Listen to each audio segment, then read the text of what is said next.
Hey Hannah, welcome back. First one here as always, appreciate it.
While we're waiting for people to filter, and I think I'll start the story in about maybe 30 minutes, maybe even top of the hour, depending on how fast people get in here. So in the meantime, I will just run around doing some map exploration shit. Hey Slotclea, welcome back.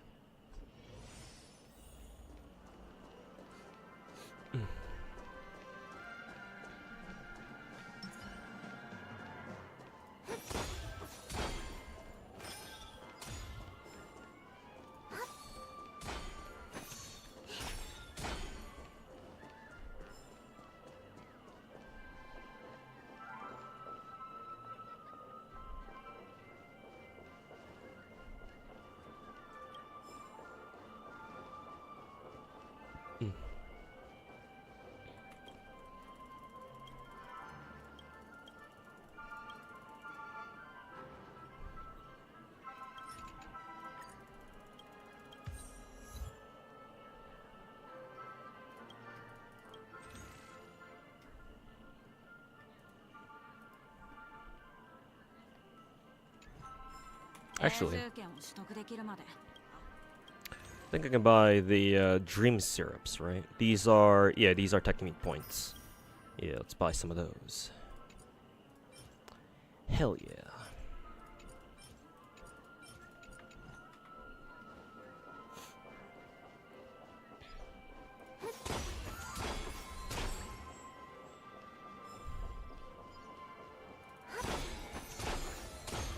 While you're doing this, I'm working on Lost Ball 6. Alright.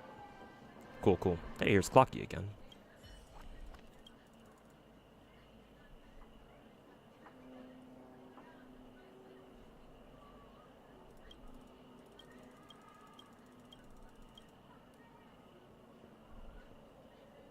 Huh, you can activate clockwork on Clocky, huh?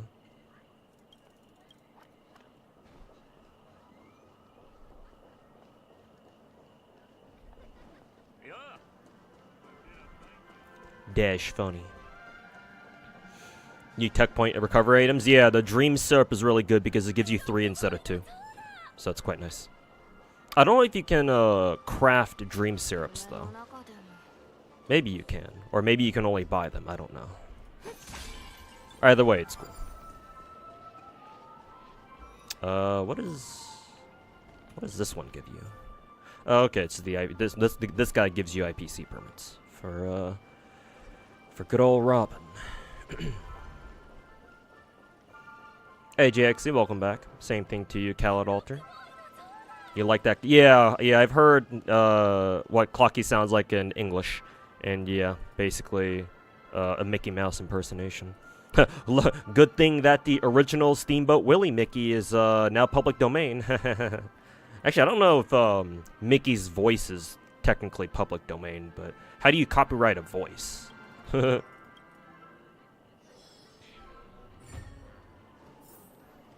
mean, even before Mickey Mouse, or even before Steamboat Willie went on How do we get down there? Even before Mickey Mouse went on whatchamacallit, went into the public domain, I'm sure people were already doing like fucking Mickey Mouse impressions.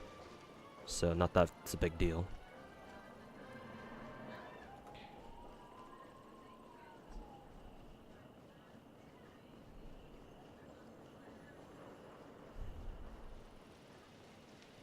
Niji Sanji would like to know, what's the reference?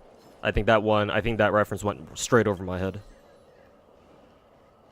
Or maybe I'm just not paying attention. Oh, here's a, warp charter.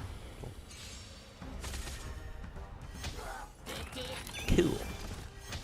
Looking forward to, 6.5, at least for Charlemagne and, Holmes. FGO story, yeah. That'll be cool. I don't know if I'm going to read FGO story on stream like I did before, though.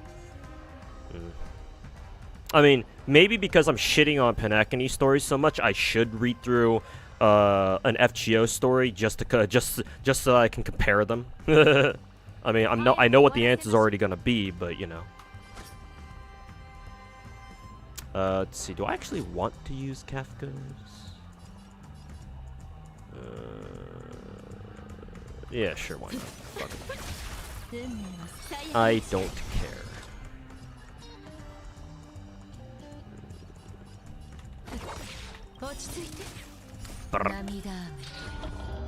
Hey Ken, welcome back. Is Robin nice to have versus must have? Because you want to save for Firefly Sam. If you already have, if you have at least 2 5-star Harmony characters of any kind, any 2 of them. Let me go into characters and databank real quick. If you have any 2 of the other 3 other 5-star Harmony characters, so any combination of Bronya, Ruin, May, Sparkle, right? Then you don't need Robin. At that point, she's a nice to have. She's still very good, but she's more nice to have. Because in my opinion, I think these 3 break the game. Like legitimately break the game. Whereas Robin, she doesn't break the game. At least not from like a gameplay standpoint. How the fuck do I explain this? She doesn't break the game conceptually. Because Bronya, Ruin, May, Sparkle all break the game conceptually. Bronya has a skill that Bronya's skill is an instant turn, which breaks turn order. So that's really fucking strong. Ruin May increases break efficiency, right? She doubles everybody's toughness damage for a time. I forget exactly how it works, but she does that. Not only that, but she puts a debuff on. Is it a debuff? She puts some sort of like fucking status on enemies where if they get broken and they try to recover, they get broken again. And it delays it delays them recovering for like another couple of turns. Well, not full turns, like just a couple of character actions, which like that's really really strong too. Because oftentimes all you need is like a little bit more time for your characters to like you know smack them again with like a big attack or something. So that's really nice. And then obviously you know we all know about Hanabi, where she gives you 2 free extra skill points. She increases your fucking skill point max. That's really fucking strong.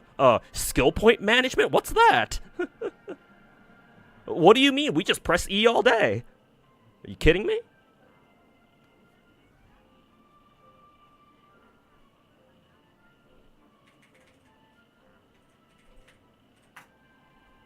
Robin doesn't break the game conceptually like the other 3 do. All she does is, all she has are like really good team buffs and the ability to attack alongside with the rest of your team, which on its own isn't broken, but in actual gameplay, she's really strong because how she does influence what her calling card is that she's a Harmony character who actually does damage. And in a game like Star Rail, where every single one of your characters needs to bring as much value as possible, Robin is arguably, in some ways at least, she's arguably stronger than all 3 of all the other Harmony characters because she offers again something that These 3 don't, which is actual damage. And mind you, 2 of her buffs, her attack buff and her damage buff, apply to herself too. I mean, I've had people in chat say that, oh yeah, their Robin is already outperforming their Ruin Mei, because she just kills enemies, or she helps your team kill enemies. That's how she supports a team. She helps your team kill people. You ain't got time for any of this game breaking shit. Yeah, she breaks the game by just killing people. Sure, let's go with that. She's a lot more straightforward in that sense. So, despite that, like, that's very nice and all, but I do still think that these 3 are stronger, in terms of, like, conceptual gameplay or theoretical gameplay. So, she's very, very nice to have character, but if you already have any 2 of these 3, which means you can run 1 on each side for MOC or Pure Fiction, then you're honestly good. You don't need Robin, in my opinion. If you have only 1 or none, no 5-star Harmony character, then yes, you should pull for Robin.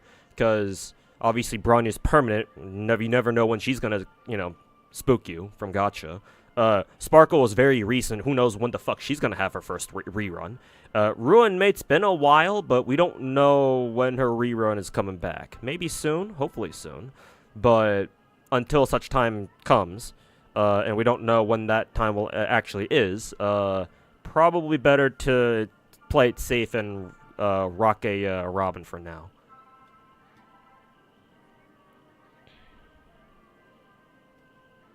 So, it depends on who you already have. I mean, if you can afford it, you should roll for Robin anyway, because again, I'm going to keep saying this until Star Rail dies, or until the circumstances change, but the Harmony class is the most broken class in the game. Has been since the start of the game, will continue to be so until the game ends. Or unless, MiHoYo happens to, like, fucking Omega change the meta. And that's probably not going to happen for a long time.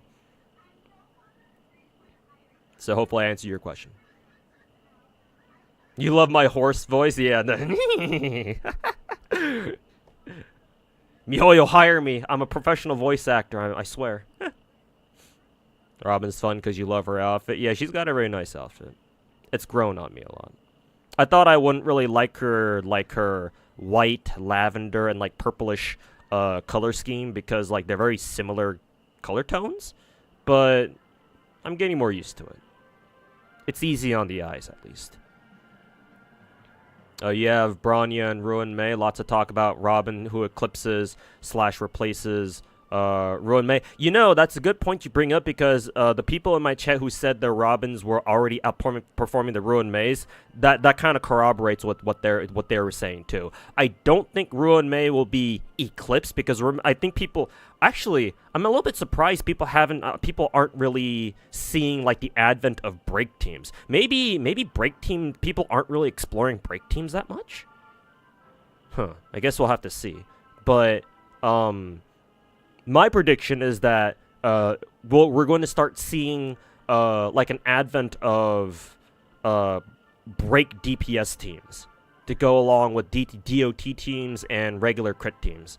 And if and when that happens, then Ruin Wei will come back into the forefront again, because obviously she's a resident break, damage / weakness efficient break, toughness efficiency support. So, I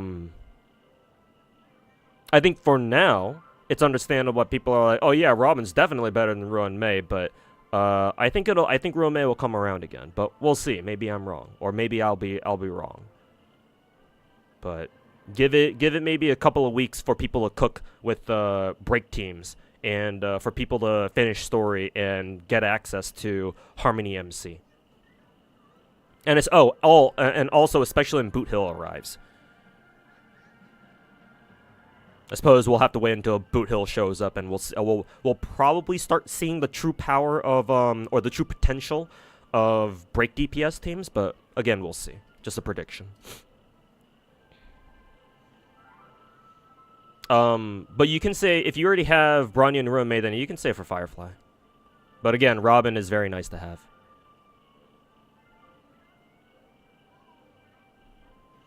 FGO will have we'll get EOS before penacony story is good. Yeah, probably.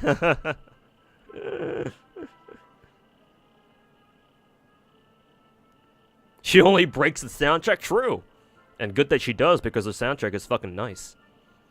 I really, really like it. That's probably the single best part about Robin, her song. Her ultimate song. It's great. If anything, Bryony can shoot further than Robin in the overworld. True, true. What's a burb to a bullet?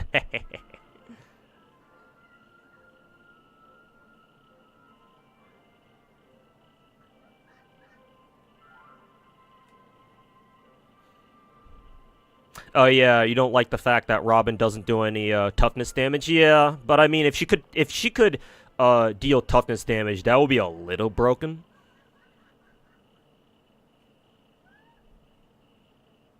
Would it be? Actually, I'm not even sure. Would it be broken? Cause like, they can just make it have like the same toughness damage as say like a basic attack. Yeah, I guess they could just do that, but I guess they didn't want to, because they figured that would make Robin a little too strong. If she could break enemies. Once Sam comes out, yeah, for sure. If Boot Hill doesn't make break teams viable, then Firefly definitely will. Or hopefully she does. Is Ruin Mei like the waiver of all teams? Kind of. It depends on who your DPS is. Because if you have a DPS who already gives themselves a ton of damage buffs, then obviously Ruin Mei isn't that great because Ruin Mei has no attack buffs. She only has damage, and she and like what is it? An elemental shred, I think, which is nice, but sometimes you want just straight attack buffs. There's not really like a waiver. I suppose the closest we have to a waiver is probably, I don't know, Asta maybe? Because, like, she has a team-wide attack buff. If she's got charging stacks. But then she doesn't have charge. Like, she can't give charge to enemies, whereas Tingyun can. But, like, Tingyun's buffs are only single targets, so none of her buffs are AoE. So, there's not really, like, a true waiver equivalent in Star Rail. Doesn't Bryony also scale with crit damage? Yes, she does, but...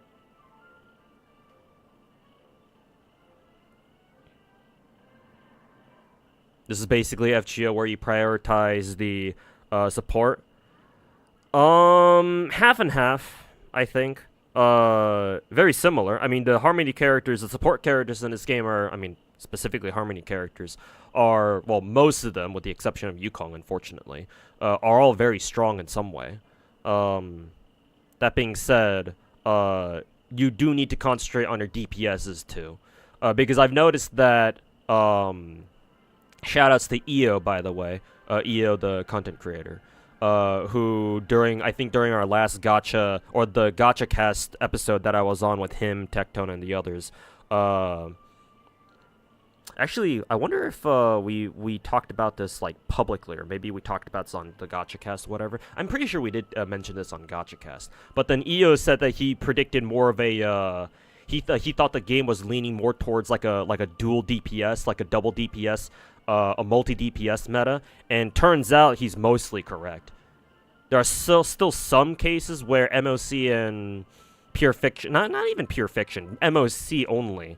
There are some cases where you can still run hypercarry, but for the most part, you actually want to run multi DPS teams. So as strong as Harmony characters are, they're not like the end all be all like they are in like fucking FGO. Like it's like 60% of the focus should go into Harmony characters, and the rest should go into your DPSs.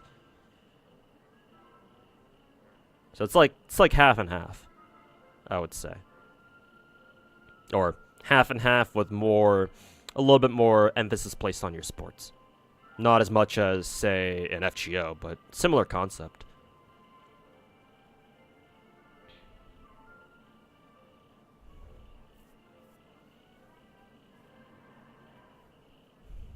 Ruin Mei doesn't buff crit. Oh, she does give an attack buff, huh? Shows you how much you know about how much I know about this game. Let me see. Where is she giving that attack buff?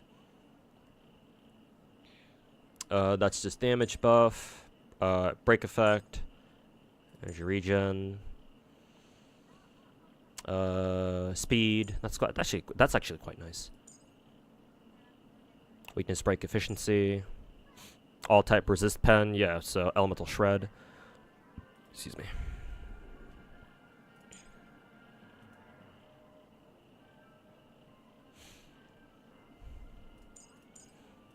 I'm not seeing an attack buff here. I only see a damage buff. Damage buff and then whatever her elemental shred counts as. Probably like a alternate version of like a damage buff. I feel like you're a lot more excited for Star Rail's meta than FGO. Yeah, because Star Rail is a young game. So it's more interesting to talk about. FGO's meta has been the same. It had been the fucking same for the past 4 or 5 years.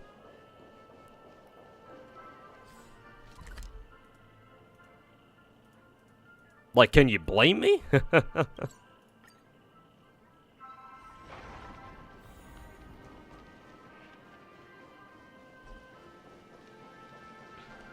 Now, to be fair, Star Rail isn't that complicated of a game. It's a very simple game compared to FGO. But at least it's new and it's fresh. More fresh than whatever the fuck FGO is.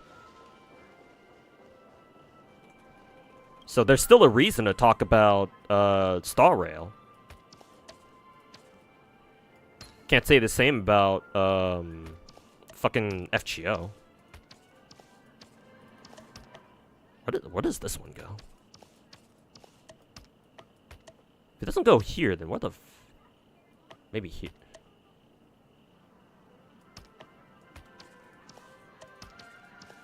Actually, where does this piece go? Right here?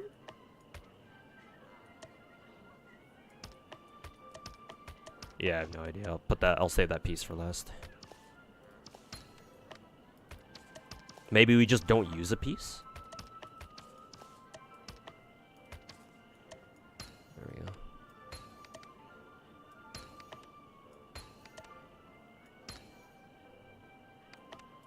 Or maybe we need to use some other pieces first and then put that in there first? I don't know. Oh, just fucking down there. God damn it, I have to go back down there again. Oh, actually, no, I had to come back up here because I was picking up the jigsaw puzzle pieces to begin with.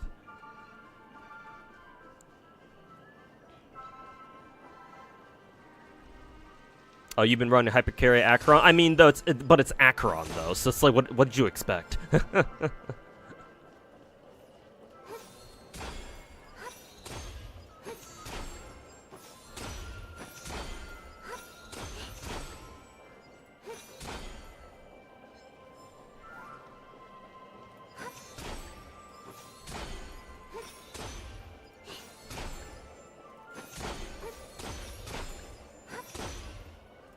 Whee!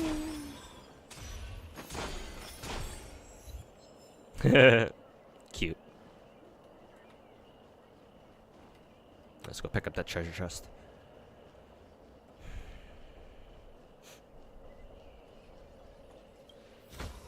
For real, you thought they'd make Aoko part of the new meta, but she's a flop? Yeah, man. I don't know if you were here in my last stream, I think yesterday, Aridify. Maybe you were. Maybe you've already heard me bitch about Aoko. But yeah, Aoko for me personally was a huge fucking disappointment. Like, I still think she's cool. I'm still gonna roll for her in 2 years. I'm still playing FGO by then. And I love her animations, obviously. Overall, I think her... I think overall the effort that Lazinga put into making her character was an overall dub, but like from a gameplay standpoint, I can't really, you know, be a big fan, you know. Just such a huge missed opportunity, man.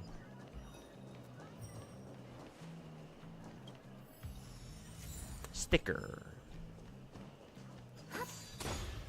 Oh, here's a trash can. Any news on what the next event is on NA? Probably Traum. Because we've been getting Traum teasers, like we have Constantine's banner up right now. I believe we have some Trom-related, like, pre-campaigns going on.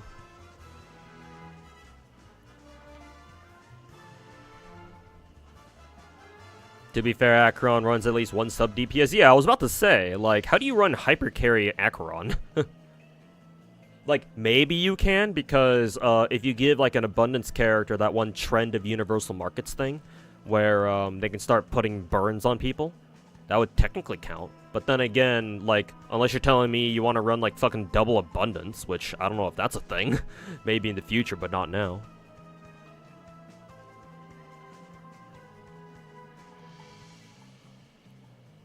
Penacony story is so good, you crapped your pants? Really?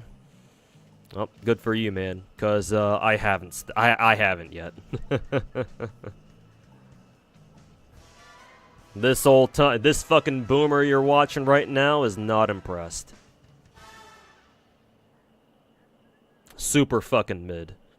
What the fuck is this trash can asking me? Oh, here's another newbie ready to learn. Blah blah blah. What would Hondo do if you were besieged by enemies? Take out his fucking rocket launcher. Now that the trouble's been sorted out, the bad guy is wiped out, plots reaching its climax. What do you think Hondo would do at this point? Yeah, that was easy. A lot of those trash can questions are like, what the fuck? At least the Hondo one's pretty simple.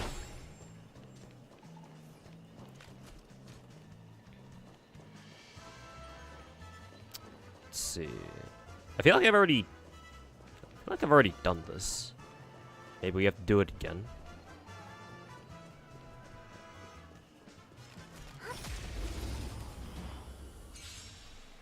You thought 2.2 was really good? I mean, good for you, man. I'm hoping it'll change my mind, but for some reason, I don't think it will. And we gonna find out today.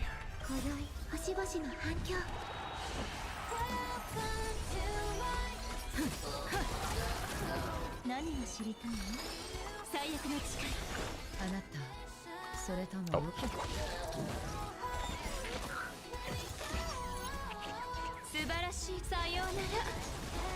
There's definitely bias on Reddit or Star Rail subreddit. Oh yeah, obviously. Most Star Rail players have never seen a good story in their life. Well, that's going a little bit too far. Maybe they have, but people get way too distracted by the visuals of MiHoYo games to actually, and that clouds their fucking judgment on what a good story actually is. I mean, in all fairness, penacony has the potential for sure, but the execution is just not there so far. I mean, maybe on an in like a fucking, you know, maybe on an off chance they'll prove me wrong with fucking 2.2. You know, never say never. Story's not done yet, quite yet, is it? So there's always a chance. But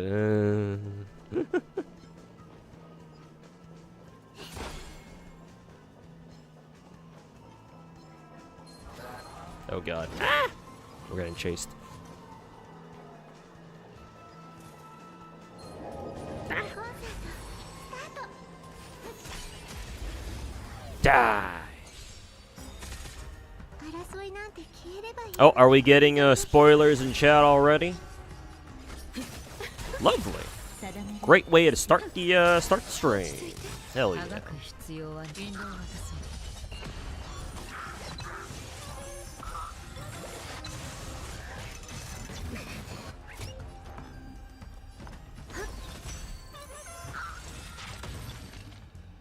You got distracted by Acheron? Yeah. Yeah. I don't blame you.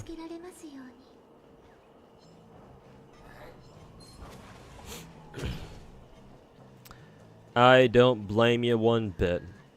I mean, if the characters weren't so fucking, you know, weren't so fucking hot, I would definitely just not even bother with the story and just fucking left-click spam my way through it.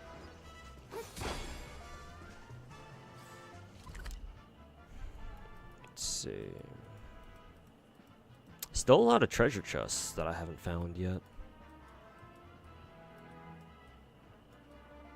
Oh yeah, I haven't actually gone all the way through here, have I? Let's go backtrack and backtrack and try to see if there are any more chests there. What is the best gacha story you've experienced? FGO. FGO is by far the best. Has the best gacha story. And that's not even. It's not even close.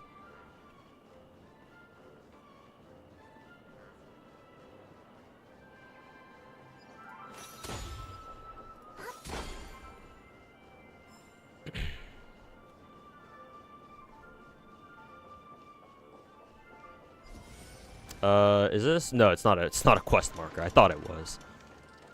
And then, yeah, this is where we faced off against the Venturine last time. Are these the watchmaker, fucking minions or whatever? Maybe they're not. Any specific arc? Lost Belt 6 is the best story, is the best gacha story, period. And even Lost Belt 6 is not perfect. Let me just get that out of the way now. What is this? Oh, it's just connecting here with over here. Okay. Have I done this already? Yeah, okay, I already have. A lot of FGOs, all the Lost Belt stories are pretty solid, but Lost Belt 6 is by far the best. For good reason. Out of the singularities, obviously Camelot and Babylonia are the best ones, and then maybe if Solomon weren't so short, I would definitely include it up there too. But Solomon was meant to be a basically like a the heroes are all here kind of chapter. So I can't really say it's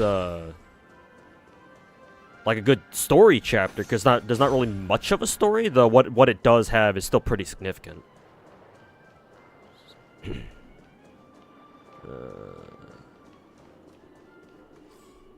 Man, we're still missing 6 chests? Damn, they must be hidden then.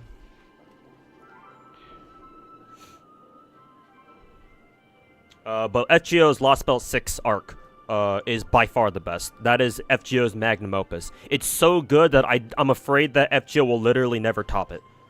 Unless they get Nasu back to write another story chapter, but that's not going to happen for a while. Because right now I believe he should be busy working on Far Side. Assuming he doesn't get distracted by new episodes of Has Been Hotel. Or, actually no, Elden Ring DLC is going to come out pretty soon. Pretty sure, right? So yeah, Nasus isn't gonna get Omega fucking distracted by that shit.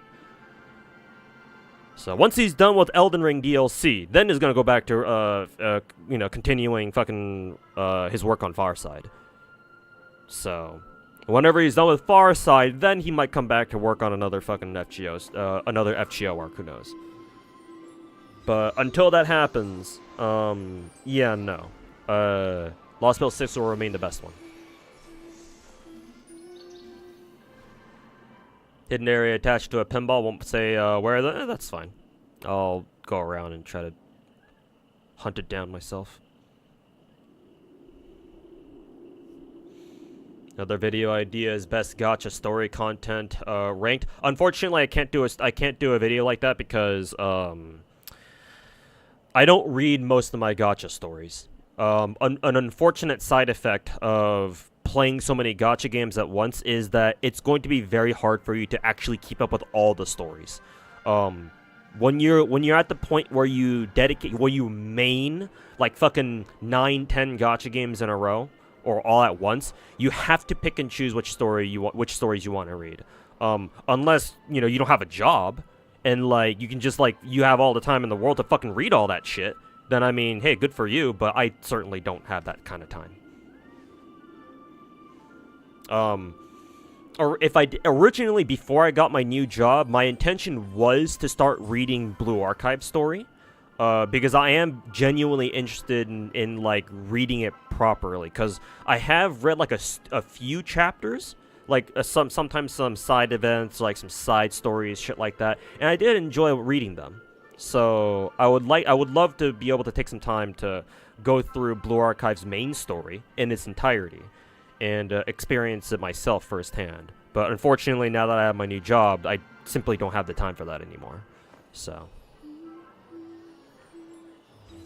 But yeah, unfortunately, Little Warm Mule, or Little More War Mule, I read it as Little Warm instead of Little War Mule. Yeah, no, unfortunately, I would love to make a video like that, but I physically cannot. Yeah. As an alternative, one of the videos that I do want to consider making, I'm not gonna promise that I will, because God, my IRL future is just so fucking wonky right now. No idea where I'm gonna end up in like a year from now, to be honest. But what I will say is that I am considering making a video that details like the things that I feel are wrong about Star Rail's story in particular. Because I have read through most of Star Rail's story. Like, I remember reading through Belobog. I read through like half of Shenjo's story before I just fucking dropped it because it got so fucking dull. But I think I remember most of the major plot points in Shenjo. Not that it really fucking matters, because like did Shenjo even have a fucking relevant story? I don't even fucking know. And I still, obviously, penacony is the newest one, so, or the newest story, so that's obviously, you know, fresh on my mind, so I can talk about penacony in the best detail, obviously. So I think I can make a video like that. I'm more confident in making a video like that. A video detailing like what I think is wrong with Star Rail's story and storytelling and shit like that. It's more of its storytelling. For the most part, it's plot and shit like that. I don't think there's a major flaw. At least, yeah, probably not. I don't think I'm gonna touch like any of the lore stuff or like the overall plot, because for the most part, I think they're fine. But yeah, the storytelling methods and like the direction that they're heading, I have problems with. So I can make a video like that, but again, nothing's set in stone, so I can't promise anything.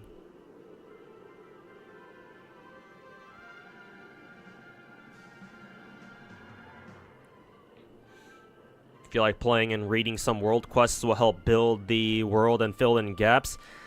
See, that's the thing. That's actually one of the things that I don't like about Star Rail's like storytelling, is that if you, in my opinion, this is just my own hot take here. I don't expect everyone to agree with this. My hot take about that, regarding that, I'll just end it there. Is that I don't think you should have to read like side quests or like world quests in order to understand like more fully understand what's going on in the main story. In my opinion, the main story, if you only read the main story, that should explain to you what's going on in the overall story on its own adequately. In my opinion, side quests and world quests should not like contribute to the main story. It should just be side stories, right? I mean, that's why we call them side quests, right? Because if you have side stories that tie in or like give you major clues about the main story, then they're no longer side stories, they're part of the main story. At least in my opinion. Right? Like, side stories should just be limited to story content that's like, oh, you fucking hang out with an in-world NPC for a little bit, you know, you guys get up to some shenanigans or whatever, and then at the end of it, it's, you know, good ending, blah, blah, blah, and you part ways, blah, blah, blah. Something like that. And, like, it's optional, right? I mean, again, that's why we call them side stories. I understand if you disagree with me on that. Obviously, you know, there's no right way to like write a gacha story or just any like RPG based story in general. But like for a gacha game especially, like I would understand that happening in like a single player RPG, right? And that's not gacha, right? That's more understandable. Like you do side quests in order to figure out what exactly is going on or have a better picture of what's going on in the main story. But in gacha games, I don't think that should be the case.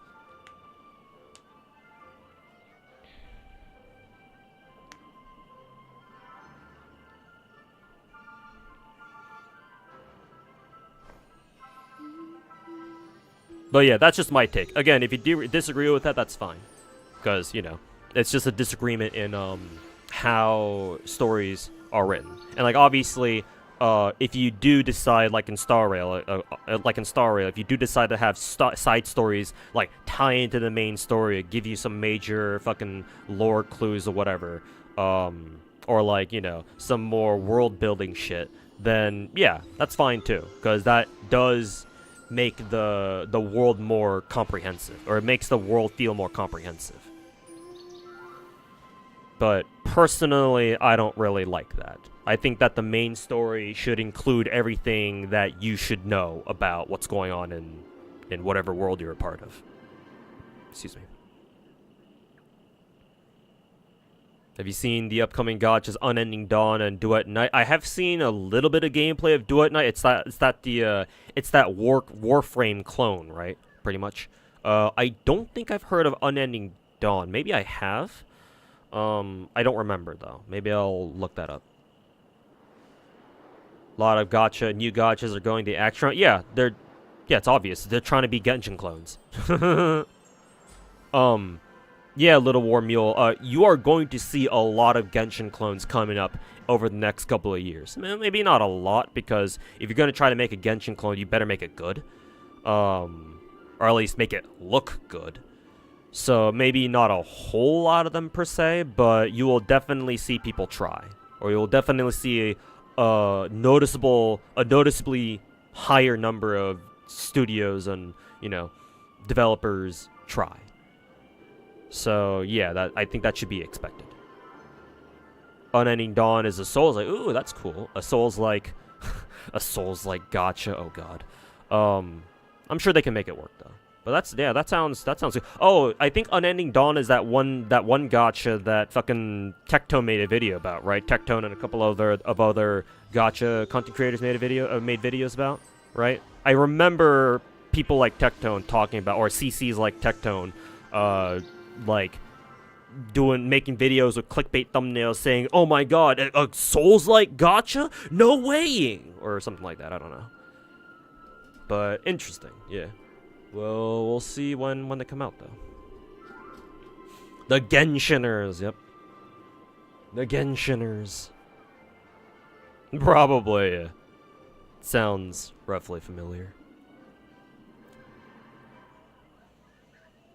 People will find a way to bitch about story length if it's too long, for sure. Yeah, for sure, there's like a limit to how long you can make story, but like if the story is actually good and riveting, and it can keep your attention, then even Zoomers will not mind like longer stories as much. I mean, let's be honest with you, or not even let's be honest, like, isn't it like a thing with Zoomers that they either like to watch like short form content that's like fucking 10, 20 seconds long, maybe, like definitely less than a minute. It's either that, or they can just sit down and watch like a fucking 4-hour documentary on something, like some fucking random shit, right? It's like one end of the spectrum or the other, right?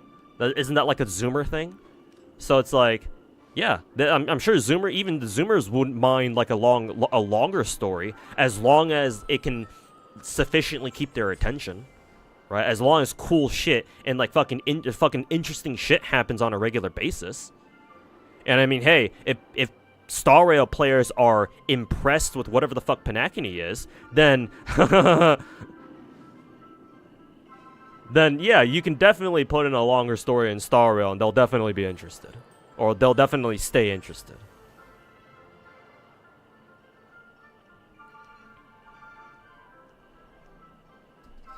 Best way to keep attention is to show multiple forms of media at once, because you leave to go do something else. Wow, it's like I usually have my streams up with all 10 of my gacha games shown at once. Why don't I have 6,000 viewers like fucking Mr. Tectone does?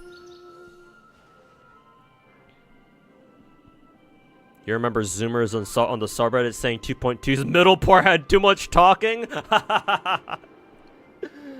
Oh, the fucking... I don't know. I can't say it's ironic. Ironic is not the word here. But like, how fucking fitting. Oh, people are now starting. Finally, the Zoomers are now finally starting to realize that this game is fucking Yap Central. Holy fucking shit, dude! Color me surprised.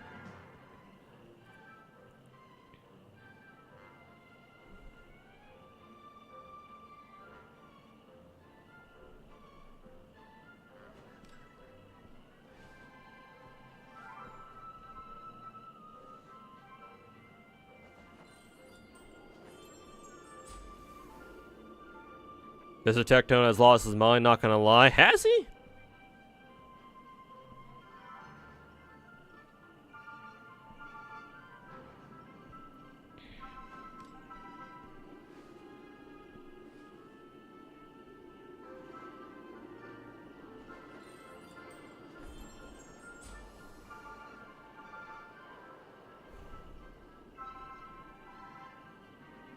The new thing for Zoomers to do is watch YouTube videos at double speed. Yeah, that's, I mean, yeah, literal Zoomers, yeah.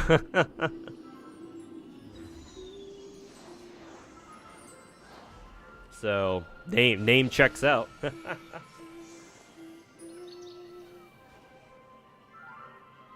The name certainly checks out. Did you pull Topaz? Bro, I was an OG Topaz appreciator before she was cool. Fucking all these fucking new age Star Rail players. So weird saying that because Star Rail's only been out for a year. But all these fucking, you know, oh, now people like Topaz because we have a free Doctor Ratio that she can work with. Bruh. All these fucking meta whores, bruh. Ain't no loyal bitch in these parts. Hoyoverse games? Loyal? Nah, never heard of it. I pulled Topaz back on her first banner. I didn't give a shit if she was good or not. She has a fat ass. I mean, she used to have a bigger ass. And then MiHoYo nerfed it because, you know, CCP. No thanks, guys.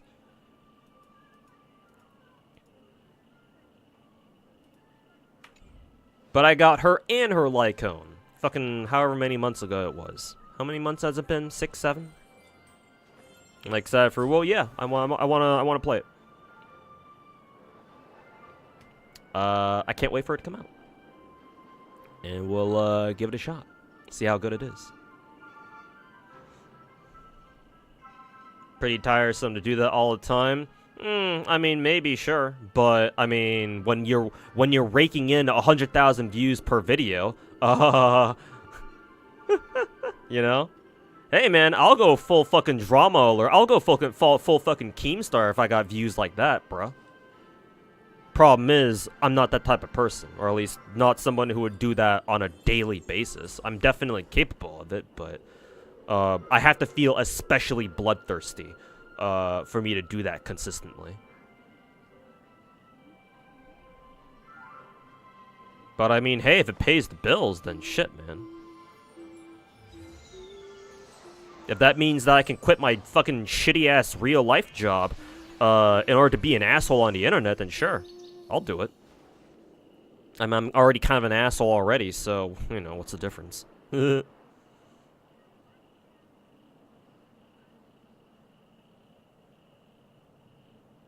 know, some non-Zoomers to watch videos at double speed. I guess it's not just a Zoomer thing, of course. I mean, my brain can't comprehend people who watch YouTube videos at double speed. Like, why the fuck would you want to do that? But oh well. I don't need to understand. Entering my drama queen phase for clout. I mean, technically speaking, I'm already started on it, right? I'm out here fucking calling penacony story mid. You know for a fact I'm gonna if somebody takes a clip of the stream of me saying that shit and posts it on YouTube and it goes fucking viral, you know for a fact people are gonna fucking give me shit for it. Oh, how dare you say Star Rail story is mid?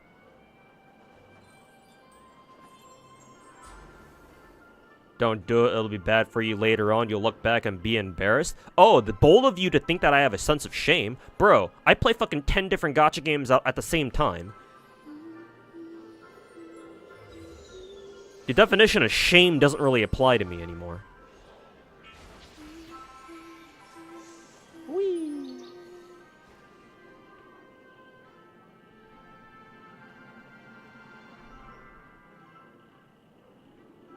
It's really just how much time you put into your content and carving your niche. Yeah, I've spent the last 11 years trying to make a name for myself as far as content creation goes. Haven't really gotten anywhere though.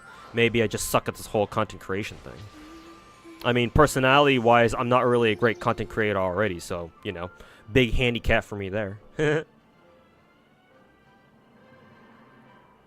Gonna kill your mental health for sure. Oh, thank God I don't have mental health to begin with. Now I can thank my parents for that. Any thoughts on Z3? I'm gonna play it. I've heard that people don't really have very high opinions of it. Because what they've seen from their betas, like, apparently Z3 doesn't really offer much. But I'll still play it. I probably, based on the things that I've heard about it, I don't think I'll spend money on it, but I'll at least play it. Give it a shot and see how it goes. Yeah, shame, lol, omega lol even. Think Z3 isn't going to be as big as Genshin or Star. It's not going to be. Yeah, no, you're right. It's not going to be. Because this is MiHoYo's third game at this point. In my opinion, MiHoYo making and maintaining 3 big games is probably their limit. Or something like that. No matter what, Z3 will, I think, definitely be like the more niche, like popular MiHoYo game, right? Because they're still gonna try to market it as like a mainline MiHoYo game. But like most Hoyoverse players like will play Genshin. A lot of them will play Star Rail, but I don't know how many will actually go out of their way to pick up Z3, because 3 gacha games is about the limit that most gacha players have. Or like most like MiHoYo only gacha players have, or like casuals, you know, dare I say. And a lot of MiHoYo players, a lot of Hoyoverse players who want to pick up Z3 will probably drop it and just stick to Genshin and Star Rail, assuming they even play Star Rail. But yeah, like Z3, in my opinion, MiHoYo should stop making more like mainline gacha games after Z3. Z3 should be their last one. They should release Z3 and then hunker down on their big 3, and then just work on maintaining them and, you know, improving them. I don't think they should make more games beyond that, because then they're going to split their player base just way too much. Like the golden spot would have been just Genshin and Star Rail, because people who play both games can just play Genshin whenever Genshin has new content, and once they've consumed all the content for Genshin, they can just hop over to Star Rail whenever Star Rail gets new content too. Now that we're gonna get Z3, obviously if you want to play all 3 games, then sure, you'll probably have a lot of content. Like you'll probably have like content to go through on a regular basis, on a consistent basis. But, like, for most casual gacha players, like, 3 gachas? Like, that's a bit much for them. It's a bit much. So, a lot of players just won't, will end up either not touching Z3 at all, or they'll fuck with it for a little bit, but, and then they're gonna go fuck off themselves. So.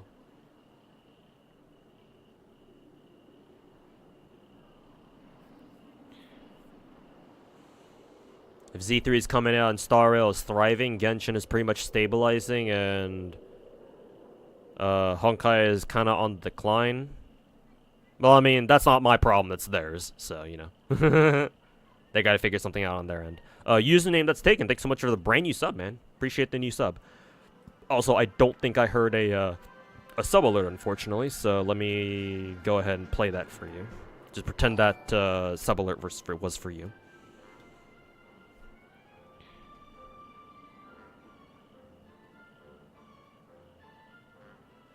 You think pandemic isn't what made it big? I mean, it was certainly a big part. I mean, there's no one reason why Genshin popped off as hard as it did back then. You have to understand. I mean, very rarely in real life is like the reason why something happened is like because of one reason and one reason only. It was a whole storm of circumstances. It was part of it was the pandemic. Part of it was, you know, because of the pandemic, everybody was in lockdown, so a lot of people didn't really have much else to do. So, and Genshin just happened to come along at the right time.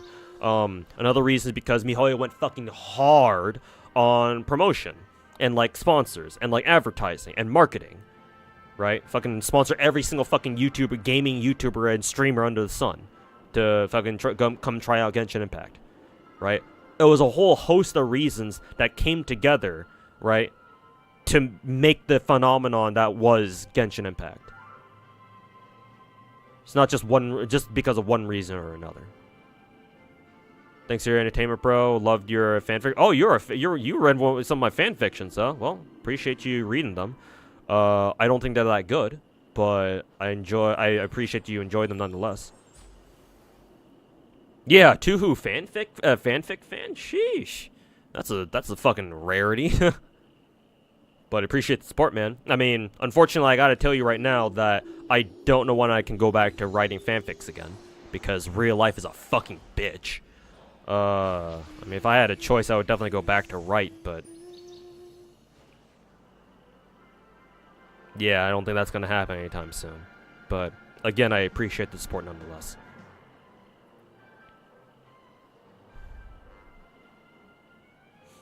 Star Rail's riding on the success of Genshin. Well, yeah, obviously. But to be fair, Star Rail is still doing pretty well for itself. It's not just at this point, I don't think it's riding on Genshin's coattails any longer. Obviously, during like the first, you know, month or so when it first came out, sure, yeah.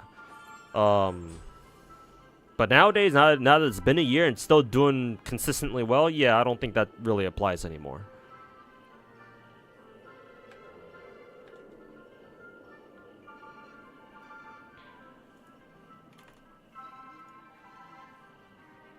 You didn't see any Z3 characters you liked, though? I do like, fucking, what's her name? I almost called her Clara. But I'm pretty sure that's not her name.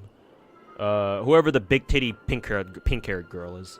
Because my whole thing with gacha characters is that if there's a big titty pink-haired girl, I'm probably gonna like her.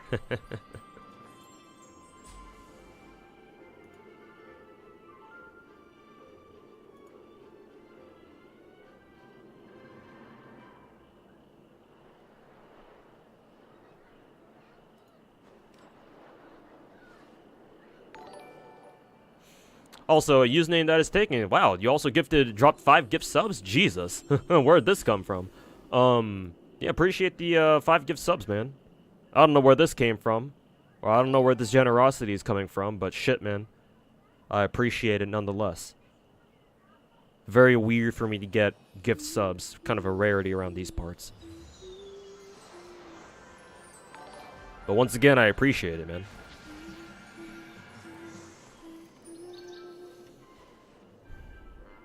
This is a sign to write more fan fiction. I mean, again, I would love to, but,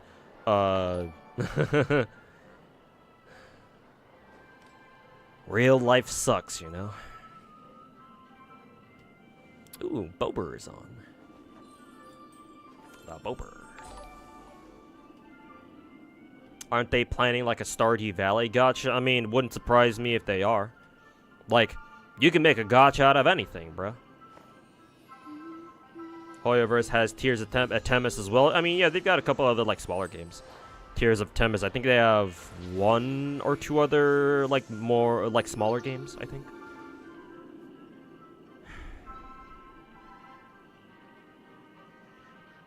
Yeah, exactly, Little War Mule, yeah. All these different kind of reasons that came together to make the perfect game for its time. So...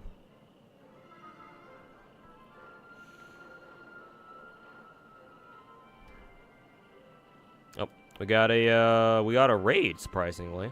Thank you so much for the raid, Nix IRL. Nick Searle or Nix IRL, I don't know how to say your name. But I appreciate it. Welcome everybody over from Nyx's stream. I hope you had a good stream today. Church of Herta, don't worry, count me in. Count me in, boys. Happy Saturday. Hey, hopefully you've been enjoying your weekend as well. I'm about to start 2.2 story myself. Let's see that Herta. Unfortunately, my Herta is not very good. However, she is built, and I do use it for pure fiction. Where is my Herta, actually? She's around here somewhere. I just keep missing her. There she is. But yeah, unfortunately, as you can see, she's not very good. I haven't put in enough investment as I would like her to have. So her crit damage sucks. Honestly, she doesn't need a lot of crit damage to be perfectly honest. At least not for pure fiction. She still kicks a lot of ass. She does have S5 Birth of Self, which I think is her best Lycone. I think.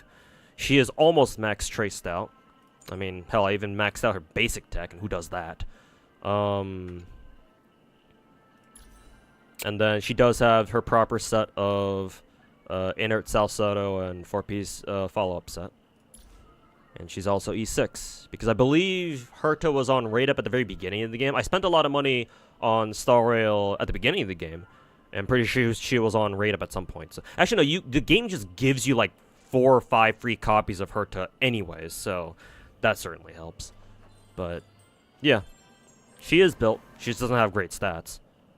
Maybe one day, when I can afford, like, max refreshing Trailblaze power like I used to for during, like, the first, like, 4 or 5 months of the game, I'll go back and try to give Herta some better relics. But for now, that's where she is. Not bad. Yeah, she's just about average. I mean, again, she gets the job done for pure fiction for sure, so hey, I'm happy with that.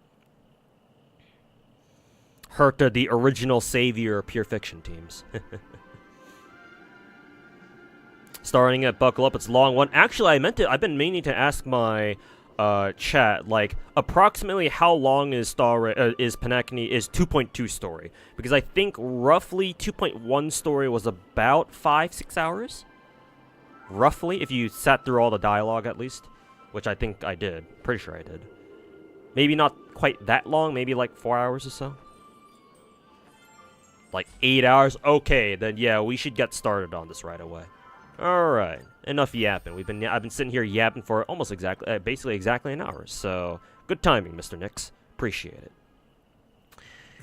Appreciate it. Alright, let's go ahead and start going through the story.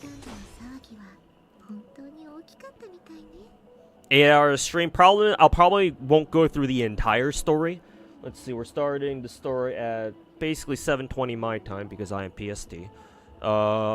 I think what I'll do is I'll read through at least half of it. Like, I think I'll have chat. Do me a favor, chat. Once I hit for those of you guys who are gonna stick around for a while anyway.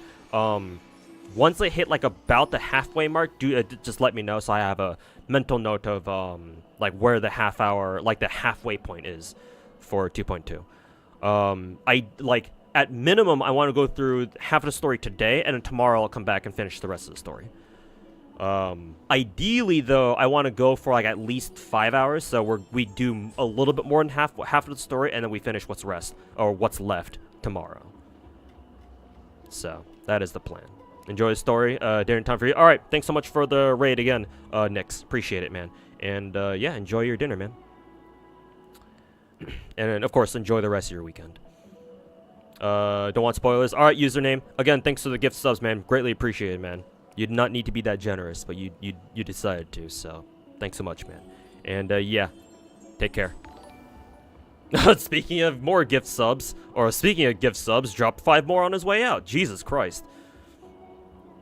Again, thanks so much for the additional 5 gift subs, man. One of the gift subs went to a real pocket whale. That's kind of funny. Yeah, thanks so much, man. Appreciate it. Alrighty, chat. For those of you who are going to stick around, I want to start by I want to preface you guys with this first, especially if you guys are still hanging out from Nyx's stream. I want to be very honest with you right now, because if I'm not honest with you, you're going to be a little bit disappointed with my various reactions to the story. For full transparency, I want you guys to know that I do not think penacony's story is that good. I mean, it says so in my stream title.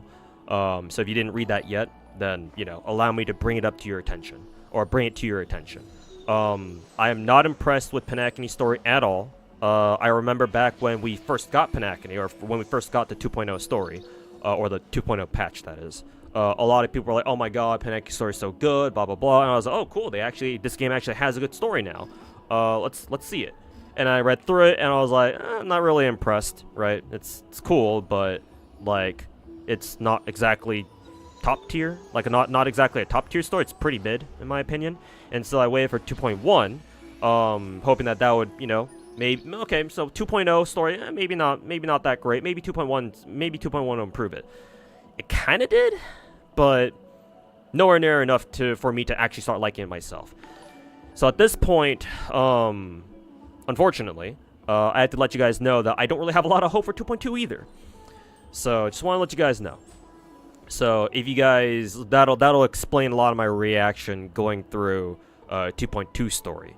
And naturally you'll hear me fucking bitch and moan about how, you know, I don't like this or I don't like that. So just fair warning, I have pretty high standards when it comes to gacha game stories.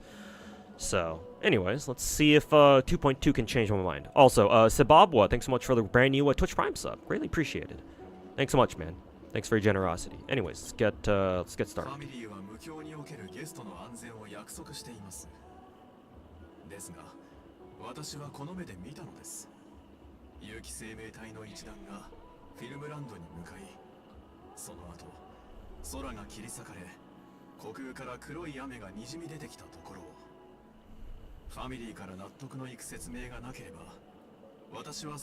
Oh, okay, so right now, we're listening to people freak out about the recent incident of Akron fucking slashing part of the stage.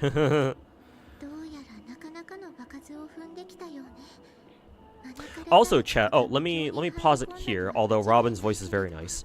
Let me pause it here, because I need to clarify something with you guys, chat. Or I need you guys in chat to help clarify something for me, so, unfortunately, I had to skip a bit of the intro for 2.2 because I didn't have a lot of time the last time I was streaming.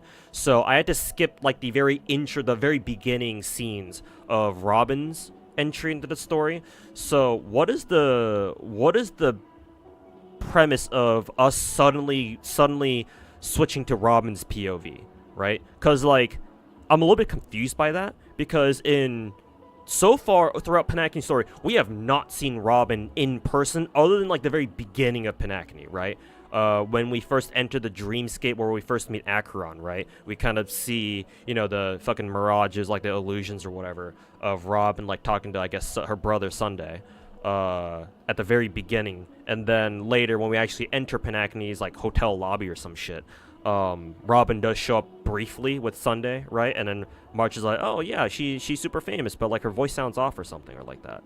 And we meet her there. But past that, I don't think we've seen her once throughout the rest of the story.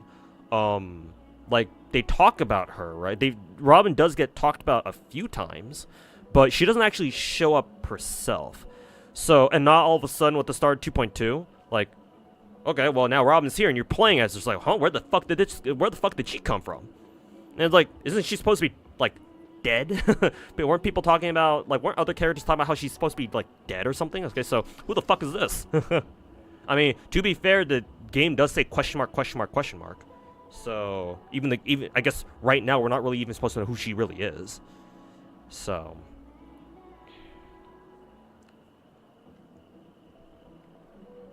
built your Gallagher for Firefly? Good.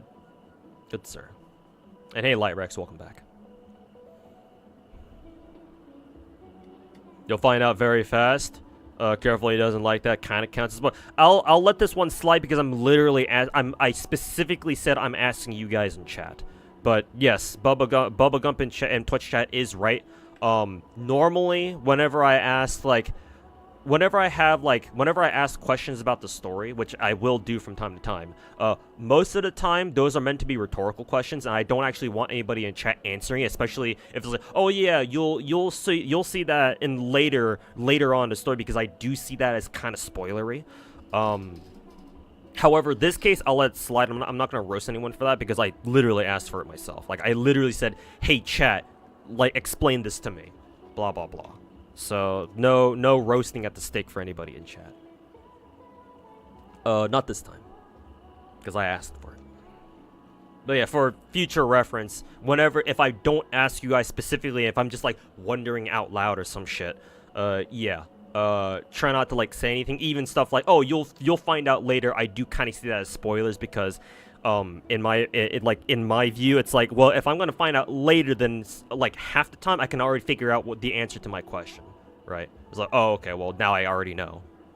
So, but yeah, just let that be a sort of a warning. It's not really. I mean, I guess it is a warning. But yeah, this time, you know, I'll let it slide. Because again, I was literally asking chat. It appears the good sir has seen many great events. It's true that an uninvited guest, blah blah blah. Okay, this is Robin speaking. However, their target is not ordinary guests, but ambassadors, IPC, family, server. Okay, so Robin's doing damage control. Yeah, that's what she's doing. But unfortunately, this dude isn't really buying it. この事態を適切にコントロールできるでしょうが、そんなことをしても何の役にも立ちません。ファミリーは名誉を守るためにあらゆる手を尽くすでしょう。ですが、私は客として自分の命をかけたいとは思いませんので。Just this scene, right? Yeah, just for this scene. Nothing too deep? Okay. Yeah, we're just starting out, so. 約束したような完璧なものではないかもしれないけれど、ファミリーが収めている美しい夢よりも安全な場所なんてない。You don't even remember the beginning of the whole quest part? At the very beginning, when you first start 2.2, I'm pretty sure the scene or the story opens with Boot Hill like infiltrating the Astral Express somehow, and then he confronts Daniel. Which I like, that's my name that I like to give to Danheng. He confronts Daniel and Pom Pom, right? And that's how we know, oh yeah, Acheron isn't really a Galaxy Ranger, so who the fuck is she exactly? And like, what the fuck is she doing in penacony? There's an imposter among you guys. There's an imposter among us. Among us. Man, I knew Acheron was always sus. I could stay here, but keep in mind, guests come to penacony to enjoy dreamscapes, blah, blah, blah. Let's not have any more unnecessary instances. Okay, so... Let's see. So yeah, it's like, yeah, he's not really buying it. Of course, with the Charmony Festival about to commence, with Sperman efforts, blah, blah, blah. And she's bribing them. The classic. the classic customer service trick. ちょっとしたプレゼントを用意したの。素敵なゲストさん、理解してくれてありがとう。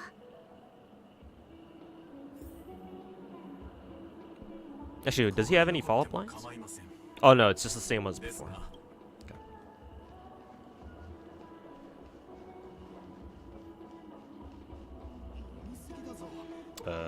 Let's see.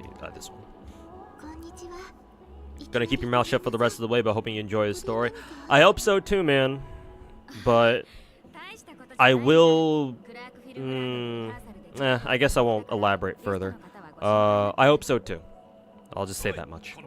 Oh, let's see. Nothing to be worried about. Small rehearsal mishap. Oh, I was supposed to talk to these guys first, I guess. Oh well. There's been a small rehearsal mishap at Clock Studios. Universal Studios. I just realized.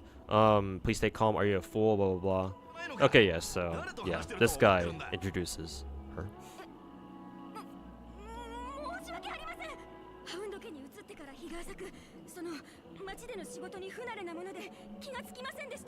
Hey, ladies, you're welcome back.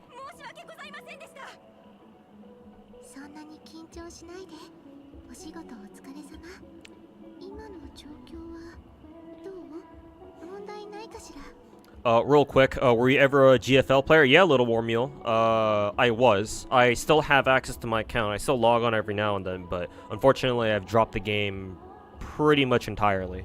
By this point, the game just takes way too fucking long to grind. So I've basically stopped playing it. I still do log on occasionally. Like if you come back and like catch me streaming more normally I have all of my gacha games on display on my stream because I literally use my own gacha games as part of my overlay. They're literally my overlay. And Girls Frontline is one of the games that I have up. However, I've stopped playing it, so I don't play that game anymore. And yeah, actually no, surprised GFL 2 still doesn't have. Oh, I mean, I know why. It's because GFL 2's been through some shit, bro. It's been through so much goddamn drama over in mainland China. Whole bunch of shit that GFL 2's gone through so far. Because Mika Team apparently doesn't know how to make a fucking game without being fucking neck deep in shit. Whether it's like fucking artist drama or fucking, you know, PC specs drama or whatever the fuck cuck drama that happened over there. Holy fuck, man, that was a disaster. I'm surprised we haven't gotten news that GFL 2 is just fucking shut down entirely, to be honest with you. It seems like they've survived, but I don't know. It seems like they survived just barely. Though to be fair, I haven't gotten any recent developments from GFL 2 in a while, so I don't know what's going on with that game for now. But I don't expect them to release a global server anytime soon. I mean, I'll be real with you. I'm pretty disappointed GFL 2 didn't have like some sort of like simultaneous regional release, right? Why the fuck did they release a Chinese server first and not have any plans to like release like a global server afterwards? Like, what the fuck is this? Like 2018, 2019? Like, bro. Like, if you're a new gacha game and you plan on having like an overseas presence at some point, like why not just work on releasing all your servers at the same time? At least that's in my opinion. Like maybe if you're like the first gacha game by a new and upcoming developer studio, then sure, like releasing like a server for like mainland China or whatever your home region is first, and then expanding overseas. Okay, I understand, because you're testing the waters, right? You want to know if your game actually will succeed and stay afloat first. But like fucking Mika Team is not new. Like they've been fucking making gacha games and just games in general since fucking what, 2016? When did Girls Frontline 1 come out? Like 2015, 2016. It's pretty old, right? This isn't the first rodeo. So like, why the fuck are they still insisting on having a fucking Chinese release first, and then if they even will have a global release, and then a global release, or like, and then go expand overseas? Why not just fucking release it all together? Like, hell, even Snowbreak had a fucking simultaneous release, I'm pretty sure, right? Maybe the Chinese server is ahead of us by like maybe a little bit, but it shouldn't be by too much. Pretty sure when the Chinese server came out, either the overseas servers like the Japanese and the global servers came out either like at the same time or like not too long after. And I think that was their first game for Amazing Season. For Amazing Season games, right? I think Snowbreak was their first game, or at least it's the first one I've heard about. I've heard it from them. Like before Snowbreak, I didn't know about Amazing Season games at all. But they were able to pull off a fucking, you know, multi-region simultaneous release. So if they can do that, what the fuck kind of excuses Mika Team has?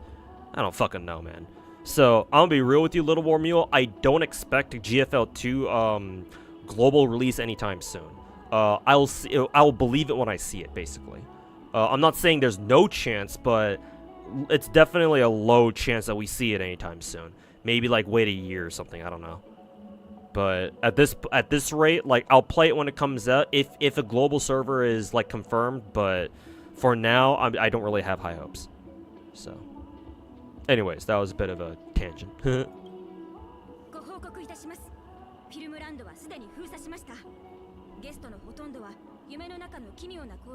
After spending most of your annual tickets you managed to get a copy of Crown. Oh, congrats! Yeah, Crown is pretty cool. 我々も巡回を強化して何も問題が起こらないようにいたしますので。あなたたちのことは信じているわ。でもフィルムランドで起きたことについてハウンドの皆さんはどう思っているのかしら。 I know Robin's asking for their opinions. 本心を教えてちょうだい。それは実は事件が起きる少し前に現場にいたのですが、カンパニーの死者がよからぬことを企んでいる。 You have you got no idea what she does, but she pretty. Robin, are you talking about gameplay or story? Because I can answer the gameplay part, but obviously not the story part. ロビンさん、正直に申しますと、みんな心配して噂しています。これほど多くの派閥がピノコニーに集まるだけでも、人々を不安にさせているというのに。あなたたちのファミリーへの忠誠に感謝するわ。宴の星は今確かにちょっとしたトラブルに Let's see, is Rendy run into trouble? Blah blah. Representatives from the IPC trying to regain ownership of penacony. I think they're talking about Aventrine here, right? もちろんファミリーは同意してないわ。交渉が決裂した結果はあなたたちの見ての通りよ。 You can explain. You were talking about Crown. Oh, okay. Sorry, I thought you were talking about Robin. Crown. What does Crown do anyway? She's a machine gun user. I know that much. I actually haven't used her yet because obviously it takes time to build characters in Nikke. Let me look up Crown for you real quick, just to give you a basic idea of what she does. Her main thing, I know this much at least. Her main thing, Crown's main role is that she is our second burst 2 pilgrim in Nikke. And the only other burst 2 pilgrim we have in the game is Noah, and she's not that good. Maybe at the very beginning of Nikke she was okay. She was pretty decent. But nowadays she's been power crept by there I go using the term power creep myself. But she's been eclipsed by other pilgrims.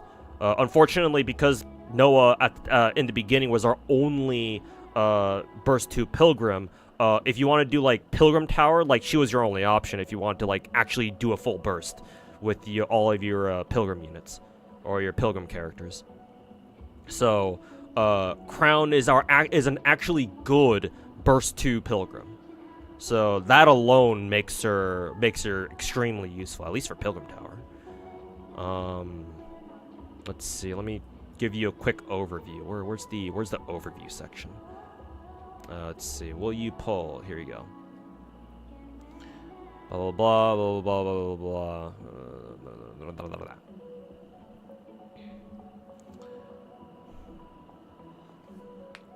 Let's see, blah, blah, blah, even outperforming both duos in Silver Content alone. So she apparently has several offensive buffs, even though she's a defender. If she's a defender, why does she have offensive buffs? Maybe I shouldn't ask that. High uptime, even being a 20-second burst, can make instant. Okay, here we go. She can make instant reload teams. All right, there you go. So that's important because in Nikke, there are some strategies, there are some teams that revolve around you cutting down your team's reload time to basically 0.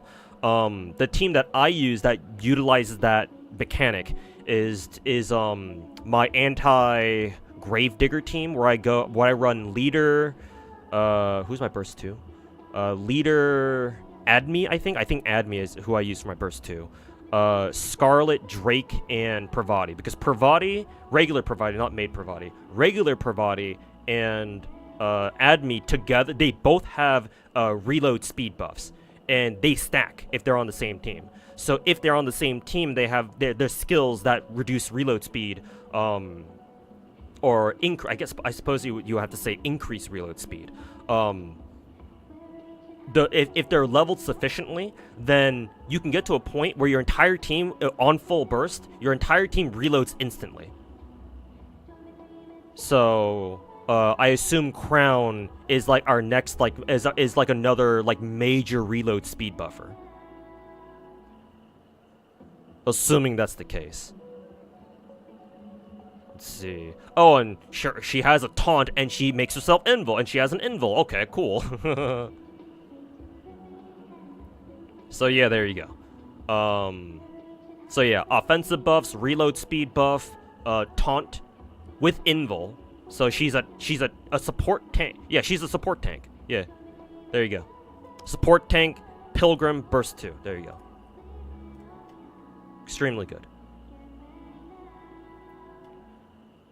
She can buff attack and damage. Okay, they just gave her everything then. Yeah, just give her everything, why don't you?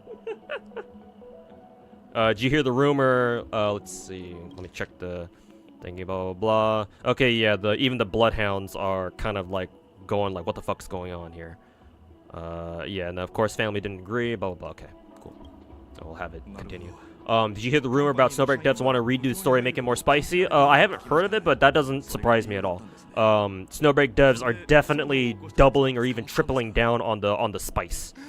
Cause hey man, ever since they made the game super fucking Coomer, it's been winning them bread, man. Fucking they've been having a lot of our characters recently fucking show ass and titty. I mean, like, fuck, bro.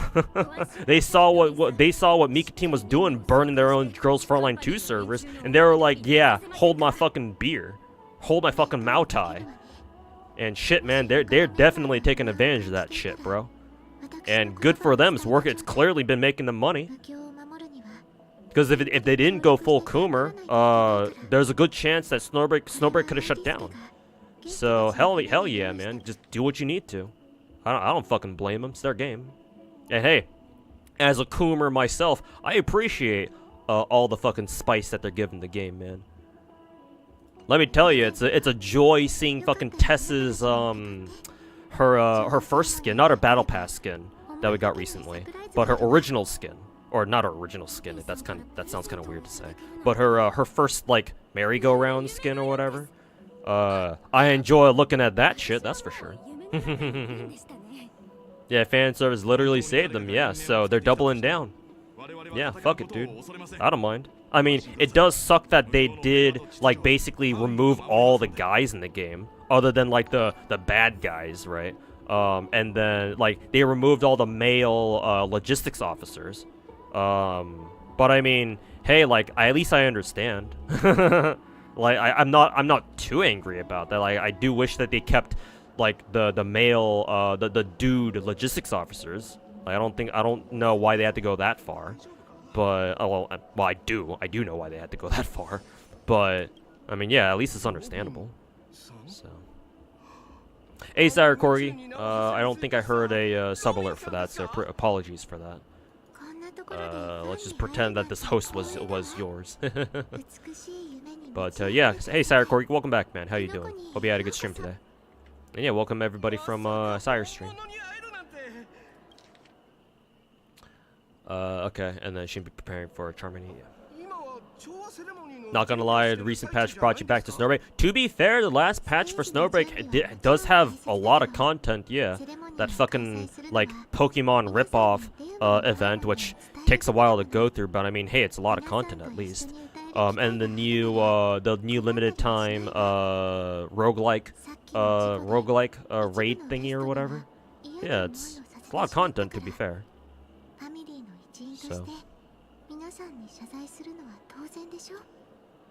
Maid Parvati and Nikke got you weak. Same. Unfortunately, she fucking wrecked my gacha funds. But I mean, hey, it's Maid Parvati, so I'll accept it.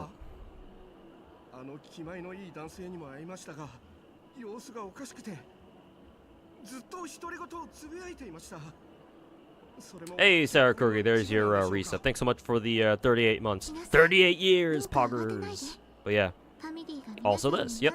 Thanks so much, man. Thanks so much for the continued support.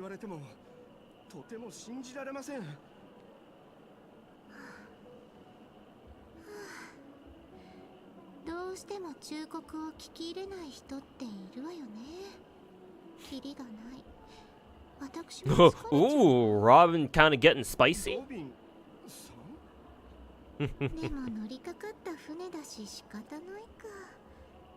Ooh, she getting little spicy.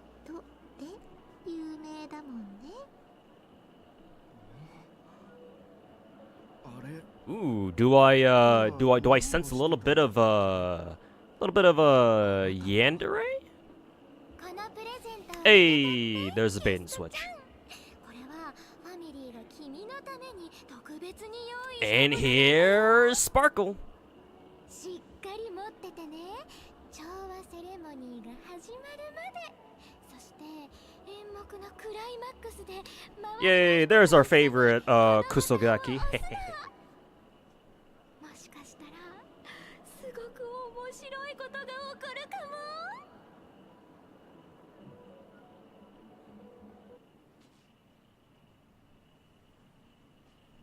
すべてが原点に戻った。 Oh, and all of a sudden, we're in Firefly's POV. ここから黄金の時に入った。 Right, because this is exactly where we left off last time. Hey, Firefly's here. Alright, penacony story saved. 2.2 story saved. We finally get to hang out with our girlfriend. やっと全部君に話せる。見ての通り、 Very nice. 私のもう一つの名前は性格ハンターサムなんだ。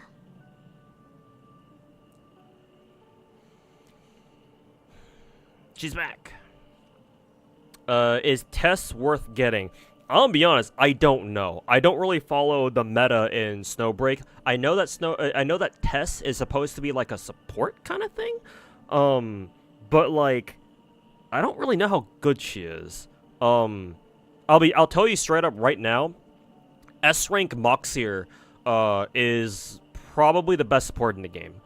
Her and S rank Fenny, because S rank Moxier, her support skill gives you a straight up attack buff, and it's a massive attack buff, I think, or it's pretty big at least. And then S rank Fenny gives you a rate of fire buff with her support skill. So you put them on the same team together and use the skills together. Then you're giving your active character a rate of fire boost and an attack boost, and you just melt enemies with your active DPS or your active character. I haven't really used Tess enough to really know. I'm gonna be honest. Like, I know her ultimate, like, it does periodic damage, so it's kind of like it's basically a support ultimate, but it does damage. But other than that, I actually don't know. I don't really know what she does. I rolled for her anyway because she has huge tits. So, you know, it's all that matters for me. But in terms of gameplay viability, I'm actually not sure. And I don't know if anybody really does tier lists for Snowbreak. I'm sure there has to be something. I'm sure there are people out there who have to, or there have to be tier lists for Snowbreak out there. Just kind of eyeballing it, I would say Tess is pretty mid-tier. Like, she's okay, but like there are definitely better options that you could take. Then again, you always want you do need to have two separate teams for, like, you know, fucking what's Snowbreak's version of like Spiral Abyss again? Like Jormungandr Tunnel or whatever the fuck it's called. That and neural simulations. So if you don't have a lot of other like support options, then I suppose you could roll Tess. But yeah, unfortunately I can't really answer that question. I just don't know how good she is. Firefly ASMR, I would gladly listen to fucking Firefly ASMR, man. I am so into ASMR. Holy fucking shit, man. Sparkle don't need fixing. Let's see. We're back to where it all began. Blah, blah, blah. Yep. Let's see. Also go by another name. Stellaron Hunter Sam. So, she basically is Sam. So, Sam... Yeah, she's confirming that she is Sam. So, Sam isn't like a separate entity. It's just like her alter ego, I guess. Yeah. So initially I thought that maybe Sam's like a separate entity, like who has his own like consciousness or whatever. But actually no, she just says she goes by another name. It's not confirmed here yet. Also chat, don't answer this, because if you do answer this, I would consider that spoilers. Maybe let me backpedal a little bit. Maybe because of this wording, she just says that she goes by another name. It's not like she's confirming that she is Sam. So maybe I think there might still be the chance that Sam could be a separate entity and with his own consciousness. Maybe I was overthinking it a little bit there. Let's see. Well, first of all, are you alright? Let's go with that first. Are you alright? 驚かせてないといいんだけど、疑問だらけなのは分かってる。私たちが知らない無境の中で死に遭遇したことは覚えてる。あの時、 Are you 私は alright? ミームに捕まって、 Yes, we watched you get stabbed in the chest. その恐ろしい瞳の中にもう一つ You mean she's a pretender? Well, no, that wouldn't really. Of course, it's Silver Wolf. Nah, I don't think that would qualify her as a pretender. そこで銀狼に招待状を出してもらって、みんなを夢の中のホテルへ誘い込んだんだ。本当は I mean, she would be an alter ego 死を呼び出した in if she were an FGO character, probably.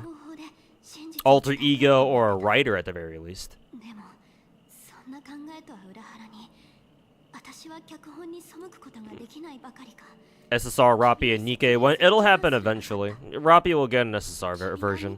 However, I think Shift Up wants to wait for the proper story moment, because as soon as we get the proper story moment where Rappi turns all fucking, goes all fucking, Ultra Instinct or whatever, red hair version. That's when we'll get SSR Rappi. Because yeah, SSR Rappi has to be full fucking, red hair Rappi. Like just like how she appears in main story, in mainline story. Definitely right. Yeah. Her armor version, fucking Sam is highly reminiscent of Odysseus, though obviously a lot of people are gonna say, oh yeah, Kamen Rider reference, which, they're probably not wrong either. But yeah. I was thinking more Odysseus from FGO because I don't really follow Kamen Rider. Anyways, what the fuck is she yapping about? Let's see. Oops, I didn't mean to play that. Hope I haven't scared you. Know you have many questions. Do you remember the time? Yes, I do. And so, okay, so she saw something in its eyes, but right before it fucking shanked her. Following the clues in the script, came up with theories. Following the clues in the script. What the fuck is she yapping about? What script? Maybe they brought this up earlier, but I certainly don't remember. I came up with some theories about the meme. The meme! That's why I instructed Silverwolf to issue invitations, drawing everyone to the Dreams Hotel. Oh, she just has a personal line to Silverwolf, huh? I guess they're besties, eh? I intended to call upon death before you arrived to solve the riddle using more direct means and invite you to join. However, contrary to my wishes, I couldn't defy the script and didn't get a chance to explain it to you. Yeah, I have no idea what the fuck she's talking about here. Script? What script? Again, maybe they explained this, maybe they mentioned this at the very beginning of the story, but I don't remember this detail. Okay, so apparently it was a fucking script they have to follow? Okay, who gave them that script then? And why are they fucking following it? Contrary to my wishes, I couldn't defy the script, can get a chance to explain it to you. It is how you see now. Pale, got shanked by death, heavy pressure, concentrated memory, miasma, exploding in your mind as if it were actual reality. Heavy pressure of concentrated memory, miasma, exploding in your mind as if it were actual reality. Oh, so it sets basically it fucking causes a brain aneurysm in her head. That's pretty metal. Assuming that's how it actually works. Basically explodes the part of your brain that keeps memories or whatever. That's actually sick. They should have shown that. But they can't, obviously, Chinese game. But after the momentary numbness subsided, I found that my body was absolutely unscathed. Alright. Your body. Her body. Where? In IRL? Or inside penacony? It has to be IRL, right? Just as I thought, I arrived at a place, place starkly different from this beautiful dream. Beneath penacony lies in a more chaotic, more primal memory zone named Land of Exiles. Okay, so like a hell version or like a hell layer. All right. Found that my body was absolutely unscathed. But then her body in penacony, in like the dream layer, fucking exploded into like blue like liquid or some shit, blue cum, or some shit like that. So like, huh? Okay. Maybe she just got teleported. Maybe, I don't know. Still alive, just as she thought. Had arrived at a place starkly different from this beautiful dream, blah, blah, blah. Okay, she just got teleported to fucking hell. I guess she went to Brazil, I guess.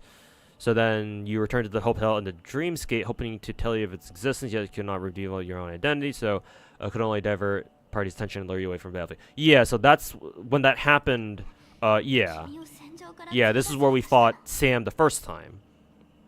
So basically, she died, got teleported to Penacony's version of Brazil, and then she basically came back instantly. That was quick.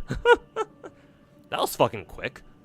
Cause like, didn't Sam show up like almost not almost immediately, but like after we left the scene of the murder scene of Firefly's death, like Akron and Black Swan like led us back out into the hallway or something, like the hotel lobby or some shit, and then that's where we met Sam, right? So Firefly came back real fucking quick. She came back real fucking quick. Not Ohio. I think Brazil is slightly worse, but, you know, Ohio's up there. Or Ohio's down there, you know.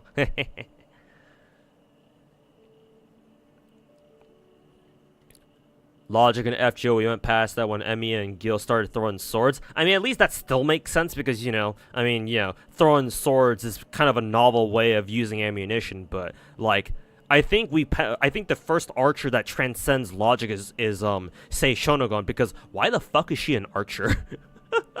Well, what does she do that is archer-like? Like, at least most other archers, like, they throw something, or they shoot something. Even if it's, like, swords, or in Summer John's case, like, fucking dolphins? I mean, sure, if you want to throw marine animals as your preferred method of, archering people, then sure, okay. But, I mean, at least she's throwing something. What the fuck does Sei Shonogon throw? Why is her ass an archer? How far? I just started, Rower. Just started. Like, we're not even an hour into it. Pretty sure. Okay. Dolphins, the ultimate ammunition, yeah. Wasn't so long ago, yeah. And then Sam did talk to, Acheron.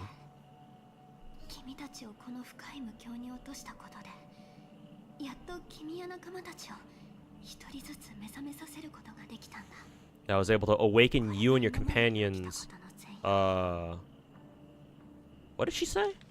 Awaken you and your companions one by one. So what happened? Actually, I must have skipped the, I must not know about this because I skipped like the initial opening scenes of 2.2. But where did it show Firefly waking us up? Like, dude, I'm assuming that I have to assume the story did show us this, but did the story show us that, oh yeah, like Acheron, when Acheron fucking split the sky, split Acheron's dumbass in half, like we fell into whatever the fuck Acheron made with her or some shit? Cause like, in the black hole, or the black hole dimension, or whatever the fuck that was, Acheron was there, and obviously Aventurine was there too, but nobody else was there. It was just Acheron and Aventurine, and Acheron left, and then left Aventurine alone to go fucking you know, jump into the black hole, I guess. But we didn't see anyone else there. So, and then all of a sudden, Firefly is saying that some shit happened to us when Acheron fucking split, like ripped Aventurine a new asshole. Like, where did it show that? Because I'm pretty sure the end of 2.1 ended on Aventurine fucking walking off into the fucking sunscape. Not really a sunscape, but you know, black hole scape, I guess. Right? It ended there, right? Unless there was like a follow-up scene that I'm forgetting. I'm not ruling that out. Maybe I legitimately have forgotten like some sort of like scene or some shit. Yeah, Aventurine got fucking sucked into that fucking black hole dimension, not us, right? Yeah, because we weren't there. We didn't see anybody. We didn't see any of our boys or girls there too. Or yeah, and Yeffer, welcome back. Welcome to yapping until the final part. Yeah, I've heard there's a lot of yapping in 2.2. But yeah, where the fuck? how the fuck? Where the fuck did they? When the fuck did this happen? She ended up killing everyone who was in the vicinity, but she didn't kill them because Firefly is saying here that she was able to wake us up. Because if we died, then well, then again, you know, nobody really dies in penacony. So maybe it's like, oh yeah, she killed everyone, but like Firefly was like, oh yeah, Phoenix down, boom, okay, everyone's back, or some shit. Might be before Sam woke us up. Yeah, I don't remember Sam waking us up though. That's the thing. I mean, the fact that chat can't give me an immediate answer, like a definitive answer, like, okay, well, this is kind of a big question mark in my mind now. So like, when did she wake us up? Maybe I'm assuming they have to have shown that either at the very beginning of 2.2 or at the very end of 2.1. I'm assuming I either wasn't paying attention or I like accidentally skipped it or something. Either or. Yeah, I'm completely confused. What the fuck are you yapping about, Firefly?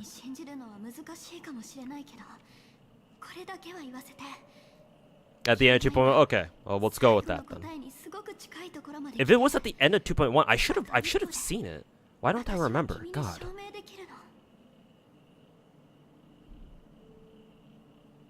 You two, I'm confused about the story. Yeah, like half the shit that happens in penacony is just like, when did that happen? I'm just sitting here like, huh?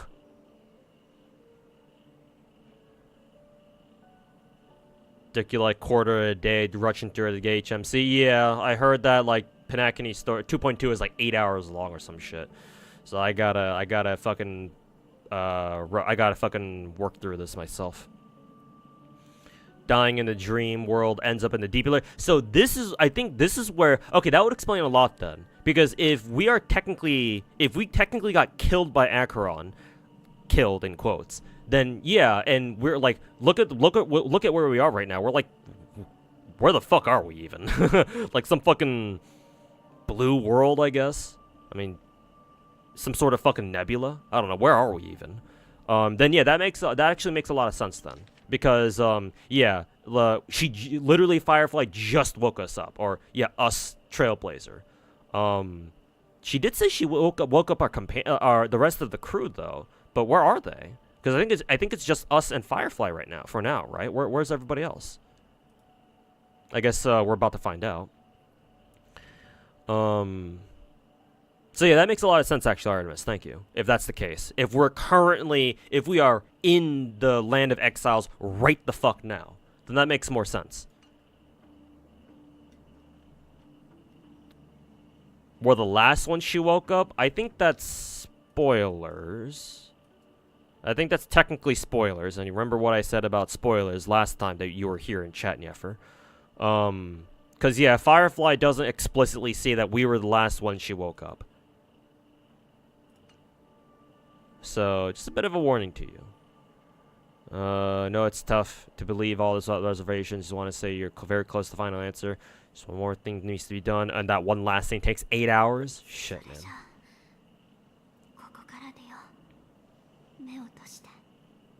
Now, let's leave this place. Please close your eyes. Oh, she getting us out of the land of exiles or some shit?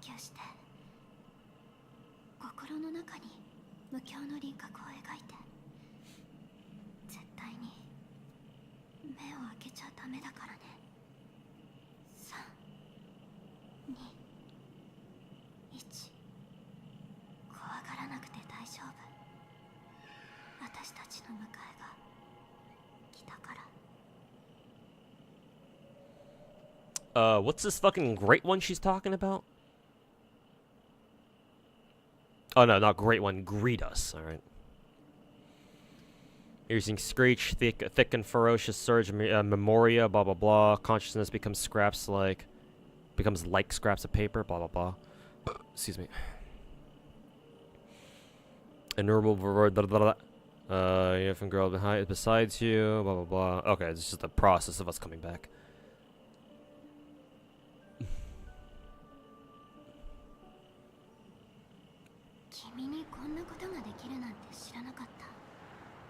Alright, where the fuck is this? 運転免許持ってるの？ Oh, this must be a flashback. Would have been nice if there were some preface saying that, oh yeah, this is a flashback, by the way. This is really weird to see because, yeah, like, this should be understandable, but my brain is having a hard time processing this. Firefly hanging out with Blade? Where the fuck? When the fuck did this happen? 二重システム時間も寝てないなって思って大丈夫？ Also, Firefly looking snazzy in her, in the fucking formal getup? Shit. And Blade too? The Stellaron Hunters going full Men in Black? Shit, I dig it. 脚本の次のシーンまでまだ時間がある。 Oh, I see. The script is from Elio, right? Yeah. Now it's all coming back to me. Or now that makes more sense. Whatever fucking bullshit script, whatever fucking clown script that their fucking Elio's got. It's part of their Stellaron Hunter crew, I guess. Okay, yeah. I just my brain is having a hard time processing that Firefly is part of the Stellaron Hunter crew, even though technically we've always known that. I guess it's more because I associate that more with Sam, not Firefly. But shit, bro, it's so fucking weird. It's gonna take me a hot minute to get used to that.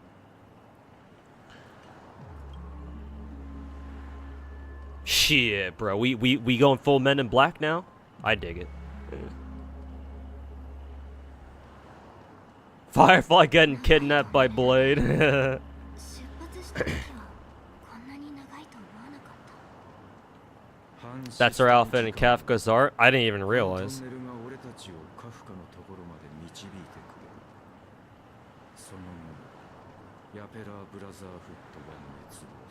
They just call future stuff a script? I mean, it makes sense, right?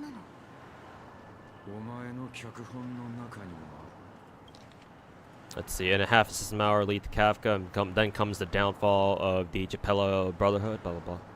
え、ごめん。気づいてなかった。お前が恋に無視しようと、あいつらの運命は変わ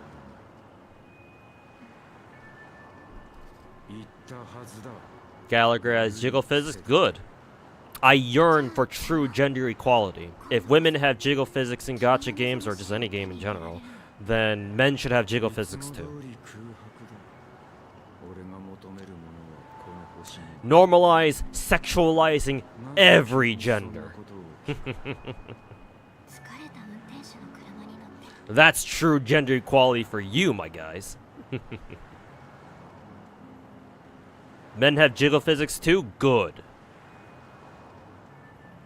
What about you then? Blah blah blah. Is this the moment you finally found death you've been looking for? So as a blank slate, blah blah blah. Because I'm currently in a car. The sleep deprived driver. 私は無事に目的地にたどり着きたいの。 Is that part of the script too? この車には自動運転機能がついている。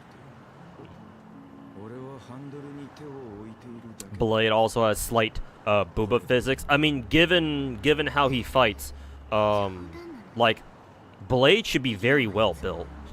I mean, he fucking swings around a sword one-handed and backhanded too, might I add. Like Blade should be hella ripped. So yeah, ideally he should have some man boobs, some man titty. Moobs, I think people call them. その瞬間が訪れるまで。 The fuck did Firefly just say? Elio always would always say there's only one type of destiny, the inescapable type. I mean, yeah, duh. Why else do we call it destiny? You can see the future, and we likewise are aware of our predetermined end. I mean, maybe it's not just one. Maybe it is a common trope of you like fighting against your destiny or whatever. So maybe I'll take that back. Before that moment arises, we can still choose what we do. We all have this right, don't we? Blah blah blah. 人は自分の意思でやりたいことを選択できる。私たちにはその権利がある。そうでしょ。 Some people on Sam mains are too. What are we talking about? One of Kafka's anime. Oh, it's an anime trailer. Okay, I probably haven't watched it then. 招待状を受け取るだろう。それがお前の次の目的地。 Also, we don't even know if we're in penacony right now. Yeah, we're not even in penacony right now currently. We're somewhere else. Or they were somewhere else. 答えが見つかることあるいは下脱を得られることを祈っている。 Oh, it never lets you change your team when you have a boss fight? Yeah, it's kind of annoying. 君が無事で本当に Alright, now we're back. Would have been nice if they, like, showed us how we got back. Or, like, again, I'm assuming they showed the scene before. Actually, I think I kind of remember. Zara in Twitch chat, was the scene where we got teleported or we got, quote, killed, and we got sent to the land of exiles. Was the scene where, like, we, like, fall into, like, a big fucking hole or some shit? Like, for some reason, I remember seeing, Trailblazer and the crew, like, fall into, like, a fucking chasm or something? Did the scene look something like that, or am I just fucking imagining things? Am I just going fucking crazy because, Penacony's story is so shit?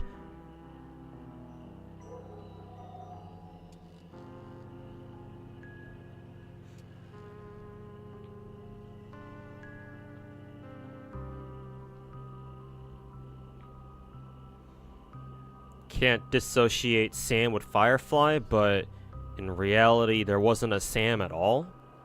Nefer, you might want to tone down these statements. Like, do you need to give me a reason to time you out? Like, I don't think there's a reason to yap about things like that now, is there?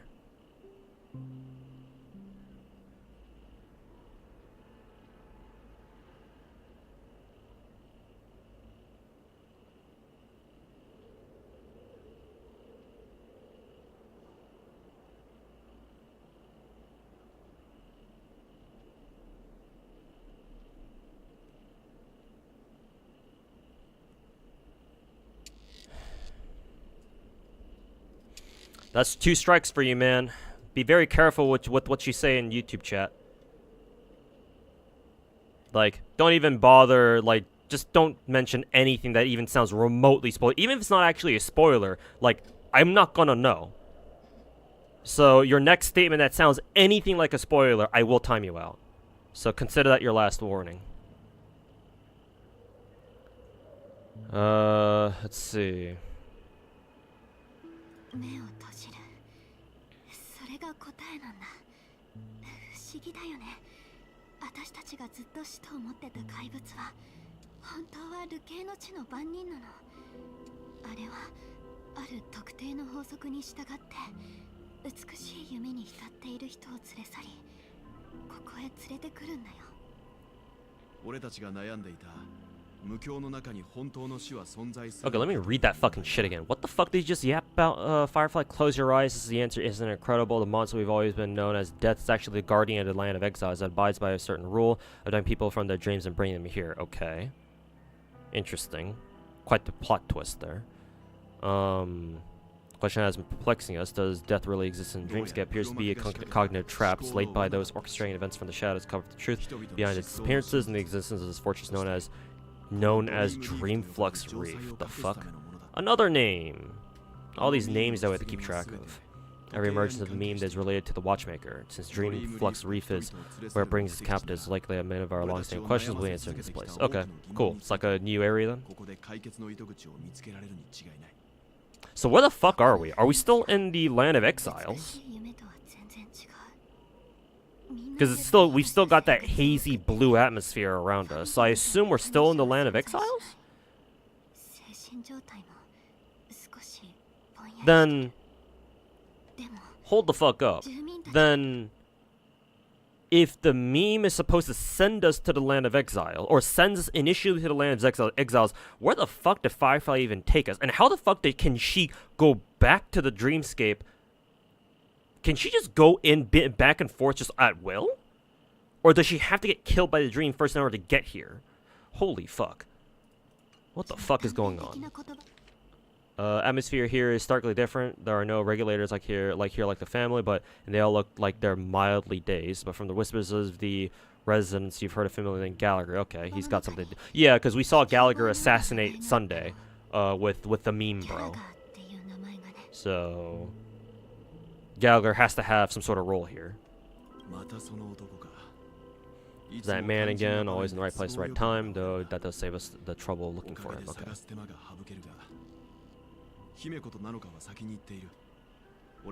Okay, so Himiko and March are already off doing their own shit. Oh, here we go, splitting up the team again. Lovely.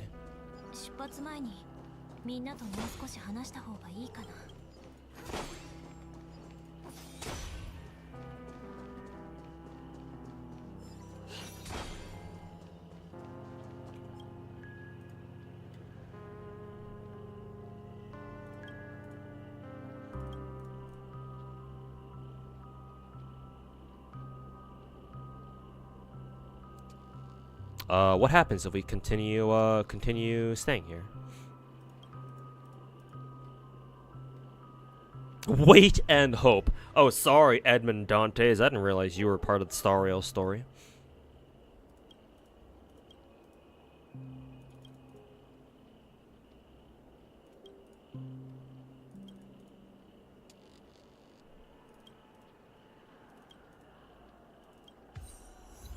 Okay, cool.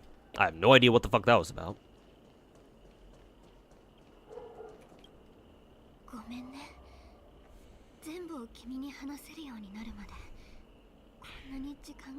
Now someday got memed on, yep. Get fucked, nerd.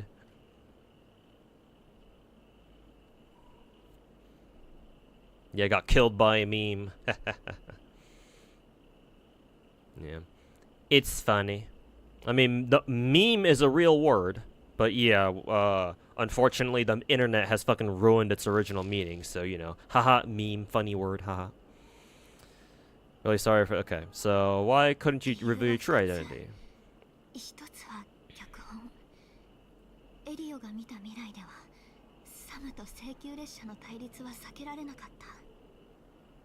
far as she could go. Oh, interesting, so she actually she actually wants to try to break whatever the fuck script she's talking about.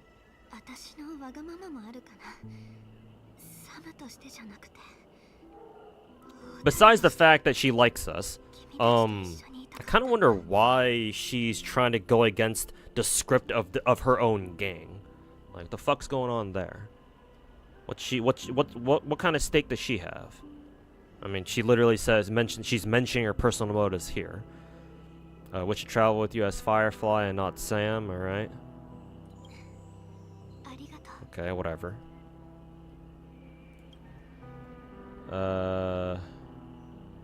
Do Stellaron Hunters also... Piece of the legacy? What the fuck legacy are you talking about? Give you one instruction, allow the Astral Express to pursue the grand legacy. I don't know what the fuck that's supposed to be. But I assume this is some actual fucking overarching lore shit. Means that the... Oh no, she literally explains it here. It means that the Watchmaker's legacy holds great importance to Trailblazing and to you. I don't know what the fucking Watchmaker legacy is. Elia's scripts used to revolve and expand around certain specific Stellarons, but your appearance, this condition has apparently ceased to be appropriate. Perhaps you also saw the impossible in the future. Used to revolve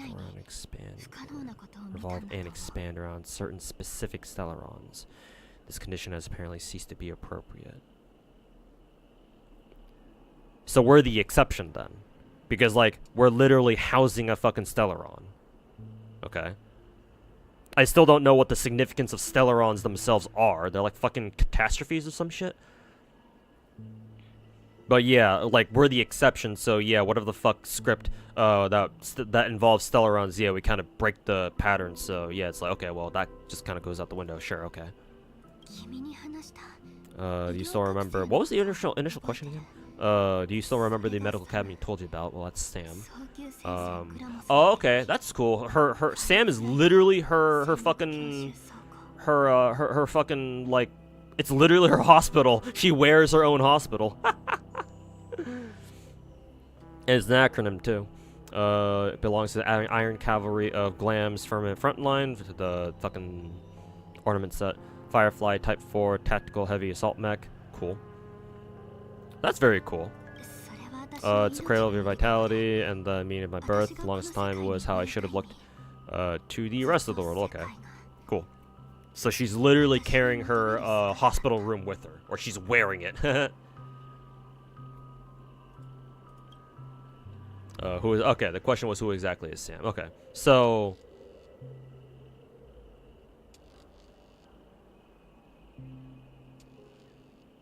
Okay, yeah. Then Sam, this should answer my question from earlier. Sam is just her alter ego then, or maybe more directly, it's just the name of her fucking armor set, because it doubles as her fucking hospital room basically. Or maybe it's more appropriate to call it an incubator. Incubator implies that like a young life form is like growing inside of it. So maybe incubator is not quite the right word here. Maybe we'll just call her lifeline, I guess. Her life support.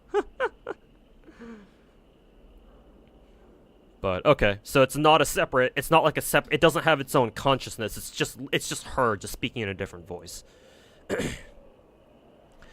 So yeah, Sam is basically just her alter ego. Right. So that answers that.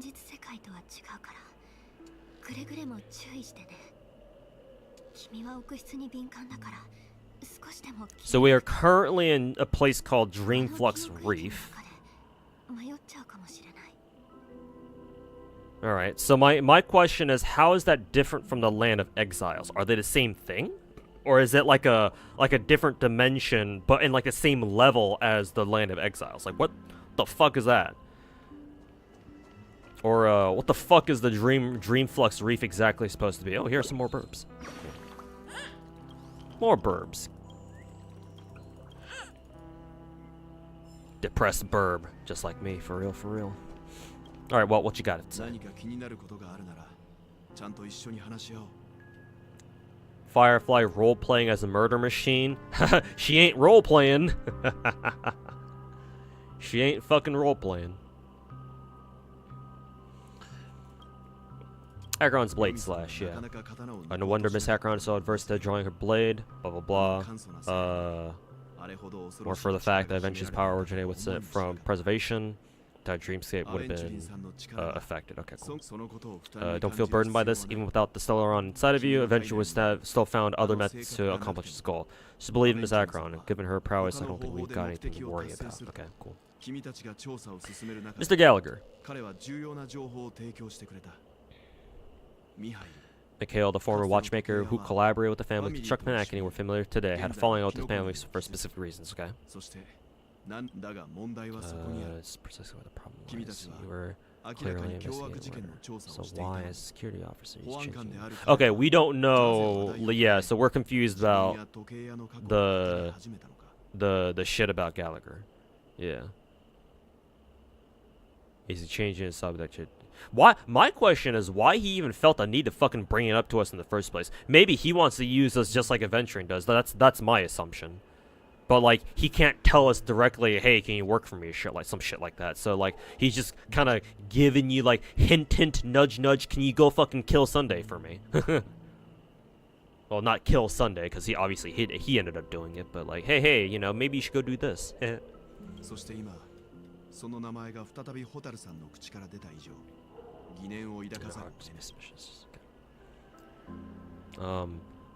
My question is, how the fuck did we even remember to bring up Gallagher? Like, why the fuck are we talking about Gallagher? We did not talk about him before. Like, I know we hung out with him for a little bit, but like, why the fuck are we talking? Why the fuck are we sussing out Gallagher right now? Like, our attention should be on whatever the fuck Himiko and March are doing, because we need to catch up with them. Why are we talking about Gallagher here? Like, how would we even have the bandwidth for that? Before we found you, she'd already revealed herself on identity, should have left me. Okay. Reveal the secrets, can't she feel her situation? Dreamer.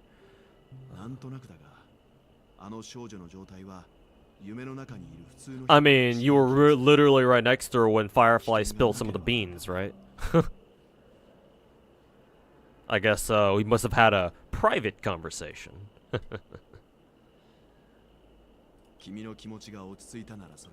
blah blah blah. Okay, moving on. 天国へようこそだったらいいっす She cray cray.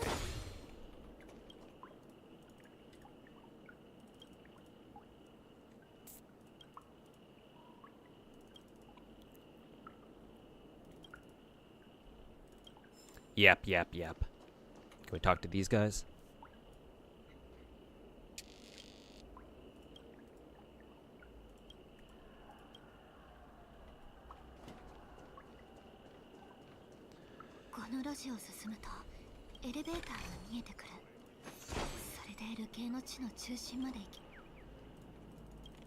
Burb.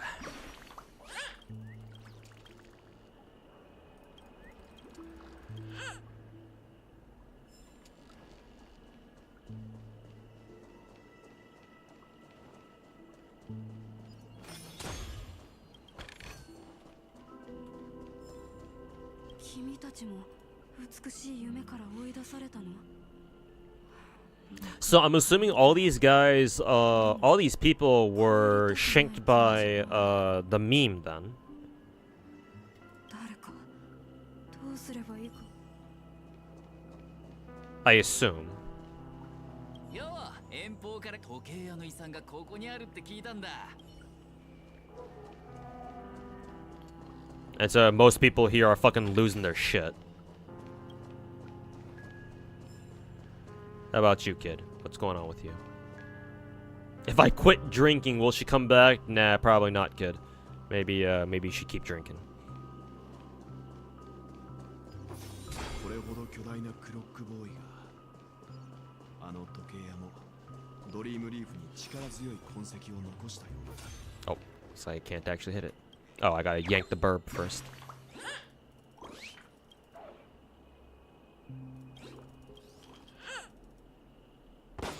There we go. Oh, that clocky. Pick up the book.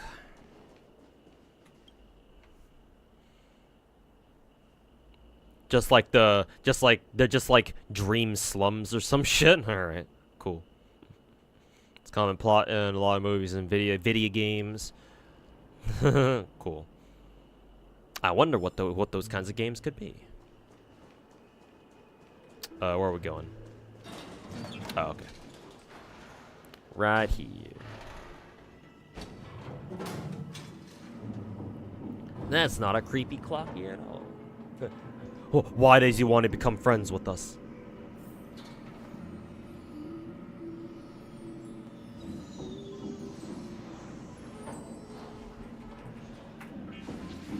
Backfoul beast. What was my opinion of adventuring? What part of him? What part of him do you want me to talk about? ファミリーの目の届かないところで無境にまだこれほどの規模の居住地があったとは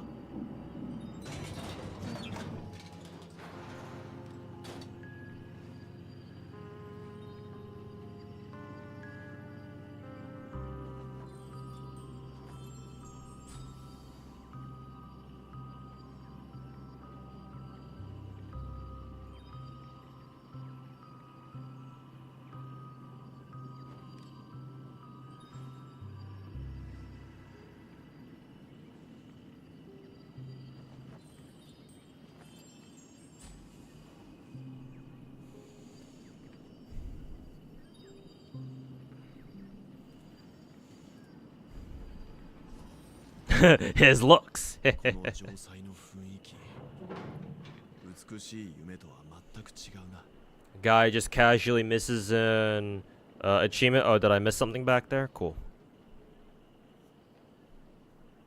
You can always go back to get it.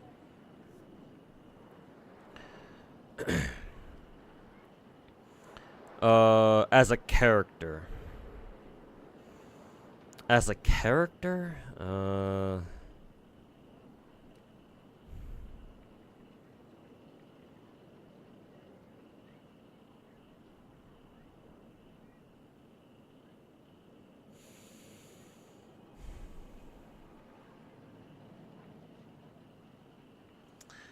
a part of me does wish that he...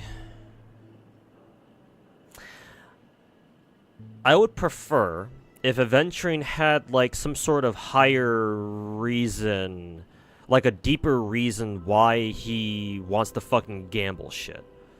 I think that would make his character better. Because the end of 2.1 left me with the sense that Aventurine is just the type of dude who just loves gambling. And that's literally it. Like, he's just in it for the thrill.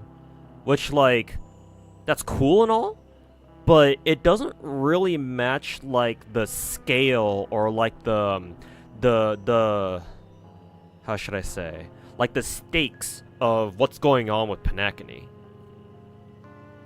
I suppose in a sense it still does, because for Aventurine it's still, like, his mission is still to, what is it? Help his company, help his corpo fucking take over penacony. So I guess, actually, now that I explained it, now that I'm talking about this out loud, now that I think about it, that's actually still appropriate to his character. But a part of me still feels like he would have been written better if his gambling addiction literally didn't just boil down to, oh yeah, I love fucking gambling, bro. Like, I come from a race of gamblers, or maybe not gamblers, but like my race literally has better luck than everyone else, and thus I gamble. It's like, okay, I suppose, sure. Cause like they gave the whole fucking sob story background, or a whole fucking sob story backstory, right? They put him as at the forefront of, like, a very high stakes, like, plot, like plot, right? Storyline or whatever. But then his whole reason, like his current day reason to do all this shit is literally, oh yeah, I'm in it for the fucking thrill. It's like, I kind of expect that sort of personality to come out of, like, a fucking Ocean's 11 or a fucking Ocean's 12 movie. Or Ocean's 13, or however many Ocean's movies they ended up making. I think the last one was like Ocean's 13, right? What they had Ocean's 11, 12, and 13. So yeah, like, it would have been much better. I think Aventurine would have been much better written. It would have been a much better written character if they were able to give him a deeper reason why he gambles so much, right? Like, even if it were just as simple as, oh yeah, I'm doing this to carry on, like, the legacy of my fucking near extinct race or some shit, right? Maybe that's implied, right? Maybe because they went so heavy on that, maybe it's kind of implied that, oh yeah, Avenging's also doing this for the sake of his people or some shit. If that's the case, if that's kind of the intention, then I think I would have preferred it if they actually, like, mentioned it directly in some way. Because without mentioning it directly, to me, Avenging just comes off as, like, oh yeah, I'm just a fucking, adrenaline gamba junkie or whatever the fuck. Right? Like, the lack of a deeper reason behind his gambling and shit, for me anyway, provide, like, it puts, like, a fucking wedge or, like, a bit of a disconnect between his backstory and what's going on at penacony that shouldn't really be there, or has no reason being there, in my opinion. If he had that one thing, then I think his character would have been much better written. But as it stands, unless I mean, I don't think penacony is 2.2 the end of penacony story. I don't think so, right? We should still have, like, 2.3 or some shit. So, because yeah, we need to have Aventurine come back, because ain't no way they're just gonna kill him off. So when Aventurine does come back, maybe they'll have one more opportunity to redeem Aventurine's character for me, or, like, make it kind of to the point where I think he should be. Because in all honesty, he should be a well-written character. He's not bad. I actually kind of like him. Mainly his fuck you, I'm going to succeed no matter what kind of attitude. I like that from him. But I don't know. The fact that he doesn't have, like, a deeper meaning behind his gamba, and he's literally just gamba the fucking character. It's not quite doing it for me, personally.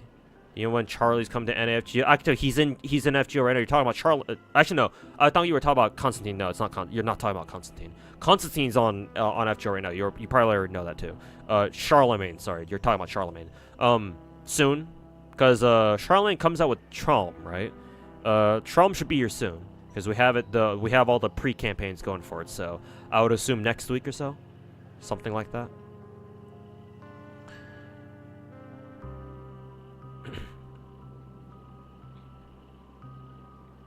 Do you want to know? Well, you telling me that in and of itself is kind of a spoilers era, so don't even mention it all. He does have a psychological reason, but they don't explore in the main. Oh, is this some sort of fucking side story bullshit? Yeah, I fucking hate that shit, bro. But sure, I'll take your word for it then. If it's like a side story thing. Ugh, fucking hate that shit. Anyways. But yeah, those are my opinions on Aventurine as a character, I suppose. At least when in regards to the overall penacony story. As an actual character, I think I already answered that a little bit. I do kind of like him. Again, his whole fucking, you know, daredevil fucking will succeed no matter what attitude. Yeah, that's like even when shit's not looking too good for him. He still plays it off as best he can, and he fucking plans shit out. Like, I think my favorite part about him is that he acknowledges that shit shit doesn't go his way all the time. Like, he acknowledges that he's in pretty shitty positions. But like the fact that he does what he can to make the best of it is what I appreciate about him.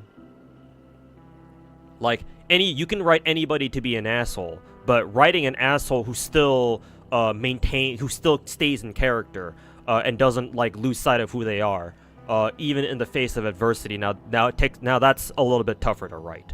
Well, maybe it's not tough per se, but you know, doing the little bit of extra effort to portray him like that, I appreciate anyway. Anyways, moving on.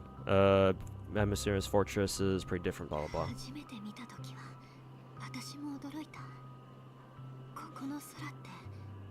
Because, yeah, for all the flaws that I see with Penacony's story, the fact that they gave him a fucking backstory to begin with, even if it was kind of long, and kind of, like, it did kind of run on a bit, like, it's, like, regardless of how long it went on for, it's still backstory. And they don't really do that for any other character. So, more than anybody else, Aventurine, maybe Firefly. Aventurine feels like one of the best written characters in the story simply because they haven't given any other character that sort of treatment. It's like, hey, imagine what a good backstory can do for your appreciation for a character. Holy fucking shit. What do you mean we start liking characters more when we get to know them better? Novel concept for MiHoYo, I know. Anyways, first saw it was on all 2. Sky here is like a reflection of the 12 dreamscapes and more shit. Some more bizarre is that this place is also separated into trade and residential areas. It's been here for a while, huh? Well, maybe simple, but faculties are very comprehensive. Seems like there are quite limited people living here. The slums! It's a Tuesday, innit?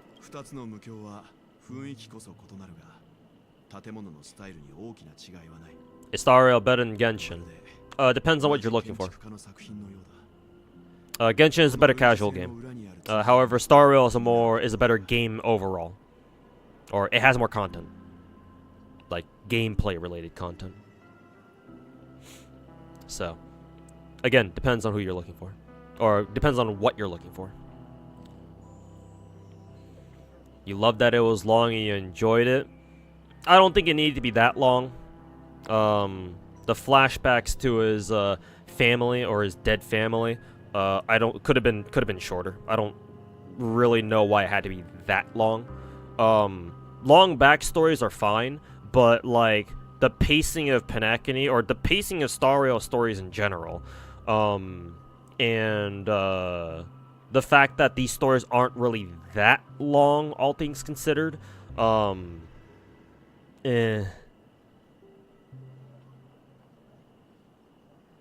Like, in my opinion, there wasn't really a reason for his backstory to be that long. Like, all they needed to do was show his dead family's background, like backstory, or like give him one good flashback, and that would have sufficed.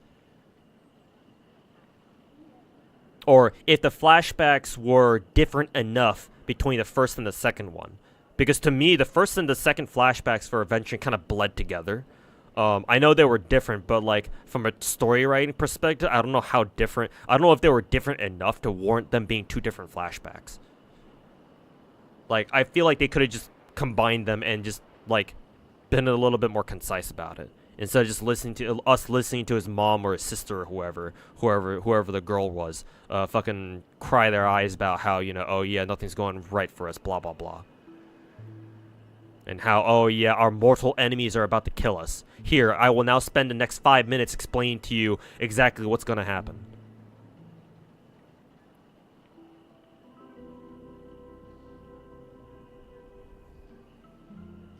But if you enjoyed it, you know, good for you. Though both Dreamscapes have different styles, blah blah, just some fucking Dreamflux lore shit, I guess. Meet up.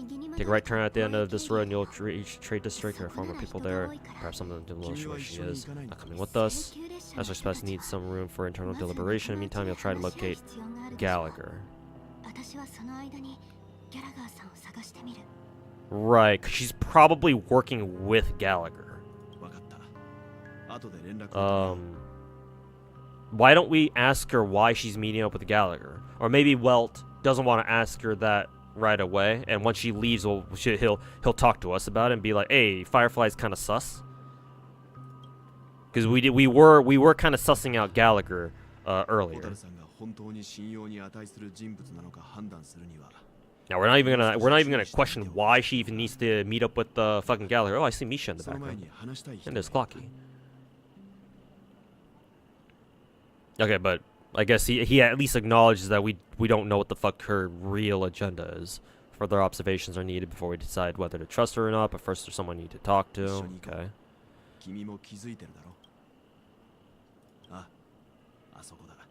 Alright, over there.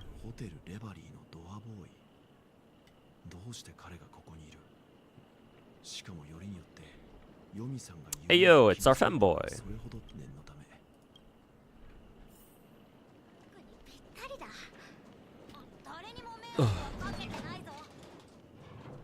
Alright, where are we going? Can we go down here? Yes, we can. Chest. Can we go down even further? Is there a ground level, actually? Can we even see what the ground level looks like? I guess technically there is. Another burb.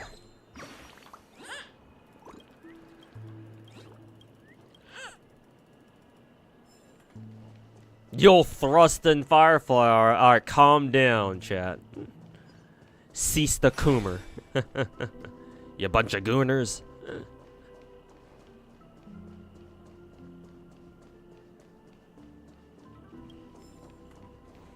Pick up the book. The book. Oh, did I miss a chest?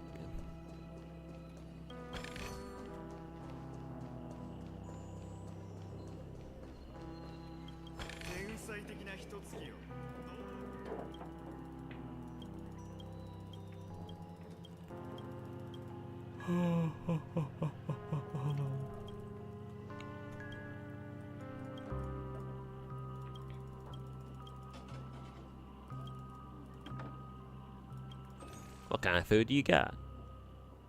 Oh, this is the one food that I saw in like a Twitter fan art of Trailblazer with Robin. Yeah. Wait, this restaurant owner claims that this shit is healthier than anything they sell, any of the fast food up in proper penacony. It's fried chicken on a donut and a fucking bagel or some shit. All right, bro. Yeah, whatever you say, I guess. Nutrition in the future is real fucked up, I guess, huh?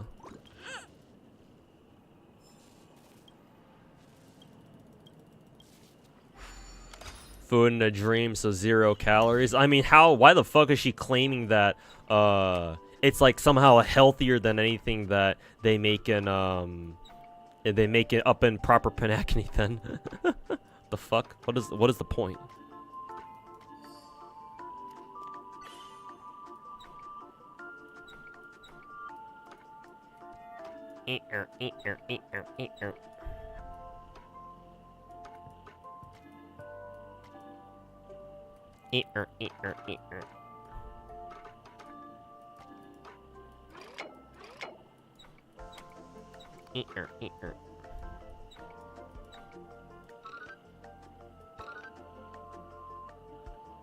Let's see. We still need to get Clocky's ass over there.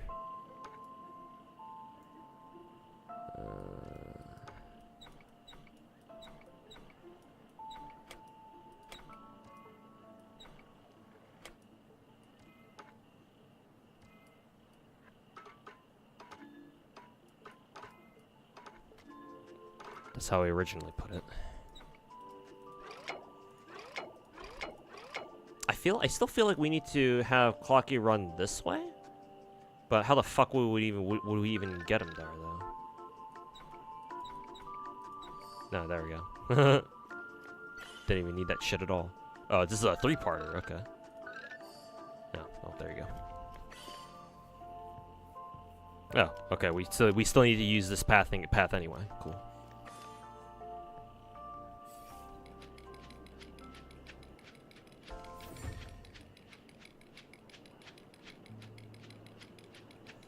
Anyways, give me your shit.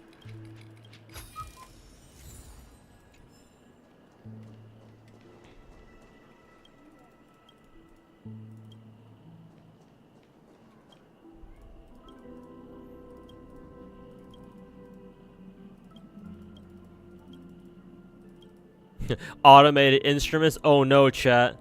People are gonna bitch about how this is the advent of AI making good music now. Let's see. I suppose we can buy all these tracks. Sure, why not? Cool.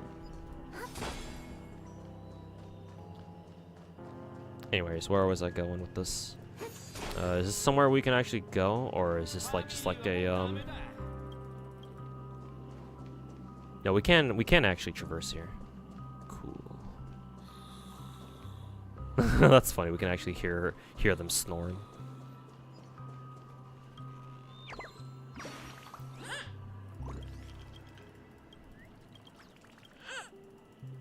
There we go. More chests.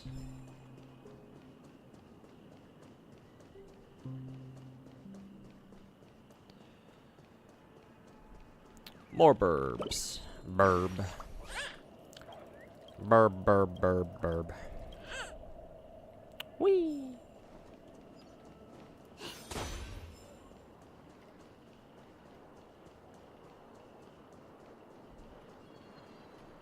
Feel like there's gonna be like there should be like a couple burbs in this alleyway or some shit.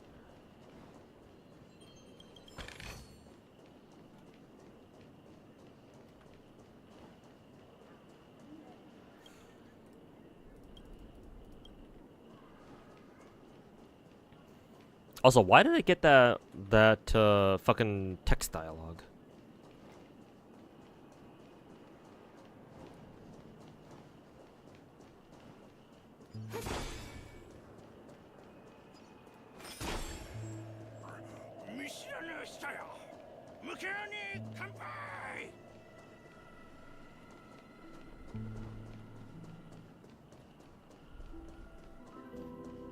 Also, what the fuck is this? Balloons in an empty room. Kind of reminds me of that one scene from Resident Evil 7.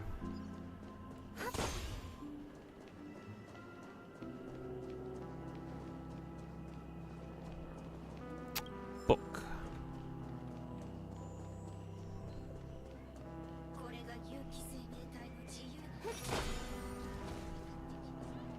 Oh, another chest. Give me that shit.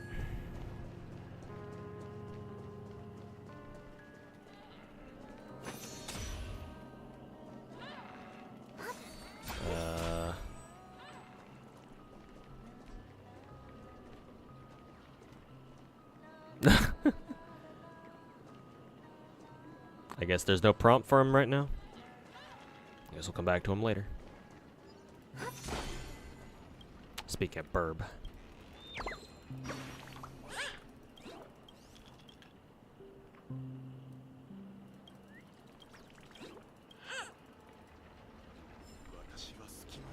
December Town. I have no idea where I'm going with that.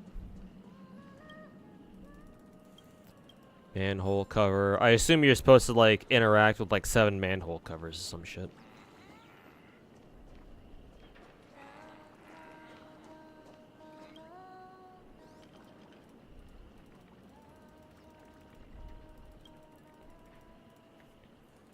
Oh boy, we can't skip this dialogue. Cool. Is this supposed to be... Are we looking up into the sky, or are we looking down? No, we're looking up because of the building on the top left. Okay, yeah. Kind of reminds me of, I think Halo 2, where you board the Covenant carrier ship or whatever, and then it takes you to, like, a Covenant city or some shit. Kind of reminds me of that.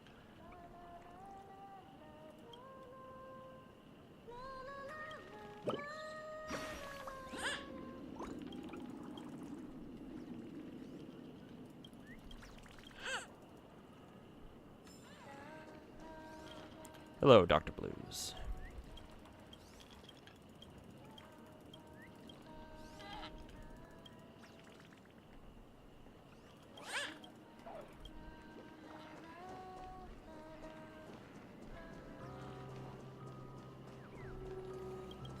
Some shit here. Talk to you, can talk to you.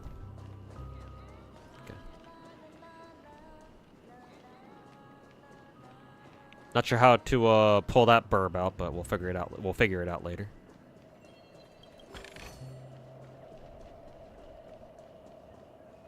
Okay, and this is where we came from. Do one last cursory look around. Will this trigger the thingy? No, not yet. High rises edge. Go down here. Oh, here's another burb. Burb.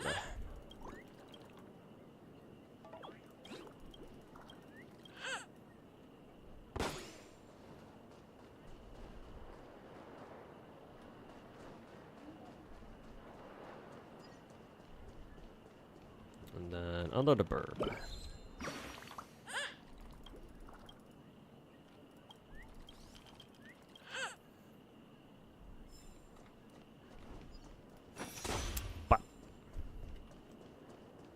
See. Ooh, that's cool. Oh, they took this shit straight from Genshin. They took this shit straight from, or they took this scene straight from Enkonomiya. Because you see kind of like this like parting, almost exactly like this in when you enter Enkonomiya proper. You had like when you first enter, you go through like a fucking water / grassy section, but then you have the grand entrance into Enkonomiya looks almost exactly like this. They took this shit straight from Enkonomiya.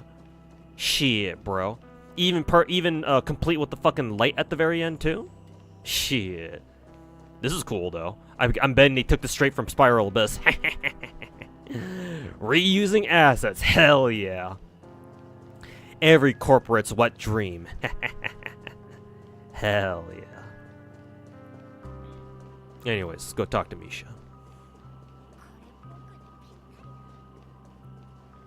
あれ、この前のお客様じゃありませんか？また会いましたね。お隣の方は、自己紹介を忘れてました。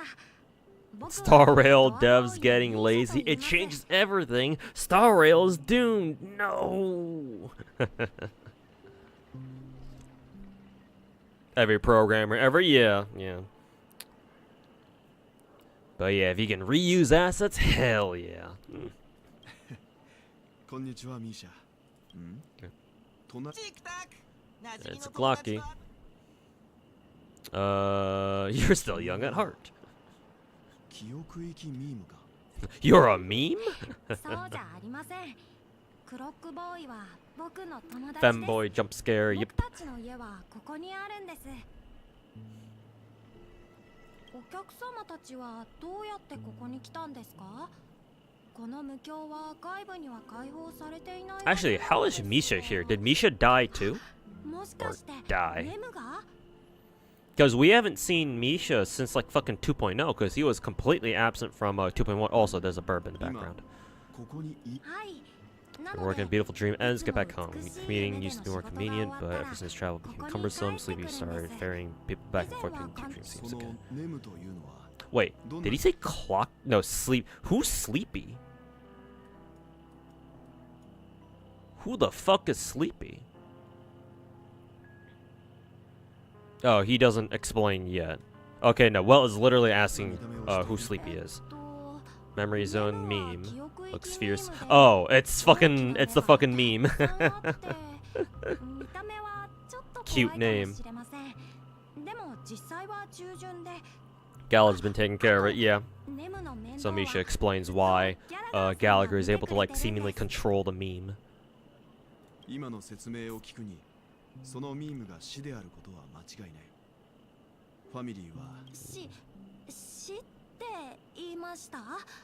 夢の中に Dream, Sleepy's just a little aggressive, sometimes messes up by fetching the wrong guess. Well, it would never hurt anyone. Ah, yes, shanking people through the chest. It isn't hurting anyone, guys.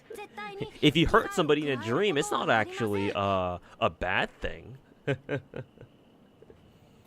You can do whatever you want in a dream.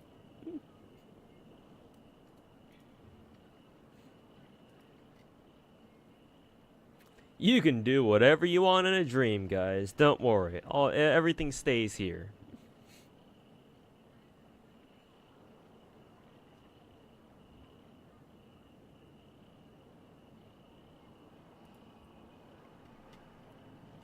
それならこの数日でそいつがゲストを連れて帰ってきたかどうか教えてくれないか。実はそうだったんですか。それならギャラが Busy visiting a visitor. I wonder what he's up to, chat. あなたた Clueless. ちが探してるもしかしてロビン Ooh, さんで Misha すか？ figured it out. It's it, Miss やっ Robin? ぱりか。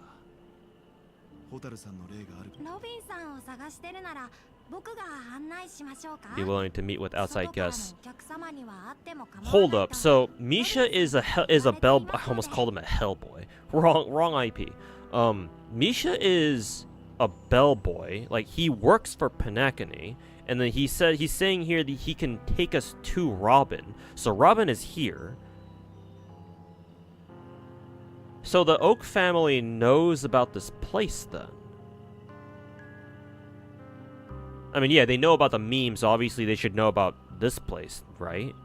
But if they know about this place, then shouldn't they know what the meme actually does? Or maybe Misha's keeping this a secret from the Oak family? Maybe Robin is too. Maybe Robin uses this place as like a fucking like a means to escape her fucking celebrity life, I guess. Perhaps. I guess we'll find out. それは助かる。あと、はぐれた仲間を探してるんだ。 A woman with red hair. Wait, they're fucking missing? Why are they missing? I thought they just kind of went ahead of us. Unless Welt is like just bluffing, just fucking bullshitting Misha. Why is Welt saying that that they're missing? Did they say that we had to fucking go look for their asses? Because I was under the impression they just kind of went ahead of us. It's a sex dungeon. Oh god. It's her sex dungeon. それはわかりませんね。でも安心してください。 Its safety is unmatched. Ah, yes. 美しい夢のように Surely it must be. 大きくも賑やかでもありませんが、治安は They got とってもいい separated ですから。 again? Oh, okay. I thought they just kind of went ahead of us because they woke up because Firefly woke them up first. I didn't realize they were like straight up missing and we got to track them down again. こう Alright. Okay, so we're gonna go find Himiko and March 1st, and then we'll go see Robin together. We'll leave that tone. 分かったそれで Sure. Okay, I didn't realize they were キノコ missing. にを騒がせていた2件の殺人事件の答えが出たらだが黒幕の意図は As for the intentions of the master behind it all, we're still none the wiser. Has to be Gallagher. We now know the answer to both murder cases that have caused such commotion in Penacony. Wait, already? I mean, I know Welt is smart and all, but really? Both murder cases. Firefly. Okay, so murder cases. We got you guys explained this to me before. The murder cases are for Firefly and Robin, right? And then Misha was like, "Oh yeah, Sleepy is the fucking meme, or we know it as the meme." So I suppose, yeah, I guess Welt is right. Now that Misha's told us this firsthand, yeah. So, oh no, So now that Misha's confirmed that Robin is here, then yeah, we know. Then we know the answer. He's right. We know the answer to both murder cases because we know we've met up with Firefly. Firefly's off doing her own shit now, meeting up with Gallagher or whatever the fuck. And then now Misha told us we're gonna go meet up with Robin. Okay, checks out. As for the intentions of the mastermind behind it all, we're still none the wiser. Okay. That name, Keck W. Visitor from the Oak family is worth learning more about. Has to be Gallagher, who's behind it all. I mean, that would be more like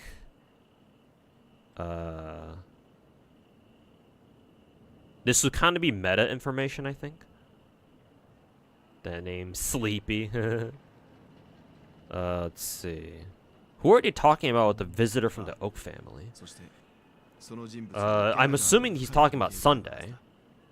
そうでなければ人目を避けて会う必要はないからな。ところで君は But she really saw a clock that only you could see, right? Yeah.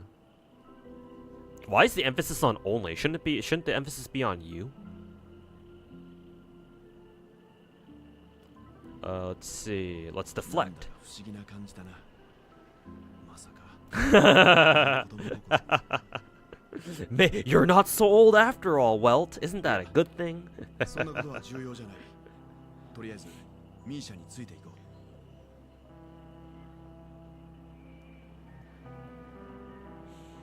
Apparently the contract that got leaked that CCs were getting mad at. Oh yeah, really was fake. So they just got debated and spread misinformation. Ooh, I wonder how MiHoYo will retaliate.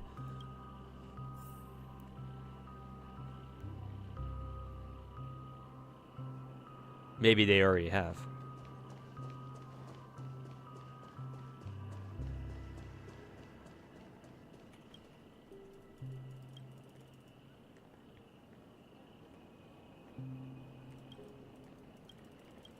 The literal name is literally Vader.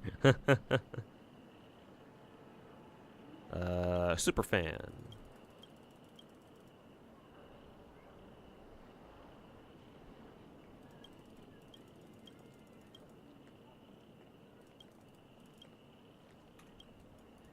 Yank.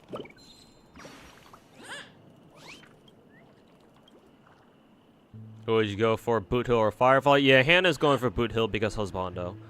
Most of us will go for Firefly, naturally. But I will be rolling for both because I think they're both cool. Investigate? The fuck? Oh, we're just looking at whatever the fuck this is.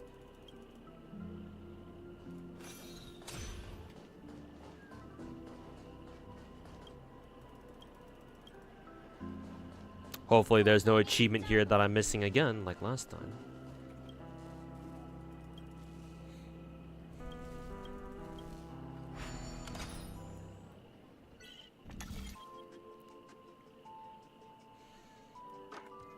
Alright.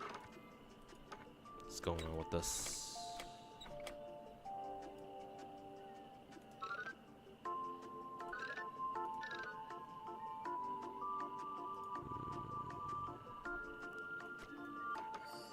There we go.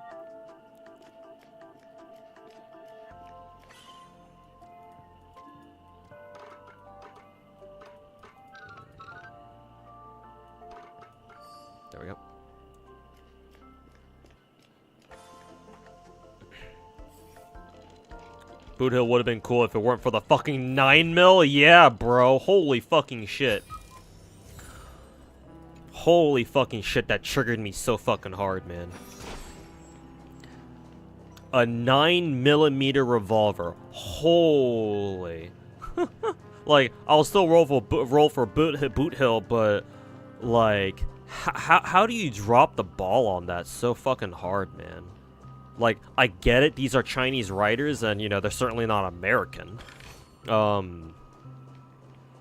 like, did they seriously think 9mm was the appropriate fucking revolver caliber to give to fucking, Boot Hill? Like, really?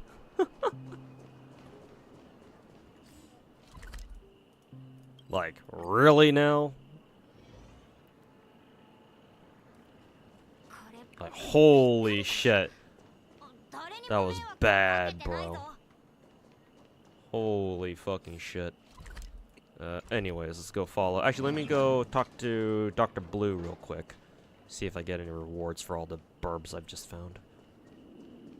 Where is, Oh, am I... Okay, we started the story anyway.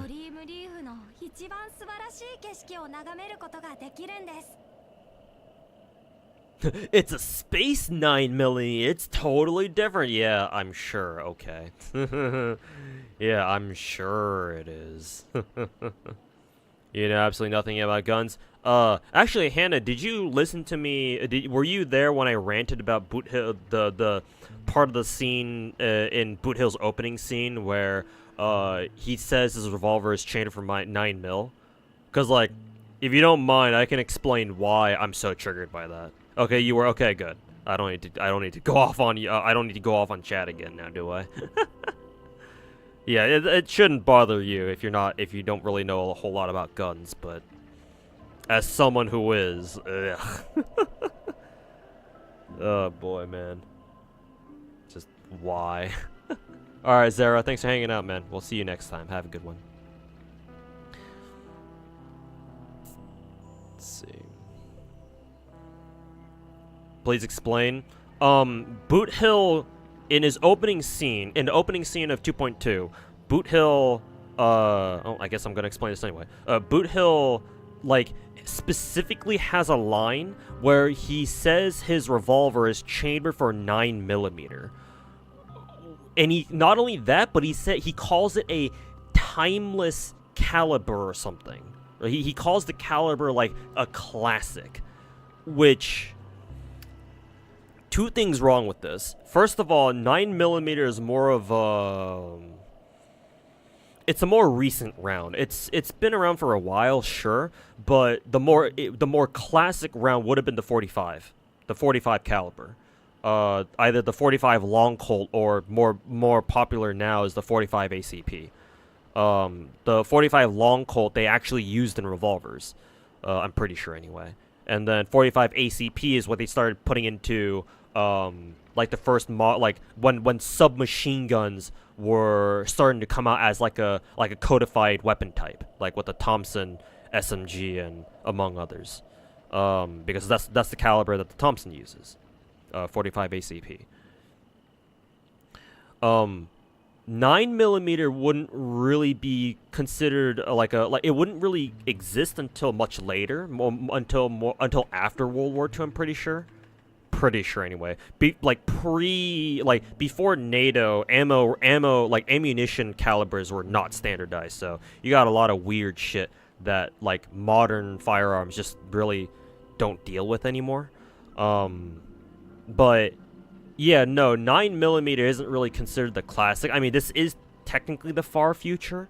Like, we don't know exactly how far into the future Star Rail is, so yeah, sure, maybe 9mm could be considered like a timeless classic by this point. Who knows, right? But yeah, no, 9mm isn't really a revolver round. Like, there are some 9mm revolvers out there, I'm sure, but that's not really. It's not really a revolver round. The appeal of revolvers in real life is that they can shoot rounds that are not meant for standard handguns. Like 9mm is a fine caliber for like handguns and such. Sorry, but not really for revolvers, because revolvers, you use them more for what are called magnum rounds. I think it has something to do with like how you load them into the rounds, and these particular magnum rounds don't work very well on pistols and handguns because of the nature of their feeding mechanism, I'm pretty sure. Something like that. Because handguns are auto-loaders. Because of the way they work. Their internal mechanism works. Whereas with magnums, or with revolvers, sorry, they're not really auto-loaders, right? Because you have to, some revolvers you have to like manually pull the fucking hammer back with every single shot. I'm sure modern revolvers, like you don't have to do that every time. Some revolvers maybe you still do. But anyways, the feature of revolvers is their whole fucking cylinder fucking thing, right? It's not really a magazine, so I can't call it a magazine. But yeah, the way that you load a revolvers through the cylinder, the nature of that makes them much more appropriate to fire magnum rounds, which are much bigger bullets and have a lot more stopping power. So that's why you see revolvers chambered for like 357s, 44s, and more recently even shit like 500s or even bigger. Like insanely huge rounds that you wouldn't really have an everyday use for. Like maybe for everyday use you'd go as high as like 44s, but like anything beyond that, then like what the fuck are you doing? Are you trying to kill like elephants or something? I mean, there literally is a gun out there called an elephant gun. It uses like a fucking 750 caliber or something insane like that. But yeah, no, bottom line is that 9mm is not really the round you want to use for a magnum, or not really a round you want to use for a revolver. You would rather use, it would be more appropriate if Boot Hill used something like a 357 or at least a 44. Like the 44 round is an actual classic round because hey, there was a whole fucking movie about it. I don't know if any Zoomers in chat would remember Dirty Harry, but that was the whole fucking iconic line of the movie. You know, fucking, you know, the most powerful handgun in the world, chambered for 44. I mean, obviously nowadays not really, but at the time it was. So it would have been, I mean, and not only that, but like, you know, fucking Boot Hill is supposed to be the quintessential, you know, American cowboy in space, right? Like he embodies that whole fucking stereotype. And like like he should be chambering his gun for like the big beefy, you know, the big macho fucking magnum calibers, because that's American. You know how us Americans are, bigger is better, right? And us and our obsession with fucking guns and shit. But then they gave him a fucking 9mm. Holy fucking shit! What a fucking boner killer, man. I also want to add that back in the day, when the U.S. military first decommissioned the 1911, the M1911 as their standard issue sidearm, and instead adopted the M9 or the Beretta, the Beretta M92, and they adopted it as their new official sidearm from like, well, I think the late 90s or so. I forget exactly when they adopted it. Up until like the 2010s maybe. And they adopted it as the M9, right? I'm sure you've heard about, you know, the M9 handgun at some point, either like video games or some shit. There was a huge controversy about that because initially, back in the old days, the U.S. military specifically had documents when they were back in like fucking World War II and shit, World War I, World War II, where they said that, oh yeah, anything less for like a handgun, yeah, for a handgun, any ammunition smaller than 45 ACP we don't want. And all of a sudden, you know, 100 years later, we're replacing the M1911 with a more modern round, sure. But a lot of people back then had doubts about like, oh, why are we switching away from 45 ACP over to 9mm, like this new round that has nowhere near as much stopping power as 45s, just because it's more modern. So a lot of like traditionalists back in the day were really upset about that. I mean, even to this day, people can get into, like, gun nerds and gun experts or like gun enthusiasts can oftentimes get into arguments about which pistol caliber is better, the 9mm or the 45. So for sure, the 9mm round is a very controversial round, or at least it used to be. Maybe these days not really so much anymore. It's a perfectly fine handgun round these days. It's been around for such a long time. People have figured out how to use it. But my personal biggest problem with Boot Hill using a 9mm is that he calls it a classic. And at least for our IRL context, it's not really a classic. If they wanted to go with a true classic, they should have gone with a proper Magnum caliber, or at the very least a fucking 45. But a Magnum round would have been more badass, cause fucking man stopper, fucking pull the trigger once and blow someone's head off, kind of fucking shit, So yeah, that's my personal gripe about it as a fucking closet gun nerd. ブラックホールいや奥室が集まって You'd say reading my stream title to get your hopes up. Yeah, I don't. I do not. Oh, I'm not, rather. Hey, Malice, how's it going, man? Happy weekend. Yeah, same to you too, man. The M9 was roasted when you were military? Yeah, man. Checks out, man. Yeah. Because, like, I heard with conflicts in the Middle East, like, our boys, our men in uniform had issues with, like, 9mm and, like, fucking 5.56s. Because while they were like really fast rounds, they didn't have much stopping power. Or at least the 5.56 is a really fast round. I don't know how fast like the 9mm is. Actually, no, the 9mm should be faster because it's a smaller round, so yeah, it should travel faster than like, for example, the 45. The 45 is a much bigger round, but because of its size, it doesn't travel as fast. But the 45 had stopping power, but the 9mm doesn't because again, it's a smaller round. So like, I heard that our boys would shoot at people in the Middle East or whatever, shoot at enemies, and then they get hit, but they wouldn't drop, and they would just keep running. Because the round would literally just pass straight through them, because it's going so fast, and it's such a small round. So yeah, the 9mm is definitely a controversial round. Maybe in another planet, I don't know, man, yeah.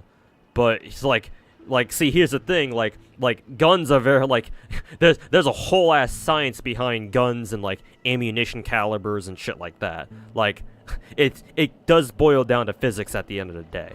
Then again, maybe, we're only talking about Earth physics and all that, so, I don't know, maybe in a different world, maybe physics work a little bit differently, I guess, but then again, we're not running around in spacesuits or whatever, so, there has to be some sort of degree of consistency between, physics here and on Earth, right? But yeah, like, regardless, like, Boot Hill calling 9mm a caliber, like, a timeless classic, is kind of an omega lol from me and other, gun nerds in chat.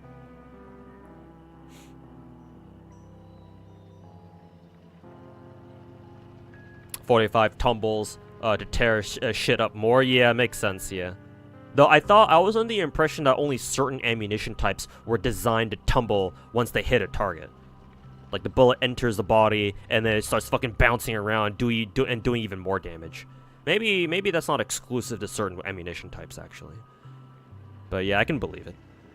Cause yeah, if the bullet is too fast and it's too small, then yeah, it'll just go straight through you.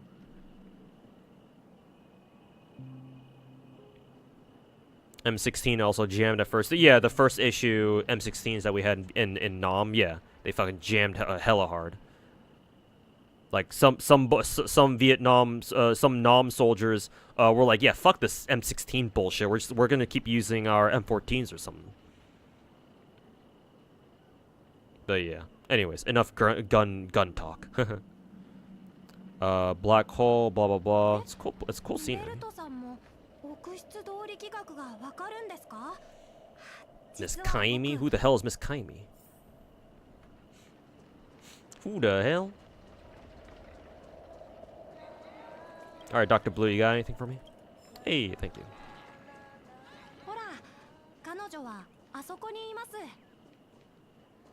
Oh, she's Miss Kaimi. Alright. Oh yeah, Artemis. Yeah, that sounds familiar. Yeah, I remember reading about the self-cleaning part. Yeah, yeah, self-cleaning. Omega lol. Then I was such a gun nerd. I've always been I've always been like a big closet gun nerd. I don't know too much about it. I just like yapping about what I know. But like I grew up on first-person shooters. Like the FPS genre is my favorite type of game. And so playing all these first-person shooters got me, especially like modern military shooters, got me super interested in like, you know, oh, what kind of gun am I using? And I'd go watch videos, YouTube videos of like the real-life guns in action and shit. Fun to watch. Do I own a gun? Not right now. I eventually want to, just like a handgun for like self-defense purposes or for home defense purposes. Like if I had my way, if I were living in a place like Texas or something, like, and if I had the money, like my dream gun is a Mark 17. That is my favorite assault rifle / battle rifle IRL. But those things are expensive. Several grand at the very least.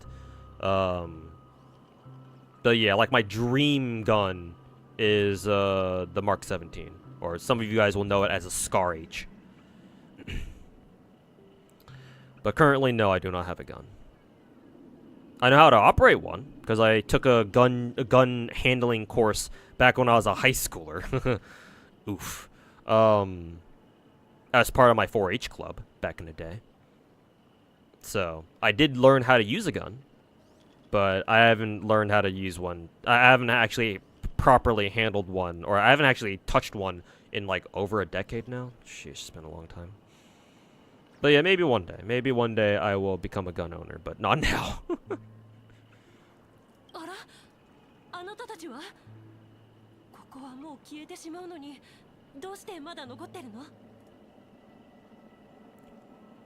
This place is about to disappear. Is she fucking tweaking or some shit, or what? Then why aren't you leaving?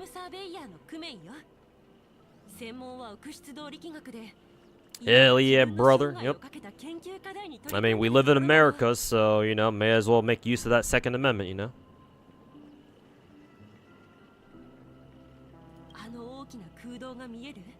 Just, don't, you know, as long as you don't have any plans on shooting up places you really shouldn't be. I know we Americans have a bit of a problem with that. But, yeah. As long as it's just for recreational purposes, or for home defense, or self-defense, yeah, should be all good. Too bad I live in the state of fucking California. Wrong place to own be a gun owner. See that gaping hole, just narrow rift, but now it's grown. Oh, it's actually grown quite a bit. Okay. Cool. Now, it's sucking everything in.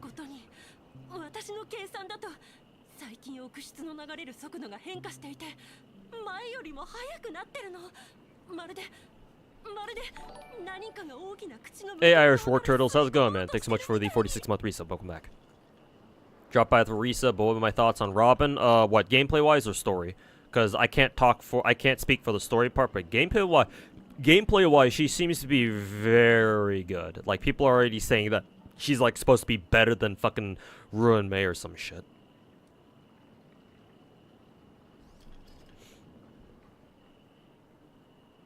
So, she's very good. Definitely worth rolling for if you need another 5-star Harmony character.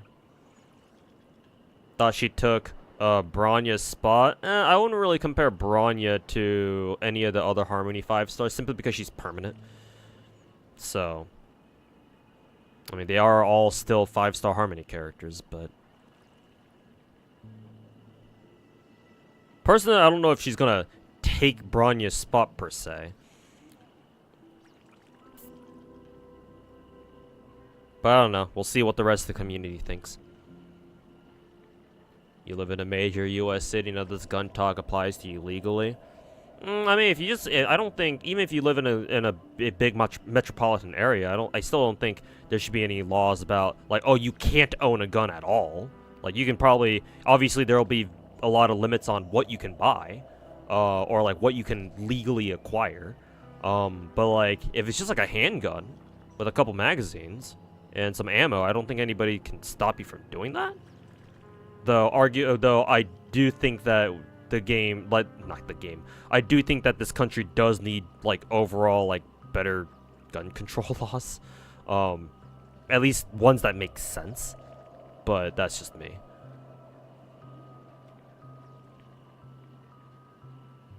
I don't know. Obviously, gun control laws is a whole fucking can of worms that I don't know if I want to open right now.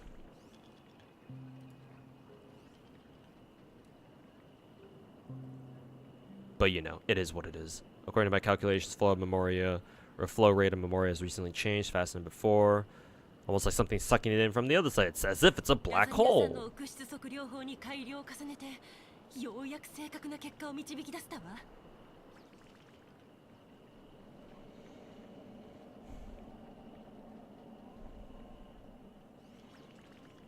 Robin favors dual damage dealers and ideally follow-up attackers too. Robin is the perfect buffer for the Topaz and Dr. Ratio duo. Yeah. The Topaz and Dr. Ratio dual DPS combo is Robin's favorite team, or it should be your best team, because both of them are just follow-up attackers. Both of them are just gonna throw out FUAs the entire time, and obviously Robin loves that shit. Or she synergizes perfectly with that shit. Now, it would be better if Topaz actually had an offensive ultimate.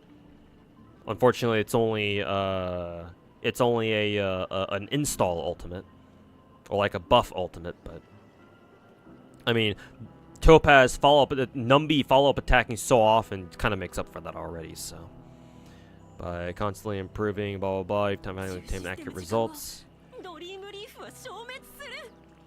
Just like the melting of glaciers, everything, blah blah blah. Glaciers? How the fuck do they know what glaciers are? Maybe they come. Obviously they know about ice worlds, I guess. But if there are ice worlds, then like, whatever. I'm not gonna question that. The dreams on that side of the void will fuse into one. So we just got here, and this fucking black hole is threatening to destroy everything. All right, cool. We just got here, bro. This sort of thing has happened a lot of times, but oh, okay. She's had a history of being a fucking doomsayer, huh? No, but this time it'll be different.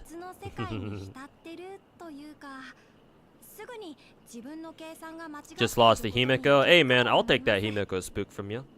She's fucking hot. Literally. At least she's useful in PF. Yeah, you can definitely build her for pure fiction now. At the very least. You want to get Ruin May's signature? Yeah, you should. You definitely should. But yeah, just gotta wait for a Ruin May rerun. Who is Madame Rosalina? Very interested in her achievements. Could you tell more about them? Why the fuck are we talking about this random bitch's achievements? Also, why are we fucking talking to Kaimi in the first place?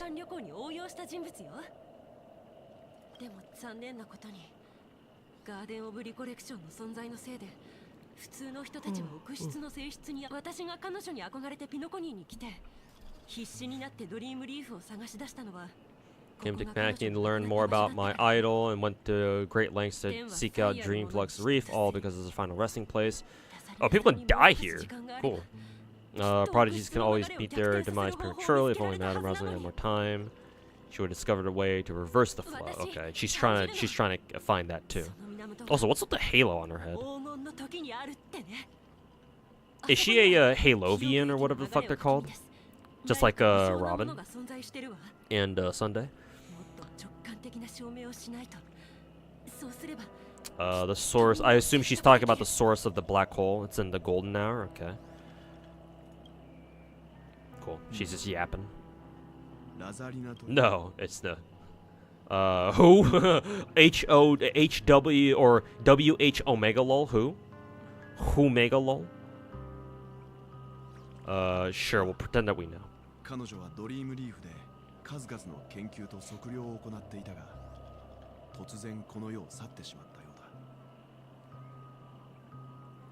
Himiko was always good if you play her gimmick. She's like, her gimmick wasn't very easy to trigger on bosses. Yeah, but I mean, like that's kind of what matters the most. So yeah. Like Himiko was always good for AoE situations.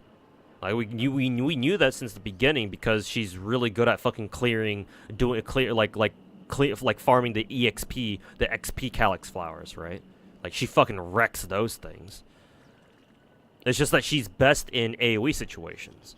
But before Pure Fiction, we didn't really have, you know, situations like that. So, yeah. But now that Pure Fiction's here, there we have a good reason to use them again.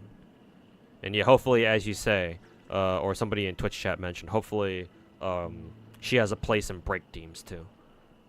I mean, yeah, of course she has a place in break teams. Her whole fucking mechanic, her whole fucking follow-up attack is based off how many people you can break. So yeah, of course. What the fuck am I talking about? Besides, like, Deer Boss, yeah, I guess she's good against Deer Boss. But then again, like, the Deer Boss himself has a ton of health, so ideally you want, I think even against Deer Boss, like, you prefer going with single targets if you can. At least splash damage characters.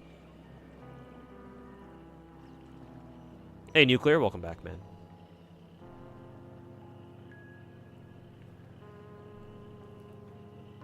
Anyways. The prison war. Oh, yeah. And we know the prison war because I think Gallagher mentioned it. She could see, if she could see the penacony of today, it's people building homes in a memory zone, but she'd be really happy. Perhaps. Okay, so we talked to this nut job. Why the fuck do we even talk to her in the first place? Excuse me.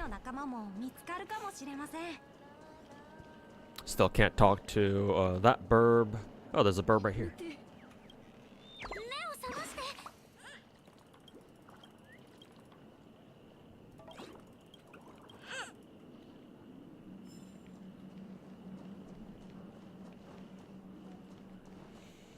The introduction of multi-break bars can make Himiko perform even better? As in, like, are you just talking about, like, the different, phases of a boss? Or are you talking about enemies that have, multiple toughness break bars? Or multiple toughness bars? I think you're just talking about, enemies, bosses that have, like, multiple lives, right?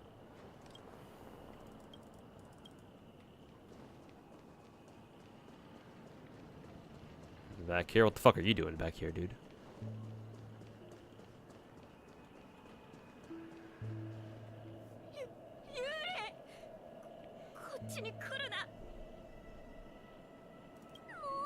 Oh, here's March. Multi-toughness bars? Multi-toughness bars. I would have to see how it works. Because I don't think we have anything like that in Star Rail just yet. But I wouldn't be surprised if we get something like that. New penacony boss, sorry if it's spoiling. Yeah, that is kind of spoiler, so I appreciate if you didn't mention that, like, right before we get into it. So, yeah, I don't appreciate that, man. Like, just because you say sorry of spoiling, that doesn't excuse your comments, so. Yeah, don't do that again, please.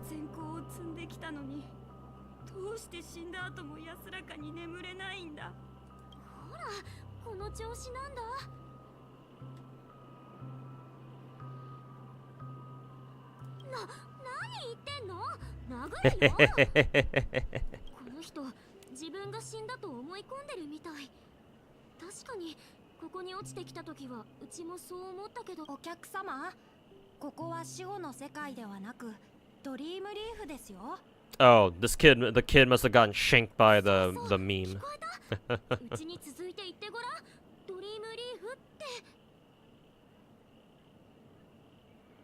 Yeah, sorry if I'm spoiling, so I'll spoil it for you. It's like when people fucking say no offense, but I'm going to offend you anyway. It's like, bro.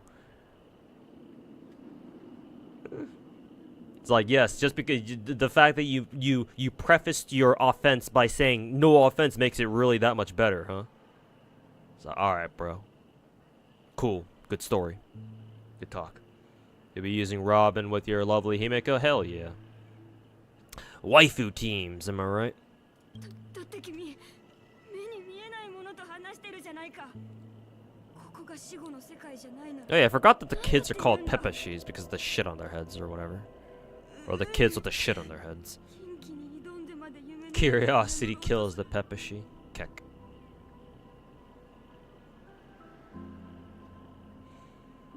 Invisible who? All the dead are here, all of them? Do you see dead people, kid?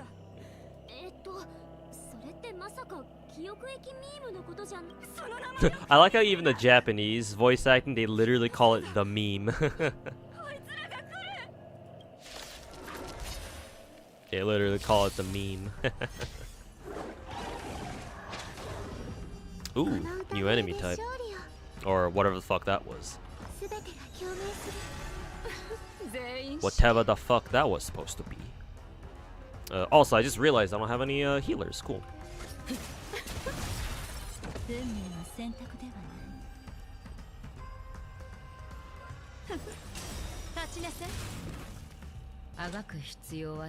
Huh, okay, that's an interesting mechanic. Whatever enemy possessed that dude just now, it gave him a 4th elemental weakness? Because normally enemies can only have up to 3. But it gave him a 4th one for some reason. Well, he's dead now.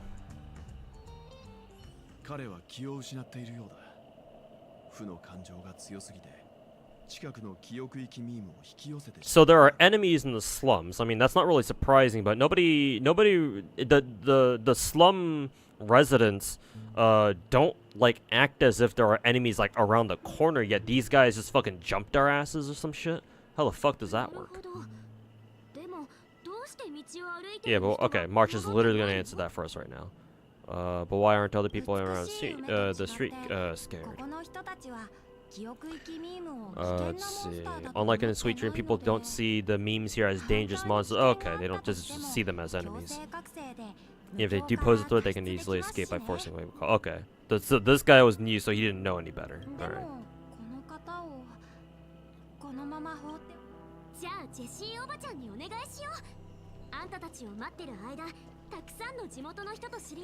Collectibles. I think we've already been here, yeah.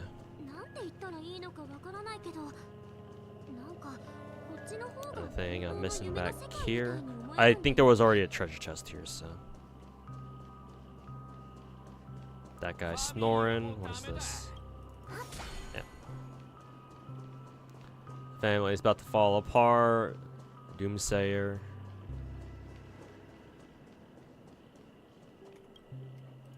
Doing some graffiti.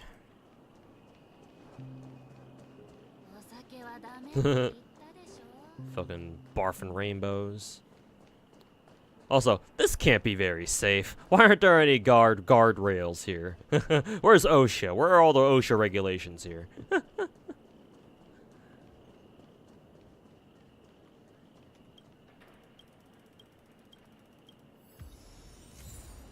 Oh, okay, we just got a gear from that.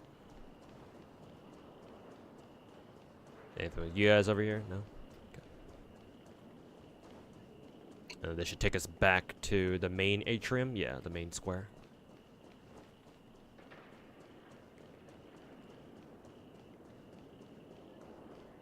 Okay, we talked to the restaurant owner. Yeah, you can't really die, so it's like, who cares, right? If you fall, you'll probably just respawn. But is it bottomless? Like, if there's a bottom, yeah, you can die, because you know you hit the ground and splat. But if it's bottomless, how do you respawn? Because the very well may be bottomless if it's a fucking dreamscape. So how do you respawn? That's like a video game where there's like a zone where if you enter, you just immediately respawn back up top or some shit.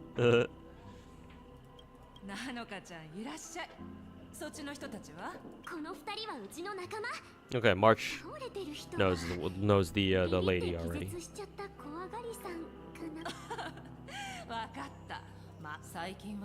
You know, new faces recently. Things must be stopping beautiful dreams. Few remaining havens of freedom, and Asdana will soon face trouble. よくあるっ Not てほ really どじゃない becoming け frequent ど now. I guess some 頻 of 度 the は高くなってるわ signs of sweet dreams こっちの collapse. 人はかなりショックを受けてる So they've kind of known that the end was coming, huh? 天観族の女の子を探してきてくれない彼女の歌声は精神的な傷を癒せる Yeah, so they were called Halovian. Finding help, her songs can heal mental wounds. Hey, that's convenient. We're just looking for Robin too. おそらくロビンさんロビンさんロビンさんなら事の経緯を明らかにするため For that was Himiko. You were with her earlier, right? Yeah. ちょっと前まで姫子と居住エリアにいたよドリームリーフみたいな場所はアスデナの記憶駅にいくつかあるん This だ is って before the それ family から arrived. ドリームリーフがまだそんな Dream に大 flux きく shape なかった頃は took shape, center of all the dreamscapes in ここがペナコニーの Penacony. 目標の中心だったって話も聞いたよ The center of all dreamscapes in Penacony. Okay, それ that's が kind of 本 cool. 当なら美しい夢とこのと姫子はまだそこの人から So she's gathering information. We gotta go catch up with her. Cool. 天才的な人つき All right, let's go meet up with the girlie. Where art thou, Himeko? さっき別 There れ she たのは is. ここだからそうだったの What's my favorite gacha? すべて補えるなんて思ってなかったわ My favorite gacha of all time is still FGO. However, now,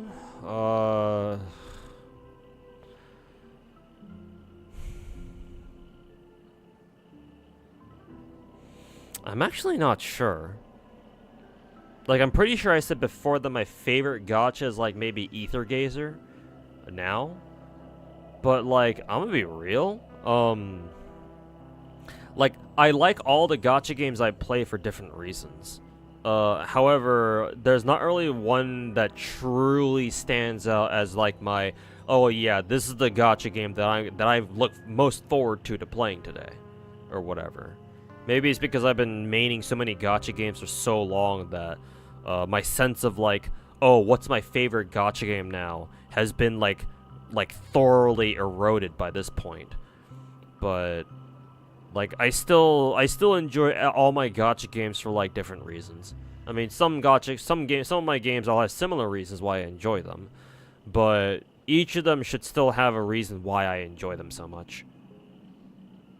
I guess for now, to give you a straight answer, I think my favorite gacha game will be Ether Gazer so far, just because I like how they do things in that game, or I like how the devs are handling that game.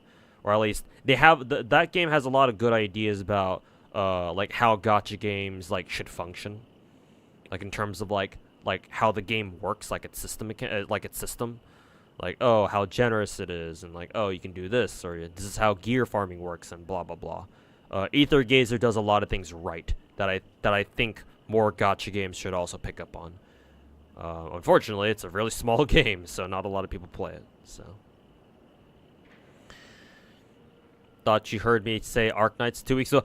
I've said that Arknights is the best gacha game overall. Not my favorite. I mean, it's up there. I do really enjoy Arknights, but I did say that it's the best gacha game in terms of content. Like, in terms of like how much content you're gonna get out of gacha games, Arknights is the best. And I think that Arknights is overall the best gacha game that you can play. Is it my favorite? I mean, I enjoy it a lot, sure, but I don't know if I'd go so far as to call it my favorite. Hey, Hayes, how's it going, man? Sorry, I hasn't given you yet, but the gameplay hasn't gotten you yet, but the gameplay is really nice. Yeah, the gameplay is nice. It's very simple, but I enjoy it still. Ether Gazer is good. Yeah, I really enjoy that game. But yeah, it's cool.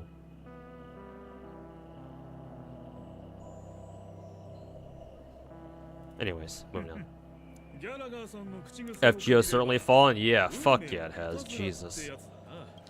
They've fucking dropped the ball. They're dropping the ball on FGO, and I don't see any sign of them reversing it at all. Who's this guy? Also, hey, an NPC with facial hair. Mika or Micah. That name sounds familiar, actually. Haven't we heard of this Micah dude before? Micah? みんな揃ったよね。 Actually, is he the first character in the is he the first male character in the game who actually has a full fucking beard? 見た？ A true Giga Chad? 七死人の皆さん、こうしてあえてこう He's got a good voice too. And he's dressed pretty snazzy. うちらのこと知ってるの？あんたたちがピノコニーに足を踏み入れた日からずっとその動向 Yeah, he should yeah, I remember his name being mentioned at the beginning, ドリー so ムリーフと yeah. 12の無教が隔絶されてさえなければ正式に自己 Allow me to 紹介 formally し introduce myself. Micah, Gravekeeper of Dreamflux Reef. I don't know, recognize this title, but I recognize the name. 墓守？ Oleg has some. I actually don't remember who Oleg is, but I don't doubt you. I'm assuming I'll take your word for it. ドリームリーフでの生活はとても自由で組織と呼べるものはない Involves cleaning a few tombstones. Ha, I see. Sorry, bro. I didn't know you were the Undertaker. ミカさん、それは謙遜しすぎですよ。道に迷った Okay, 夢を追い so ここに yeah, 連れてこられ he's the one who ると finds いつもミカさんが people 守 and 護者とし fucking て彼らを美しい夢に送り either 返した guides り them back to where they belong, or if they're gonna stay here for good, he just 生 shows き them る the 方 ropes. 法をなるほど Cool. ところでミカさん君の言う What was with that line? Were you talking to me, Mr. Yang? Is Micah sus?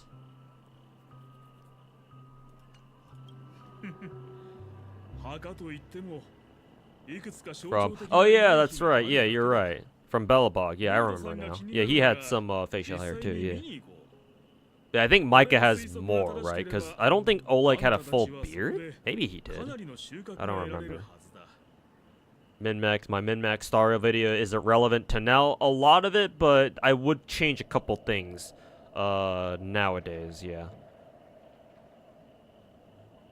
But a lot of it should still be relevant. だがその前に Let's see. もう一人 Important guest, probably Robin. それってもしかしてこ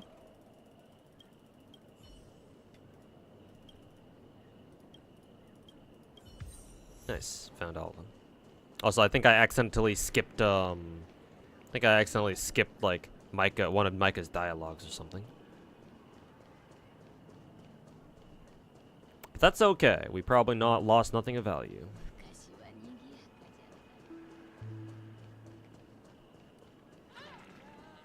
No, can we talk to you yet? No, not yet. Also, I just realized the NPCs who were here are gone now. Where'd they go?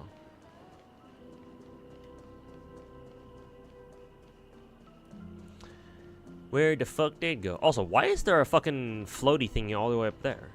Can we go up there? Yeah, we can. How do we get up there?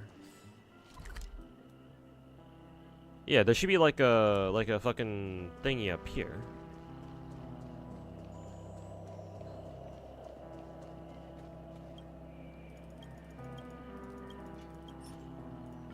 Oh, I have to fucking pay a token for this shit? Oh god. Okay, now we're here. I have to remember to fucking buy those fucking tokens every week from that one waiter in penacony. Ugh. Wait a minute, hold up. We've been up here already. Yeah, I didn't need to fucking pay a coin to get up here. Well, that was a fucking waste. Actually, no. We don't even. No, I did take the right thing, I think, but we didn't go up there. Let's see. Okay, we can fucking choose to go up there. Yeah, to rooftop. That's where I want to go. Yeah, I chose the wrong location. Yeah, I must have. Here we go. There we go. There's a chest. Oh, cool.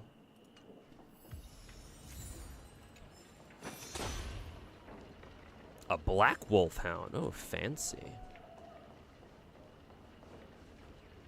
Fancy. Hey, got it. Trick shot. Actually, if you don't have Robin or like Bronya, how are you supposed to hit that thing? Because Natasha, I don't think Natasha can hit that, no? Because her projectile goes forward and then down, unless it goes far enough horizontally where it can actually hit that, that balloon.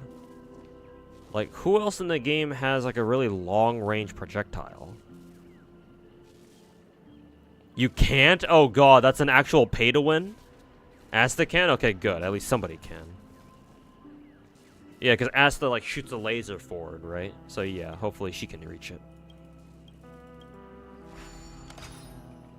I was about to say, like, holy shit, if you can only hit that with, like, fucking Robin or something, pay to win confirmed. Fucking pay to win, boys.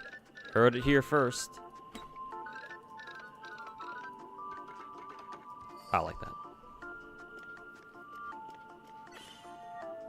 You forgot Asta has a long range attack. Yeah, I didn't think that her attack was that long range, but I guess because she does shoot a laser, I guess it must be. There we go. So yeah, like I forgot about that shit too.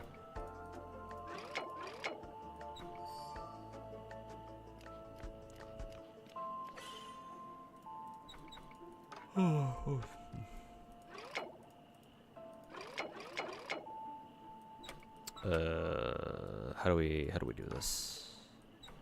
Ah, okay.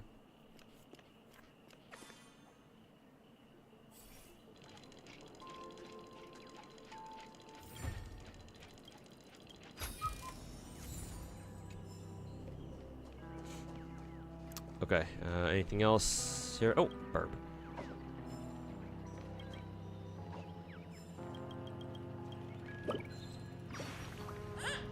But of course there'd be a burb up here. Alright. Hopefully there's nothing else here. Whee! Shit, I think I went to the wrong place. Whatever. We can just run over there. Alrighty, let's go meet up with Robin. Our second girlfriend from penacony. Hello, Robin. Meet Robin. みんな素晴らしい歌声ね。こういうスタイルの曲はあんまり歌わないからすごく勉強になったわ。ロビンさん、本当に何とお礼を言ったらいいのか。 She's teaching the kids how to sing. たった That's cute. 数日で子供たちがあんなに上達するなんて。クリッサさん、私は声の出し方を教えただけ。人生に希望を持つことを教えたのはあなたよ。現実世界での日々は分かっていたので。お別れの時間が来るたび、子供たちはこのリウムの地から離れることを嫌がる。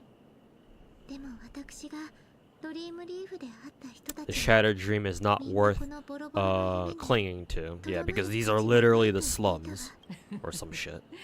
さすがは期待。エマとアンディは私が引き取った孤児。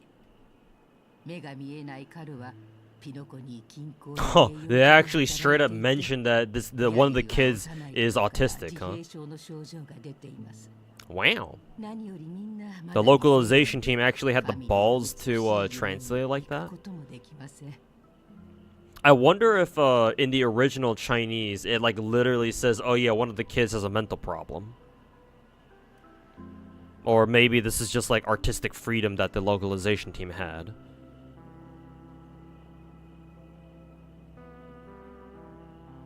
But that's interesting. They're not old enough to enter the sweet dream managed by the family, so they're stuck here for the time being, huh? Autism representation, just mental illness in general, or just like mental conditions in general. Because yeah, unfortunately they're just not talked about enough. Aren't we all autistic? Yes, but for many of us, we call ourselves autistic as a joke.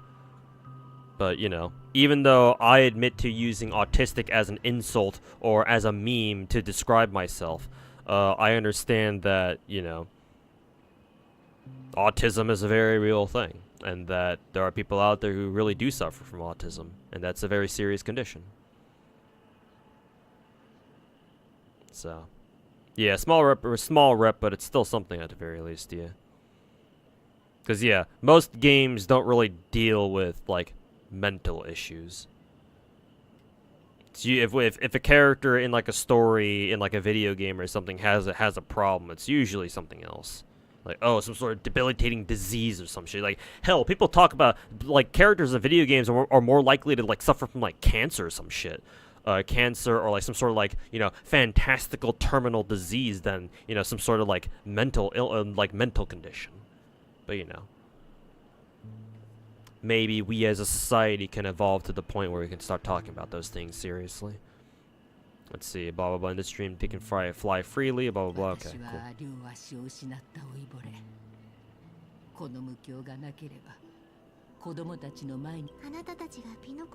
Glad you found a new life here in penacony. It's just, don't worry, Robin. Dreams have their significance, but turn to reality. Oh, red flag. Alright, good knowing you, Miss Grace. We'll see you in hell. You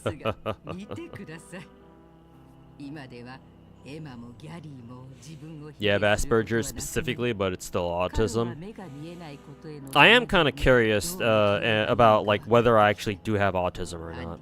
I feel like I do, just because of just knowing myself.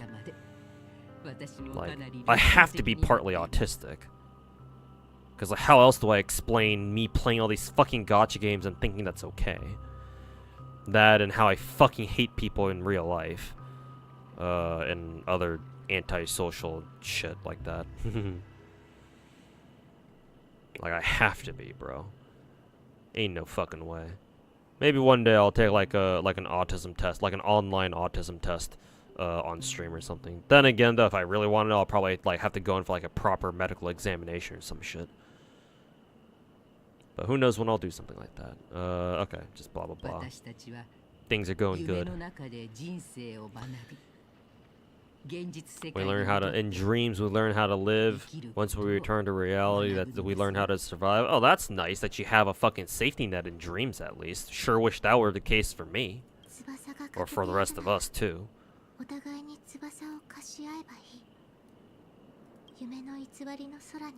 coveted illusory sky and dreams, and we have the right ability to fly towards a broader horizon.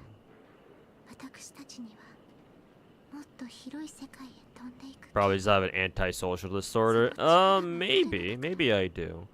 That doesn't explain my fucking hyperfixation with with something. Like even in normal video games, like I haven't played like a lot of different games like most people have, simply because like I've always been the type of kid who would latch onto like one game and fucking play that shit to death.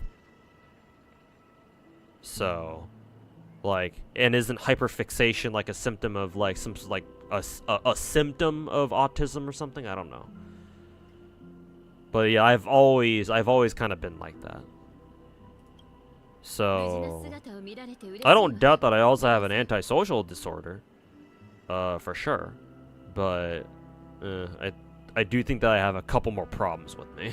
There's a couple screws loose in me, I'm sure. You were diagnosed directly from a doctor, yeah. I think I've told the story before that my mom did try to get me tested for ADD, but then I believe the clinic we went to said that, yeah, no, your kid doesn't have ADD, so whatever, man. So, like, I still remember those fucking counseling, those like sessions where they had me fucking test for ADD. Like, those weren't fun. I mean, they weren't bad, I guess, but like, it kind of sucks to know that your parents think that your parents think that there's something fucking wrong with you. It's nice to see you all again. Blah blah blah. Really sorry about that. Okay. Spectrum, yeah, exactly. So can't really. Sometimes you can't really pinpoint it. Oh, and I swear I have a fucking speech impediment too. Like, For those of you who listen to me talk, like, you probably noticed, like, I have some very particular ways of talking. And especially with my tendency, if I want to talk to you guys in chat, like, most of the time, I can't talk to you guys and do whatever the fuck I'm doing on stream. Like, sometimes I'll be able to do that. If I have a clear enough, like, internal monologue, internal, like, train of thought, that's strong enough. But, like, a lot of the time, right, whenever I'm talking to you guys in chat, like, if I'm trying to answer a serious question, I usually just drop everything I'm doing and focus all my attention on answering that question. Right? You guys have probably noticed I do that a lot. So, like, I cannot fucking multitask to the same extent that other streamers can. Like, every other streamer I've seen can, like, fucking play a game and talk to the chat at the same time. And to me, that's like, whoa, how the fuck do you do that? Also, a good psychiatrist, too, because they can misdiagnose you. Yeah, for sure, for sure. Like, go to, like, several different doctors or something, or whatever. Since you're here, you can fully assume, yeah. Since you returned to penacony, voice started changing until it gradually faded away. First, I thought it was temporary ailment, perhaps being away for too long. You thought maybe take some time for your body to acclimate to high concentrated Moria and Asdana. The real problem goes way beyond you, way beyond me. Don't lie. Okay.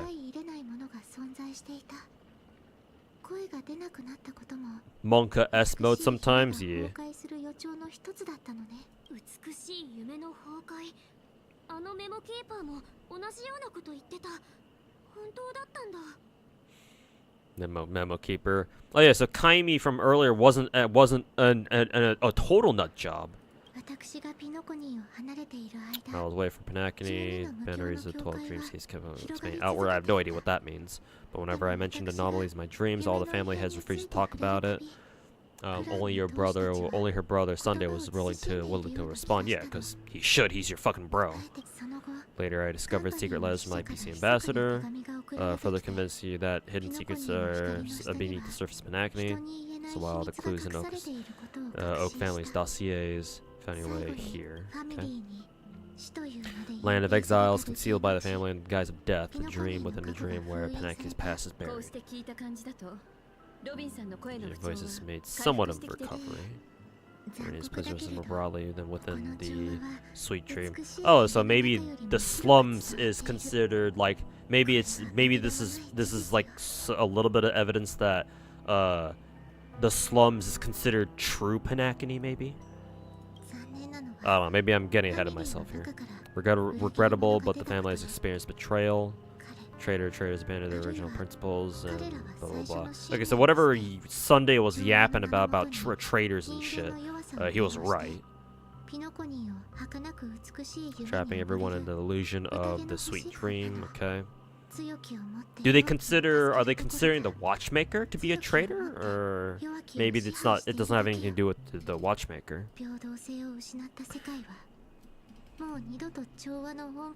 A world without equality won't ever be favored by harmony. Yeah, it doesn't feel like it.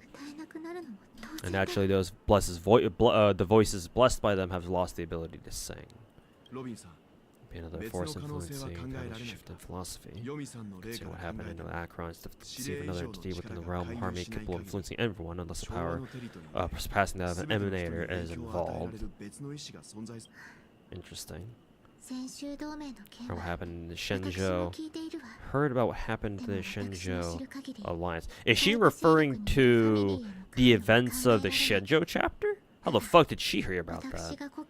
As far as I'm aware, the family hasn't faced any such external interventions. Who knows? Perhaps you've just been way too long, missed something. Hell, yeah. Is she talking about like what we went through in chapter 2, or in the Shenzhou chapter, or is she just talking about something that happened in the past?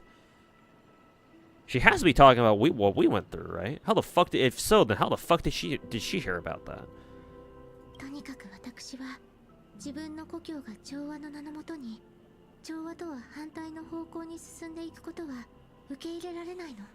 Regardless, can't accept their home, moving forwards. Can't accept that your home is moving towards. Okay, so she's the typical, oh, I want to do the right thing kind of thing. どうして時計屋のミハイ Let's ルが uncover why Mikhail cut ties with the family and why, who exactly it was who betrayed us all. Do you remember arrangements, Micah? Or is it ミ Micah? カさん、私は諦める。もう調和すれば Okay, and she's abandoning the Charming Festival. Oh, okay. So that makes sense. If she doesn't want to participate in Charming, then that's why Sparkle is taking her place. Did Robin talk to Sparkle then? Like, cut a deal with her somehow? Like, some sort of deal with her? And have Sparkle take her place then?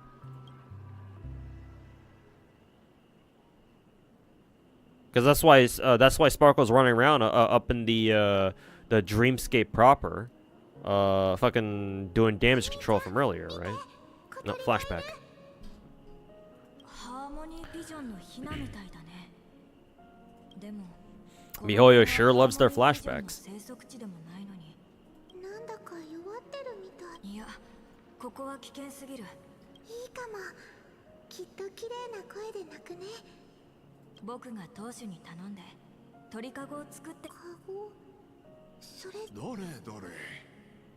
デームの最も優秀な代弁者である君たちが食後のデザートすら忘れてしまう。 There they go talking about the great one again. 私に見せ。哀れなし。でも閉じ込めるの。それはなぜかな。この子はまだ小さくて羽も生え揃ってないし歌も歌えないけどカゴの中で Our PR manager. 殻を破る鳥は空を飛ぶために生まれてくるんだよ。とてもロマンチックな考えだね。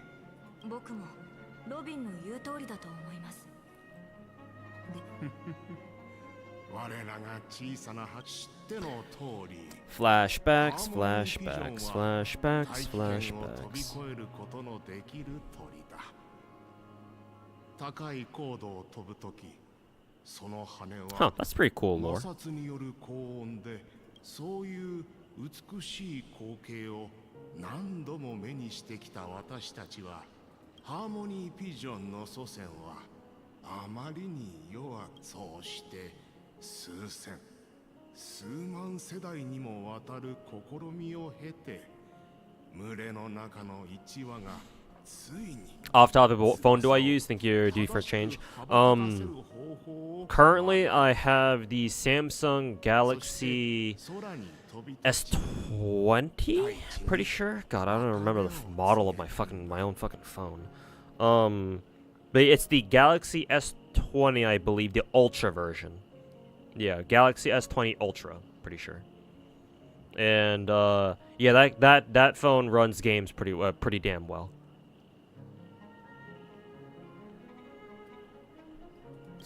So yeah, I would recommend it. Just make sure to get a screen protector though. 自分の意志で飛ぶようになったってこと？ And they can be pretty expensive. So try to look for like a used one if you can. That's still in good そ condition. れも一つの理想主義的な。僕は空を飛ぶことが鳥の天性だと考えられているのは、人が地面に落ちて死ぬ鳥を Ooh, 見たことがない Sunday からだ。 taking the glass half empty approach, huh? Even as a kid? Haha, that would explain a lot. それも面白い考え方だ。では、はい。まずはカゴに入れます。少なく僕はどうしてもその子に生きていてほしいから。よろしい。君たちの心の中にはすでに答えがあるようだ。君たちの描く未来図はこの子は私たちがちゃんとでもゴフェルさん、まだ一つ Gopher わからないこ Wood. とが言ってみ Great なさい name.。もしこのハーモニーピジョンが最後まで飛べなかったらどうすればいいですか？つまりもしこの世界に一生飛べないひな鳥がいたとしたら、僕たちは彼らを空に返すべきなんでしょうか。また地面に落ちて Rules of nature! 見ることになるとしても。いい夢を見てるようだな、小鳥。目を覚ませ。 Hey, welcome back, Sunday. And like we thought, he's not actually dead. Well, yeah, obviously he's not, now that we know what the meme does. どうした？立てないのか？ What an expression on him, too. Oh yeah, because Sunday doesn't realize, Sunday didn't know what the fuck the meme does. 嬉しいか？ Happy about that? ロビンがどこにいるか教えなさい。今すぐに。どうせ最初に気にするのは。Don't worry, don't worry, brother. She's still here, or she's here. 安心しろ。お前の妹はここにいる。そして安全だ。 She's probably walking around the streets right now. Yeah, probably. Probably. この状況、俺がお前だったらもっと自分のことを気にするが。何せ目の前に Stabbed each other. Wait, Gallagher stabbed his ass? Wasn't it the meme? もし本当に私を殺すつもりなら、こうやって会話する必要もないでしょう。目的を言いなさい。時計屋の犬め。そこまでお見通しってわけか。なるほど。道理で夢の主や四大クランとやり合えるわけだ。 Also, I can't help but notice how wide fucking Gallagher is. Wide Gallagher. Every day is arm day. Leg day, never heard of it.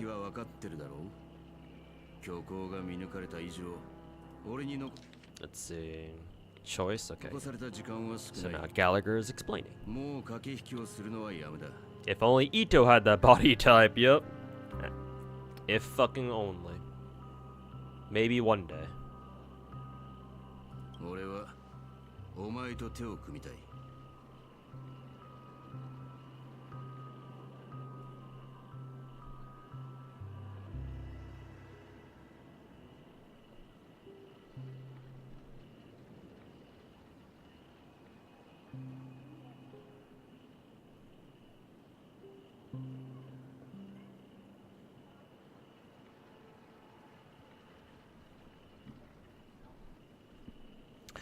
Okay, essentially cooperate. Bold words for someone who just fucking shanked the dude. Yeah, like cooperate. What the fuck? You just fucking shake my ass, bro. What the fuck? Now you want me to fucking work with you? Well, to be fair, if Sunday doesn't work with them, then how the fuck he's gonna get out? こっち側につくことを選んだからさ。さらに裏切り者の手がかりとピノコニーの明るい未来。I'll give you an offer you can't refuse. お前を満足させられるか？嘘にまみれた人間が真実を口にする。Fuck you, asshole. 到底思えませんね。大丈夫。俺のことは信じなくてもいい。お前が信じるべきは。Yeah. Make you the offer you can't refuse. お前の心の中にある正義だ。Some fucking shonen shit.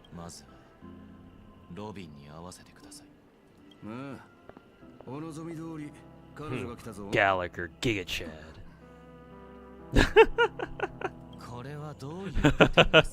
Oops.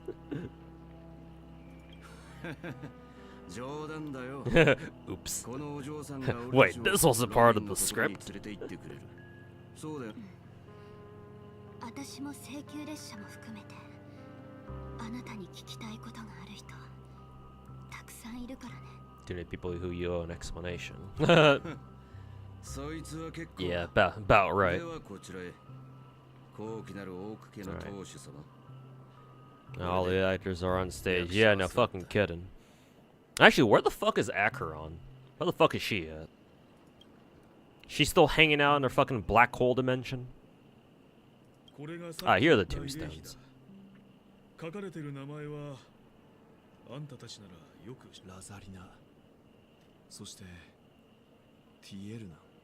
Tiernan, I don't recognize that ペ name. ノコニーが辺境の監獄と呼ばれていた When it was a frontier prison still, it was the trailblazers connected with the stars. They were the heroes who saved Azdana. Their names are deserve to be immortalized on the small stone tab of the annals of history of all time. Cool. その名は She's vibing, yeah. 小さな石ころじゃなく、 She's just chilling, just hanging out. 大きな石碑に刻まれるべきだ。しかし今、 We plan out festivities is nothing but sweet dreams. Heavy piece of history is all distant memory. Right. 彼らの名前が ミカの言う通りなら Died a long time ago. Yep, it's their tombstones. ラザリナは独立戦争で犠牲 Killed during the War of Independence. Ventured alone in the heart of the star system to investigate flow, but she never returned.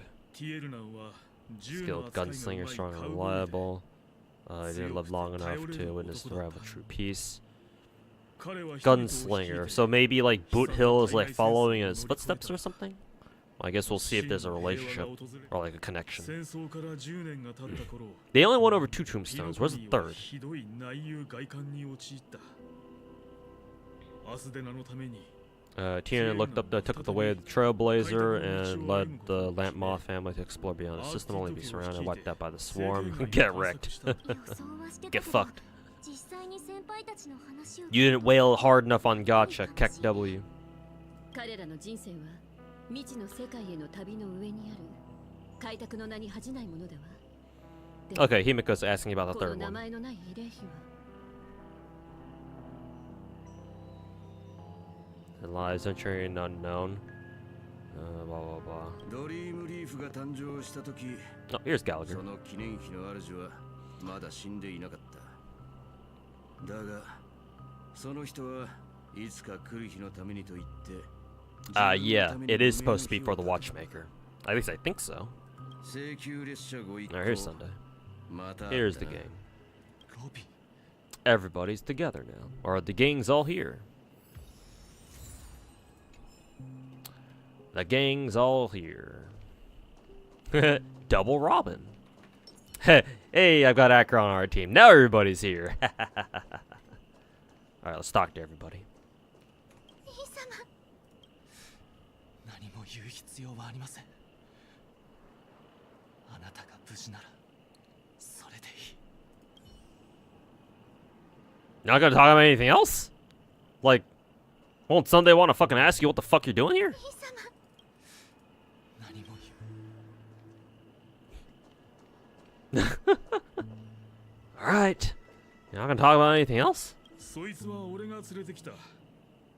残りの話はギャラガーさんが自分で語 Gathered るだ everyone here. Gallagher will explain the rest of you. Take care.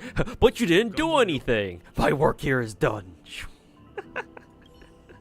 Alright, Micah, you were a cool NPC, but you didn't do fucking shit. What about Misha? What are you talking 急 about? に賑やかになったと思ったら Misha's just fucking clueless.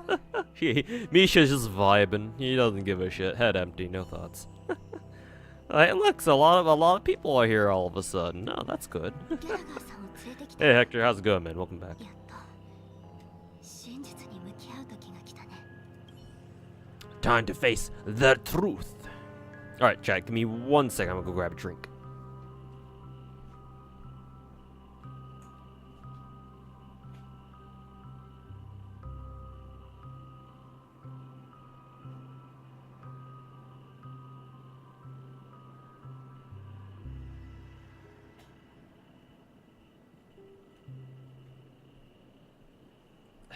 Alright, we're back. Crack open a cold one.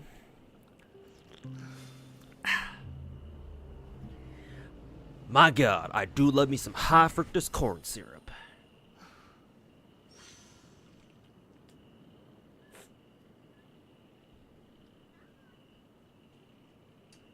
High fructose corn syrup. True American. We put sugar in everything. Alright, let's talk to Gallagher. その兄弟には少しプライベートの時間をやるって約束してるんでな。先に俺たちの話をしよう。それでいいか。 Okay. Sensible enough. Went to trouble of gathering everybody. せっかく苦労 Yeah, of course. な 正直も And your face is practically screaming, I'm the one behind all of this.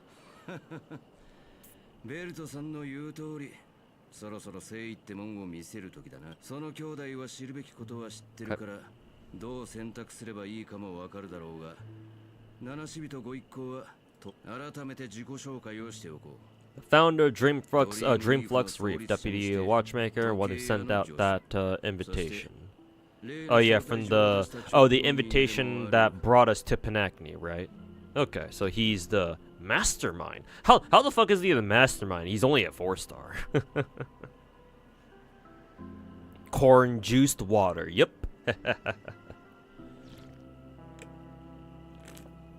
Fucking corn juiced.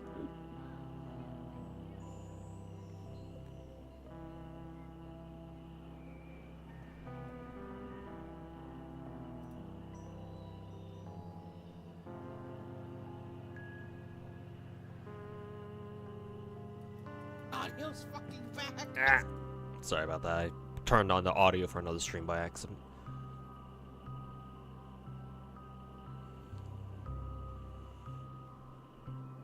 虚構歴史学者のギャラガーだ。以後よろしく。 Gallagher, the history fictionologist. What the fuck does that mean?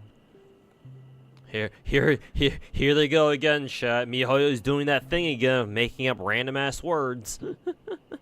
They're doing that shit again, chat. 虚構歴史学者？じゃあこれまでうちらに話したことは全部デタラメだったって？いや、お前らに話したことは Everything 全 was 部 true except for the part about the ex-family accepting me back. ミカに確認したから、ファミリーと時計や、それとミハエルの功績については。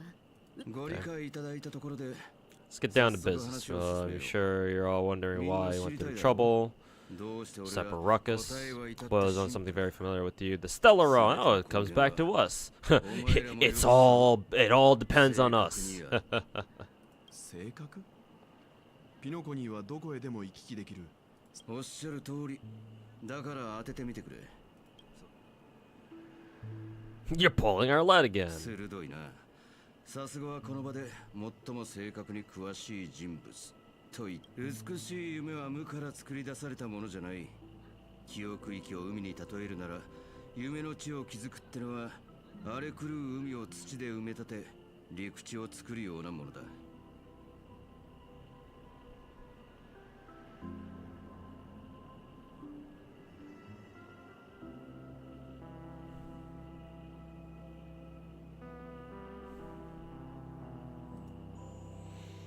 Sweet dream to come out of thin air. If you think of the memory zone as the sea, creating a land of dreams is like filling that a wild ocean with earth to make an island. Achieve this feat without help an Emanator or Remnants or Enigmata is the only way to use a star. What the fuck is he talking about? Stellarons right now?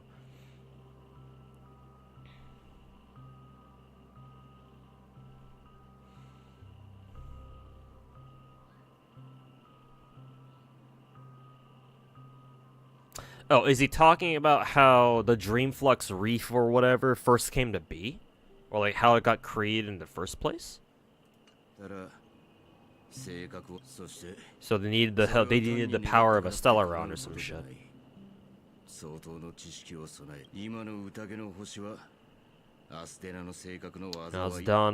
the planet. What the fuck is Asdana even?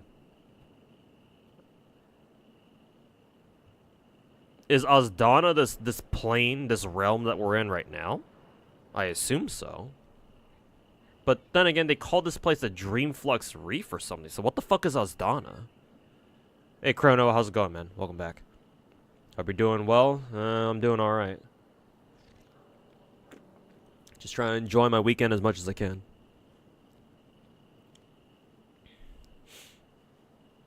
Penacony's previous name. It's the planet's name. Oh, okay. So whenever they say Asdana, they're referring to the planet as a whole. All right. Or maybe Asdana is like Penacony's old name, I guess. Before it got renamed. The planet affects. So the entire planet itself is a fucking Stellaron disaster or some shit. Okay.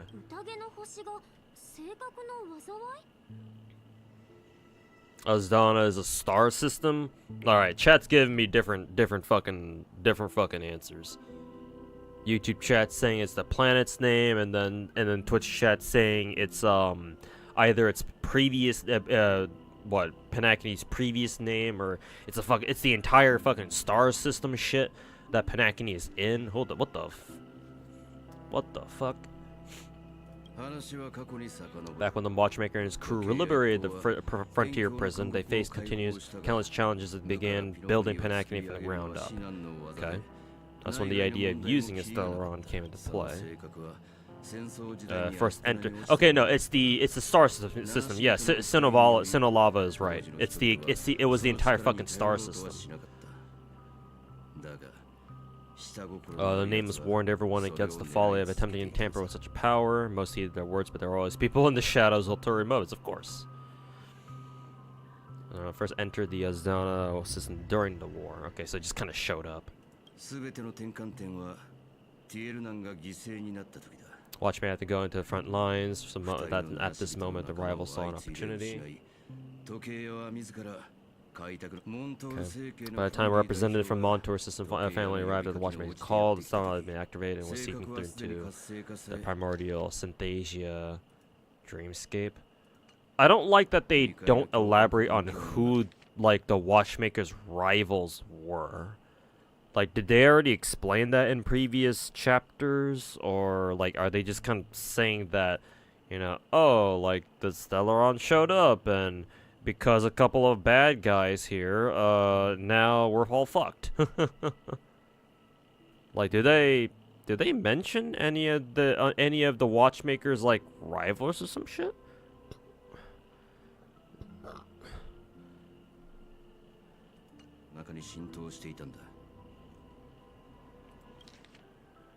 Because I don't know, this just seems like kind of an ass pull here. Like, oh yeah, here's a Stellaron, just happened to show up, and then, oh yeah, by the way, some bad dudes just decide to fucking activate this shit. I think we're missing a couple steps here, no? By the time a blah blah blah, Stellaron was already activated, and yeah, everything's going to shit. I still don't know what a fucking Stellaron contamination even means. Like, what the fuck does a Stellaron contamination even do?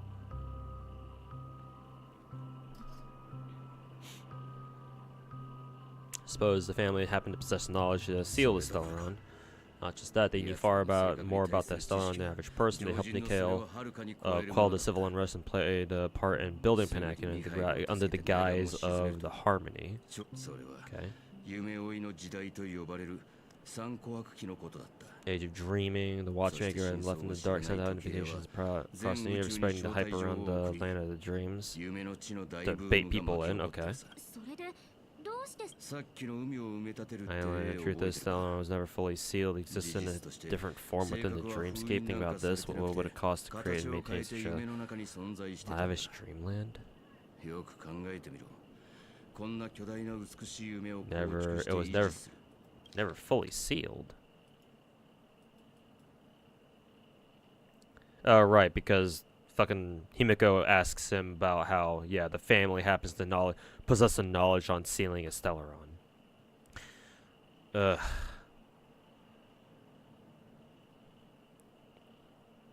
The family happened to possess the knowledge to seal a Stellaron. Ugh. More fucking tell not show bullshit. People's lives.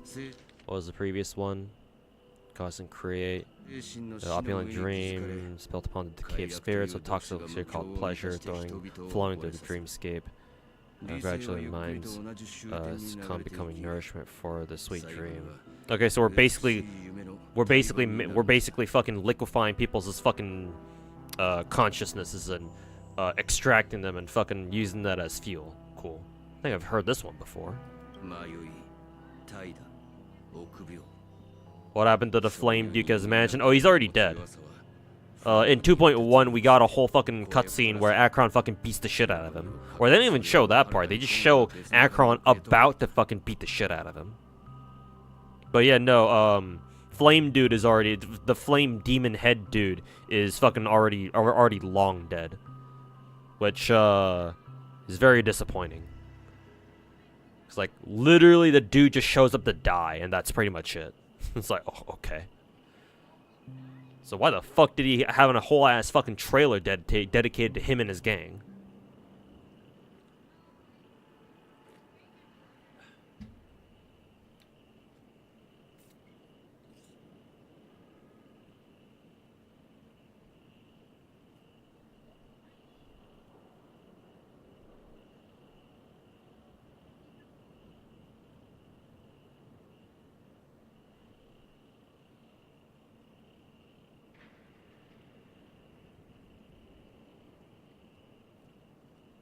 All that drip marketing, yeah.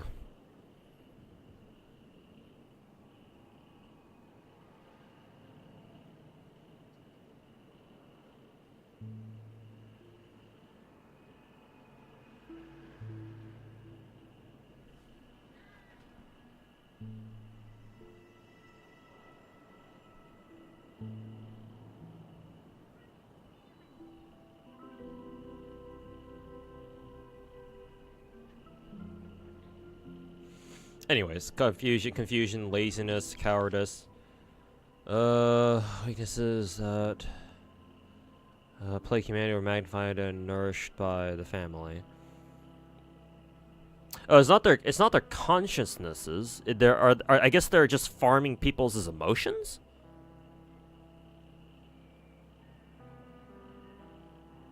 Either their emotions or like. No, they're still fucking harvesting people's consciousnesses, I think. Yeah. Because these are just like qualities. These are just traits that they're just taking advantage of. 俺たちは気づくのが遅すぎたんだ。その時にはすでにファミリーによって全てが窮地に陥った俺は神秘の力を借りてこの混沌とした記憶域に身を潜め、また数年をかけて夢の中で俺たちに使えるミームを虚構した。Over the years, you create a meme within this dream for our use. Okay, it'd be nice to show us how you made the fucking meme thing. 眠り。これがそいつの本当の名前だ。Oh, he's going to explain it. Dormancy, it's his real name. I think they mentioned dormancy before, right? Or they mentioned it. Exploit a loophole, you see regular people can't fall asleep again while they're inside the dreamscape. Yeah, makes sense.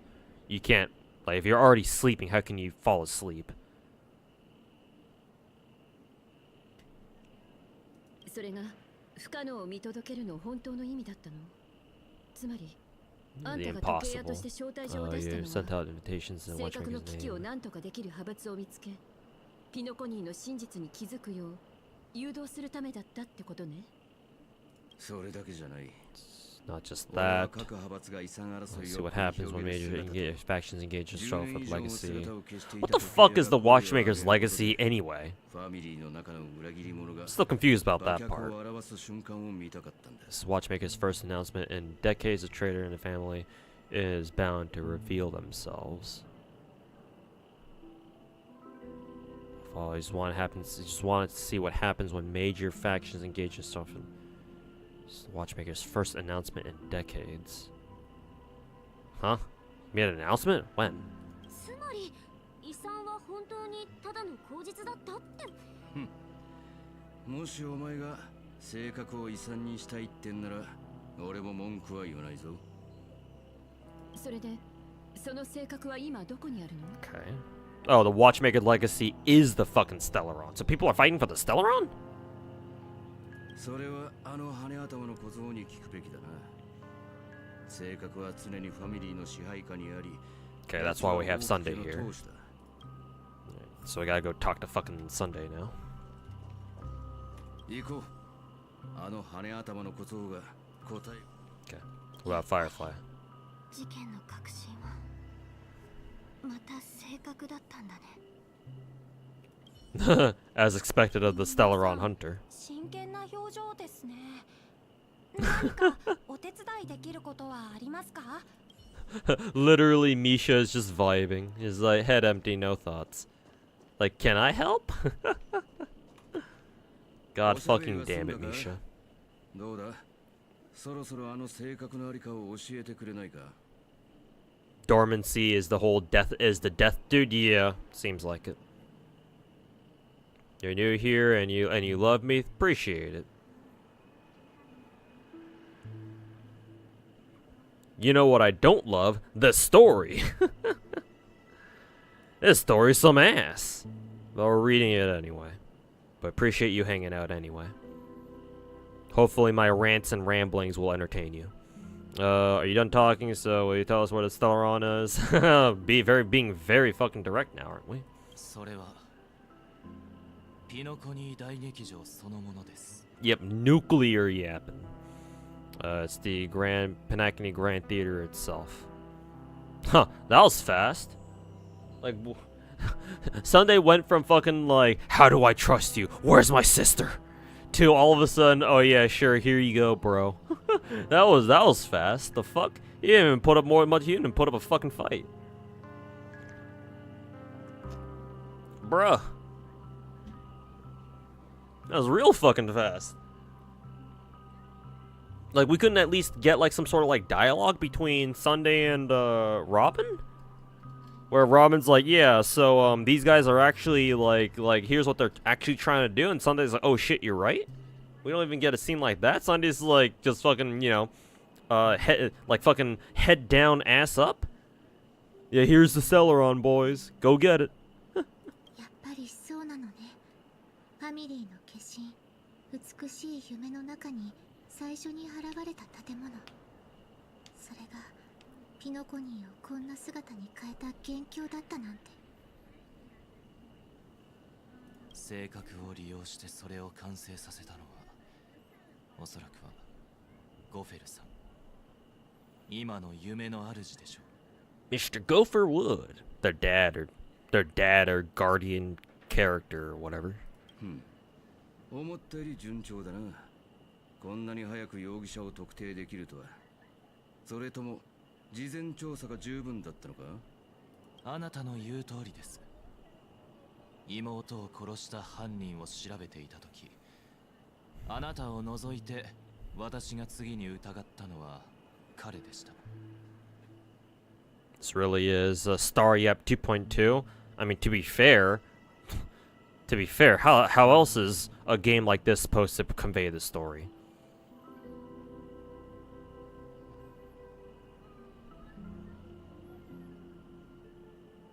All this yapping, but no story.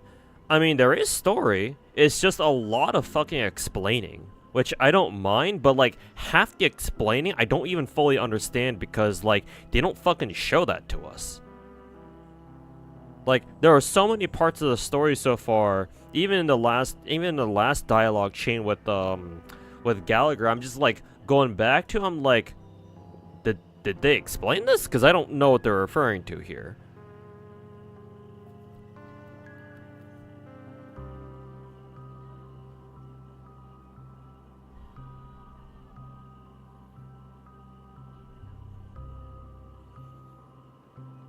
Prefer if they showed us, you know, with like more like cutscenes and shit, I suppose. But that takes money.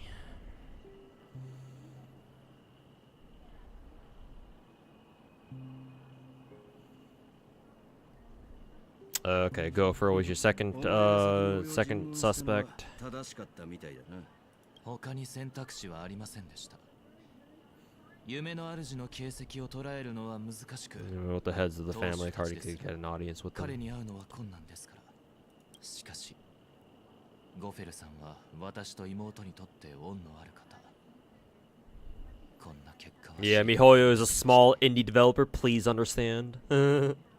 You know, they only just run they just casually run two of the biggest gacha games on planet Earth. 恩ってどういうこと？実は私たち兄弟も挽回の癌の被害者なの。 Yeah, what the fuck is the cancer of all worlds? I feel like I recognize this.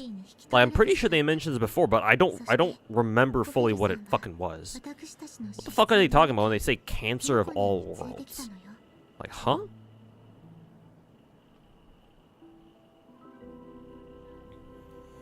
We grew up as orphans, or adopted by family when they came to help. Oh, they got brought into the family, huh? Interesting. They're not like blood relatives or whatever, or they're not like they don't belong to the family by blood. Maybe it's because they're Halovian or whatever. Gopher would recognize our potential. Yeah, because this Gopher dude fucking called them like the interpreters of the Great One or some shit. The fuck, whatever the fuck he's talking about that.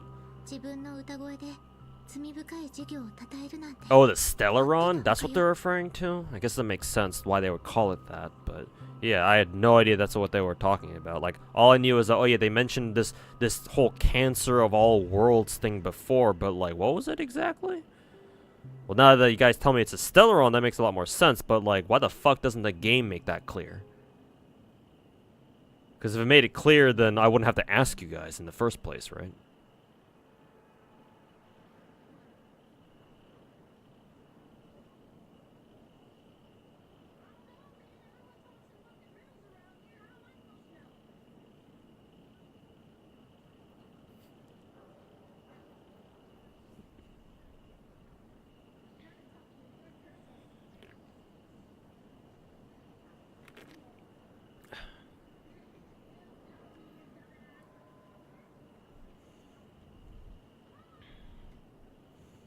Can't just stand idly by, or can't stand by and watch Mr. Gopher become an enemy in Harmony.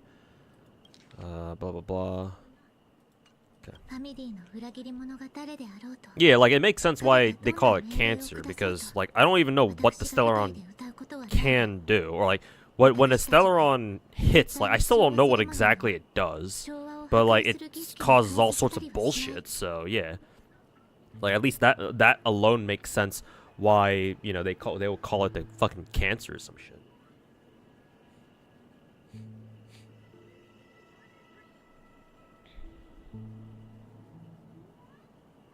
Oh, they did do that whole double sentence thing. Okay, did they put like Stellaron above Cancer of All Worlds? And yeah, I don't remember that. But hey, if they did that, then all right.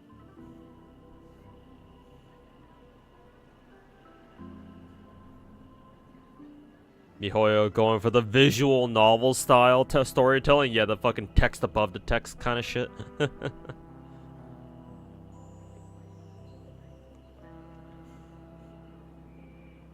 The way you understand is that a Stellaron, it can grant wishes, but it's like a monkey paw type thing. Oh, so it's literally a holy grail.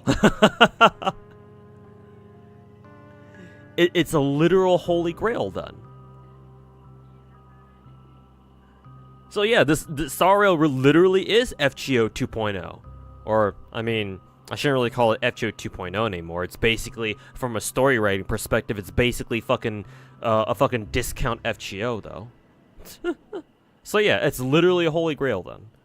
Okay, that makes a lot more sense. And that makes a lot more sense. And now when Gallagher was talking about how, oh yeah, they used the fucking Stellaron to help them build penacony or whatever. Yeah, that makes a lot more sense then. But I mean, how the fuck did a Stellaron just kind of show up at the star system then? How the fuck did that happen? They're less useful because we can't use them to level 100 characters. True. Time to extract our Stellaron so I can use it to fucking get my Brawny to level 100.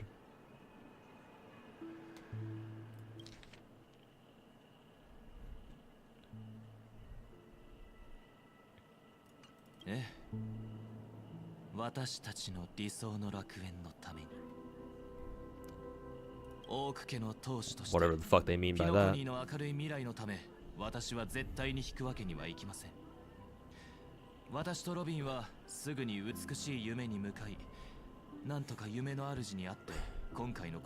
It just means that Stella is a walking, talking holy grail. True.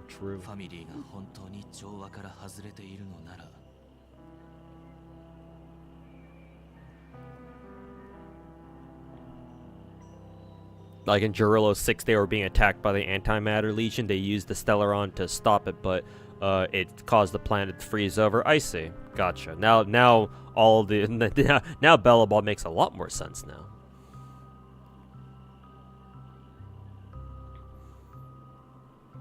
The way they tell it. So so Dexter, I broadly agree. Like, the setting is cool, the characters are obviously very cool.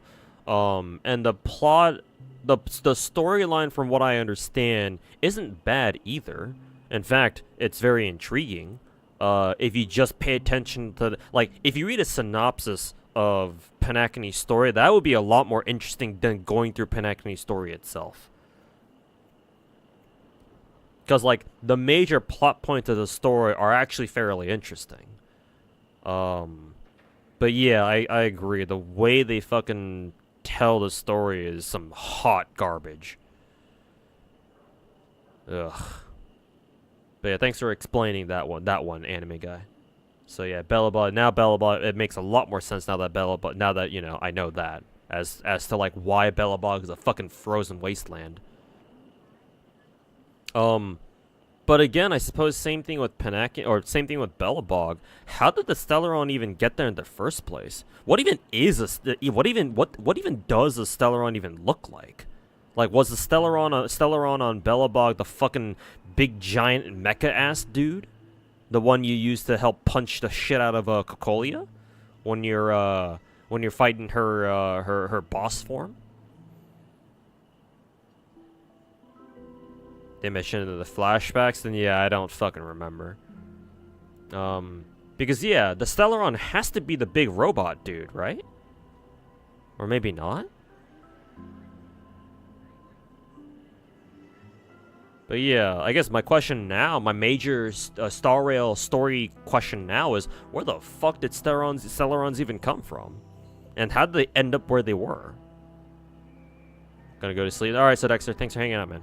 Catch you next time. They started appearing throughout the cosmos several Amber eras ago. Okay. Now I'd like to know, like, for example, how did the Stellaron end up in fucking Jarrillo 6 then? That was like the core thing they were after? Okay. Okay, I guess I'm confusing things a little bit then. 私は皆さんと同じ戦線に立ち、調和セレモニーを中止して自ら Kind of surprised they didn't release Sunday and Robin together as playable characters. お前らが立ち向かおうとしている敵、あるいは敵たちは俺みたいな弱っちい老犬とは違って少し手を出しただけでくたばるような相手 It じゃ was ないぞ。 gifted to them. By who? 共通の目標がある以上、力を合わせた方が勝機をつかめる確率も上がると思うんだが、どうだ？私たちは先輩七死人の即 They just replaced Gallagher with Himiko. 今さら彼を追うのを諦めたりしないわ。七死人は困難にぶつかった。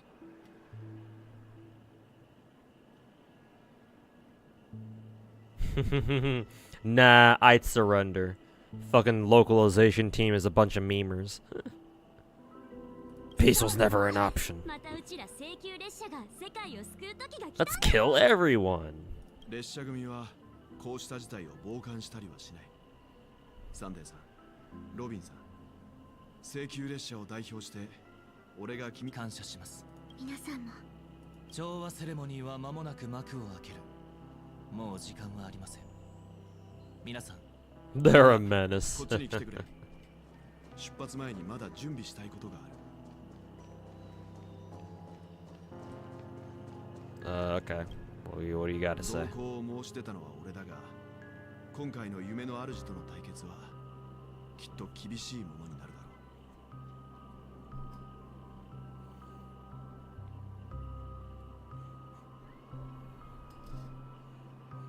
う。 It was like presented as like a last-ditch effort to survive when the Antimatter Legion attacked, right, or something.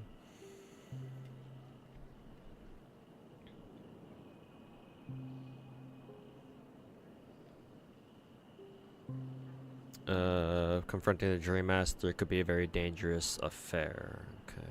Yeah, because yeah, they were losing, so they had to use it. At the cost of fucking, like, basically glassing the majority of the planet.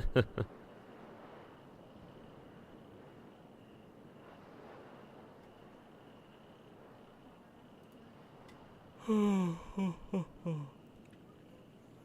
your dream master. Okay, so we gotta go fight the dream master then. ちゃんがそんな風に言うなんて。ピノコニーのファミリーのリーダーである以上。Yeah, he's a leader of the family. He's a penacony. He has the entire power of harmony behind him. Okay. Not to mention he also has a Stellaron. 幼児ちゃんやっぱり行かない方が Why is March asking Welt to fucking stay behind? そういうわけにもいかない。ロビンさんはともかく Is he gonna die? 少し違和感があった。はっきりとした Thought Stellaron just kind of spawned in, to be honest. Never knew where they come from. Yeah.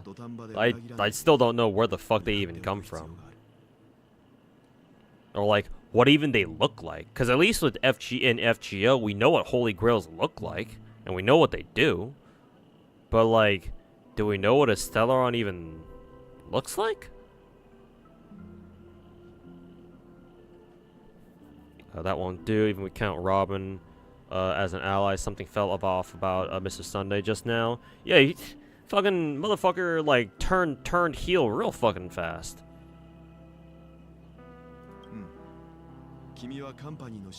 Even March smells the death flags. Yeah, I know, right?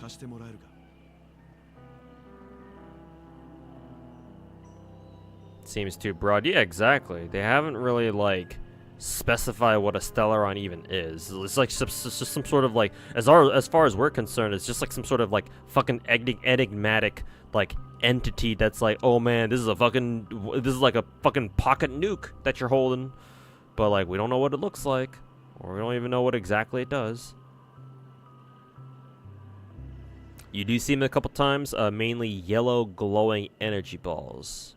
Do they show up in those scenes where like sometimes like I think the one that I remember most is when at the final battle of Belobog, right? At the climax of Belobog's story, when like you get smacked in the face or something by that giant ass robot, or I don't know, whatever happens to you, or whatever happens to Trailblazer, and then you get like warped to this fucking like space dimension where you're literally walking on space or whatever, and you go talk to like this fucking voice or some shit, and that's how you get the Lance of Preservation or whatever. Like, do you get those like glowing balls of fucking yellow energy there, or is that what we're talking about, or do you see them there?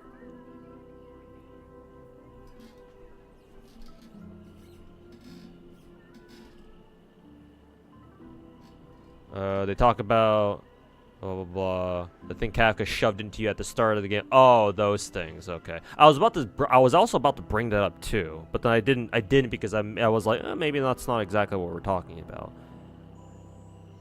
Because like also Kafka just casually shoving a fucking Stellaron into you. Like, okay, where the fuck did you find one of those?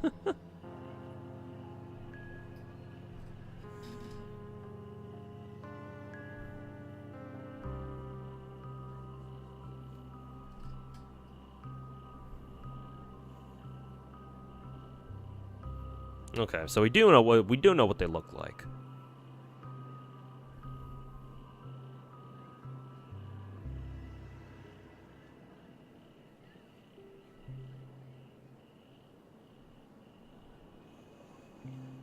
You're still carrying the keepsake, the IPC envoy. Aventurine? Yeah, Aventurine's token. Yep. 思った通り、アベンチュリンさんが君に渡したこのトークンは小型の発信機だ。Mini transmitter. Cool.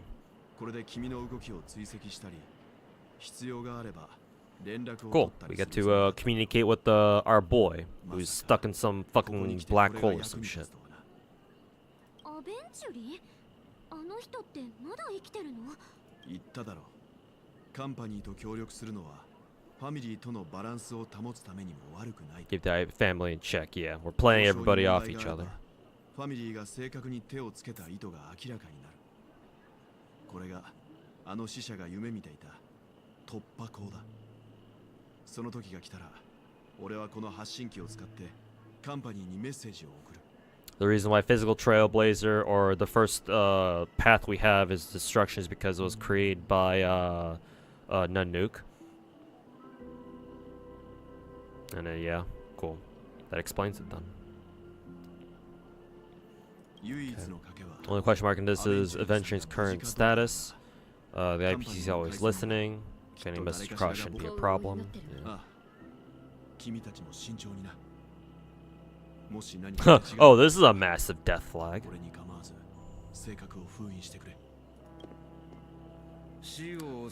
Well, going out guns blazing.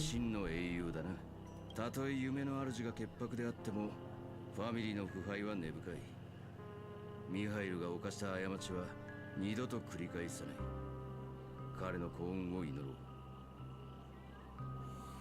It seems like the way it's being written is that it can change form based on the situation, like a malleable object or energy.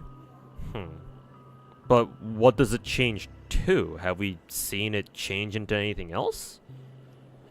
Because, like, the Stellaron we have, it's obviously inside us. Keck W. So what? Does it take the shape of, like, a fucking dildo or something? Have we seen anything like that?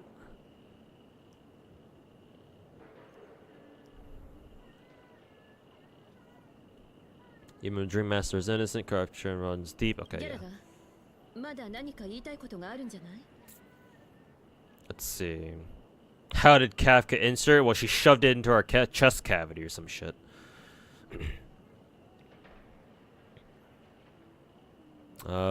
Sunday mentioned that Penacony's is the entire theater. I thought he said it was just located there, or like, cause Gallagher just asked him like, where's the whatever, right? Like, where's the Stellaron or something? And all Sunday said was that it's in the theater, not that it's the entire theater.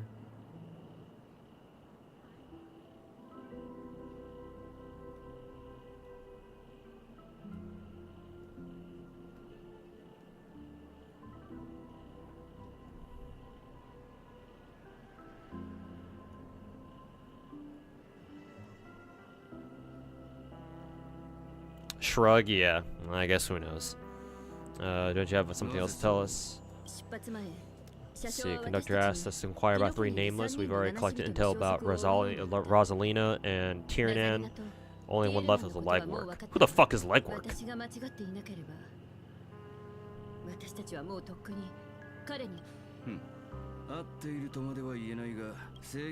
I've been watching over you. Great for you all linking together. Now, after getting as far, you have truly prove themselves.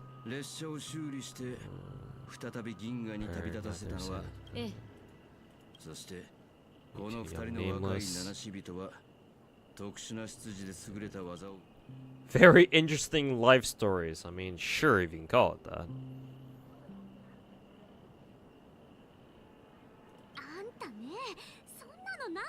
that. There goes March again, being like, what the fuck are you talking about? I'll know that their friend had fond memories of his time up on the blah blah blah. Was Gallagher a trailblazer like us? Or is he talking about somebody else?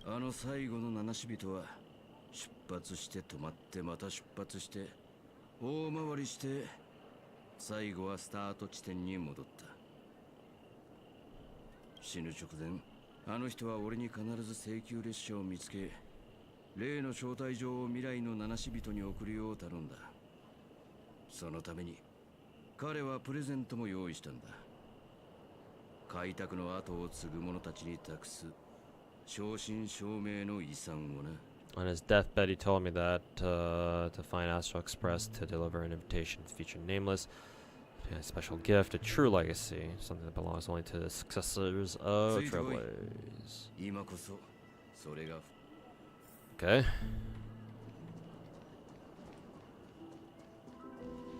A gift. Yo. 俺は時々あんたが死んだことを忘れちまう。約束通り最後まで気にしてた後輩を連れてきたぞ。 Okay, yeah, no, Gallagher wasn't talking about himself, but whoever this nameless fucking trailblazer was.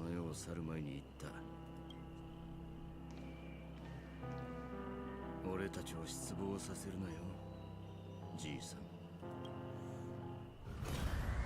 Ooh, animated cutscene? No? Shit. No, it is an animated cutscene. Here we go.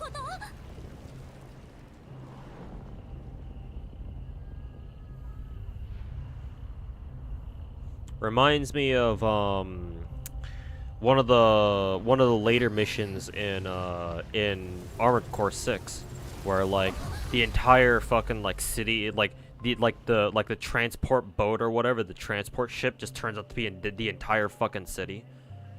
行こう。彼の終点はすぐ目の前の花園にある。ピロコニーの最初で最後の七死人。時計やラグウォークシャール・ミハイル。 Legwork. So the last dude, Mikhail Char Legwork. Oh, so Mikhail and Legwork were the same fucking person. This is his first and fucking last name, I guess. The watchmaker. Okay. So that kind of checks out. Because at the beginning, we kept hearing people talk about fucking Mikhail, some shit, so.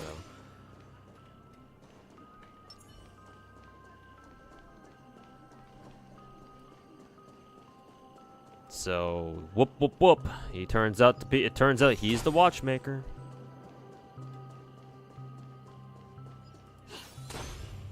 Funny that these balloons are kind of just chilling on the fucking benches.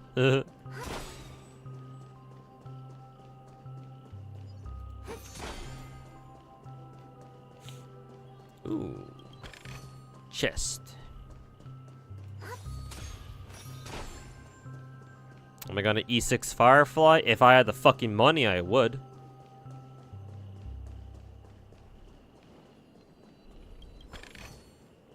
But, barring me winning the lottery or getting 1 million views all of a sudden on a new YouTube video, no, I don't think that's gonna happen.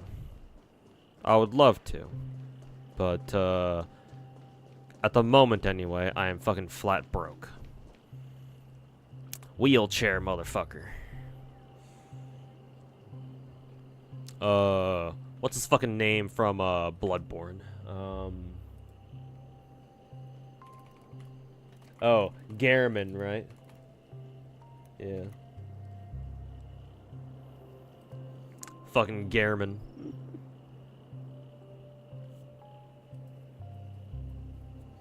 It's fucking Garamond, chat. He's about to get up from his fucking wheelchair and fucking hand our asses to us.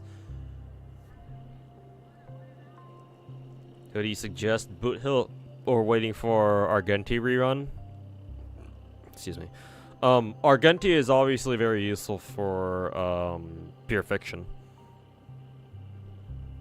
I'm not sure how good Boot Hill will be. I think he'll be good, but he's going to be intended for break teams, which I predict will be the third meta team, like team style of Star Rail. But we don't know how good they're gonna be until everybody has Harmony MC and like a strong break DPS character. So we'll see. For now, I actually don't know who you should roll for, Boot Hill or Argenti. I would say Argenti for now, just because I know what he does. And again, he's at least useful for pure fiction, if nothing else.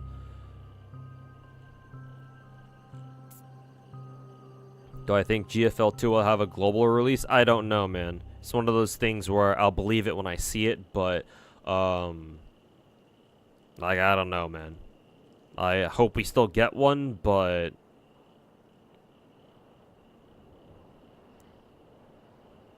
it ain't looking too good, that's for sure.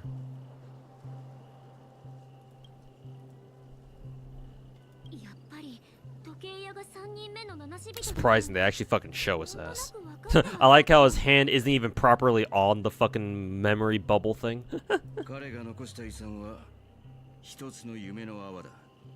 Have you seen Jade's kit? No, actually. I was supposed to take a look at it last time, but I ended up running out of time. Maybe we'll go over Jade's and Jade's and Firefly's kit after this.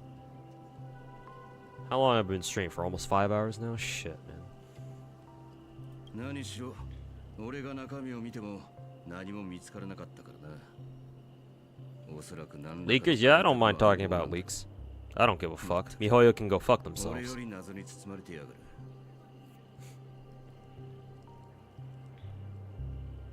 見せてちょうだい。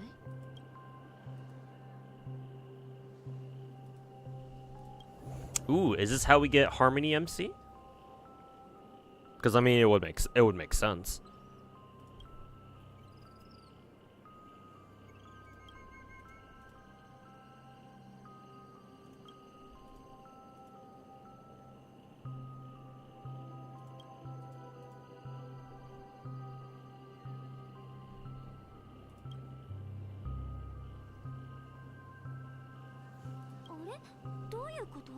It's the abyss.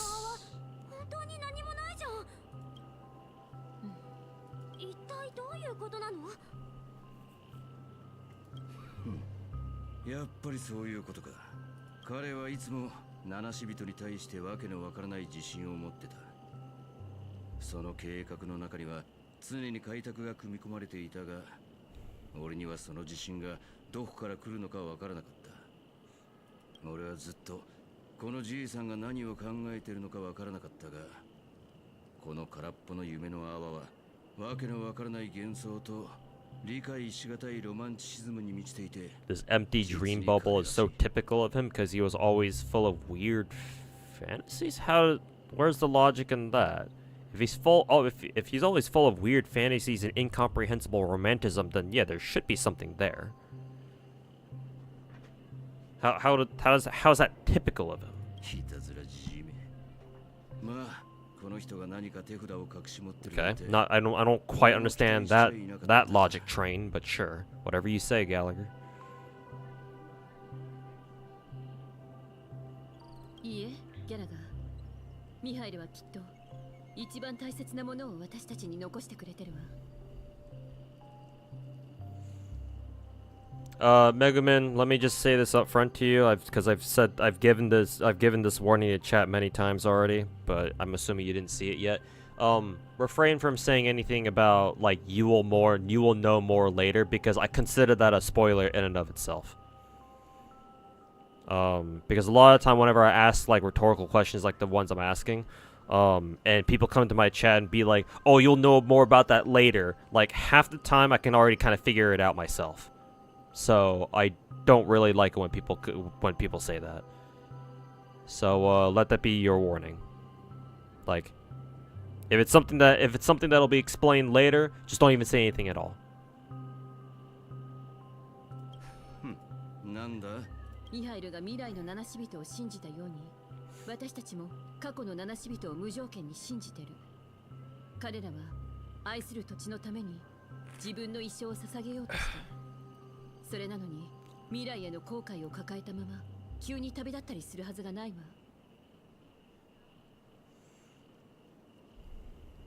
How can they leave with regrets for the future when they were ready to dedicate their lives to the land they loved? Just as Mikhail believes in the nameless of the future, we unconditionally believe in the nameless of the past. How could they leave with regrets for the future when they were ready to dedicate their lives to the lands they loved? この夢の泡にはきっと何かが隠されてる。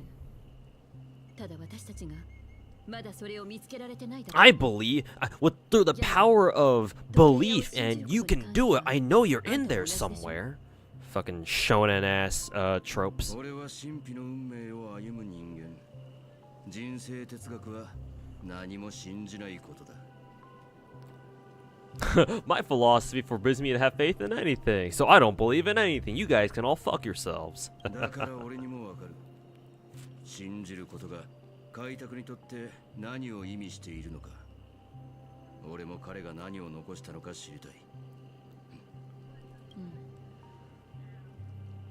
The power of friendship. 貸してもらえる？黄金の時に戻って無教ショップで確かめたいことがあるの。Sure, you make a trip back to the Golden Hour and check something at the Dreamscape sale store. Doing a little bit of shopping. ピノコニーの未来のために。Going shopping a little bit. ホテルレバリーへようこそ。 Now we're here. ご用件を伺ってもよろしいでしょうか。 Oh, it's Allie again. 俺たちは請求列車の七死人だ。チェックインしたいんだが。 The fucking meme boss is our taxi now. Our fucking Uber. 請求列車ですが、ああ、仲間たちは先にチェックインを済ませている。俺の名前はタンコ。ホテルのシステムに俺の個人情報があるはずだ。 Is that Da Vinci's VA? For who? For Allie? No, it can't be. If it's Sakamoto Maya, I would recognize it. I think. I don't think she voices Allie. It doesn't sound like her. Remember, you kind of wanted to know what Boot Hill's ENVA sounds like? Yeah, I do. So once this scene is done, I'll change the audio to English. かしこまりました。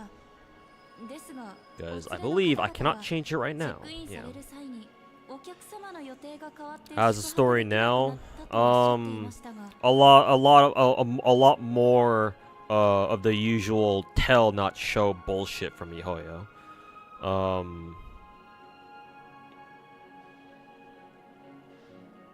Like it's been a bunch of yapping. Not really like anything, like nothing too interesting going on. It's just a lot of setup, I think.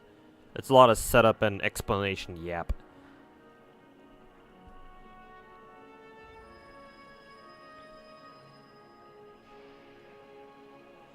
Okay.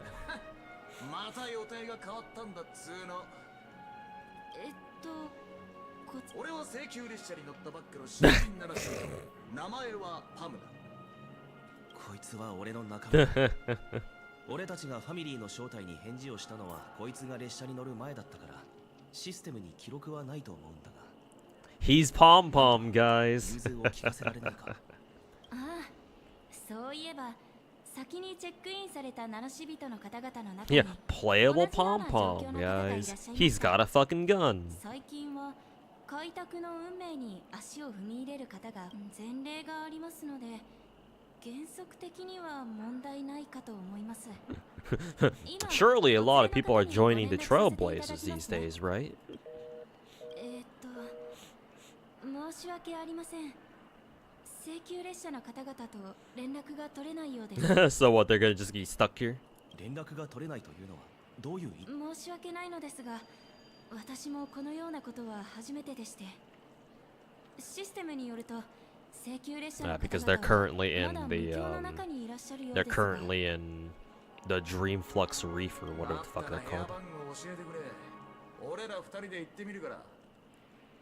恐れ入りますが、お二人の身元を確認させていただいた後でないと、お客様の Even the color scheme matches? Yeah, the red and the black. じゃあ、あんたが適当なやつを選んで、ベルトでいいか。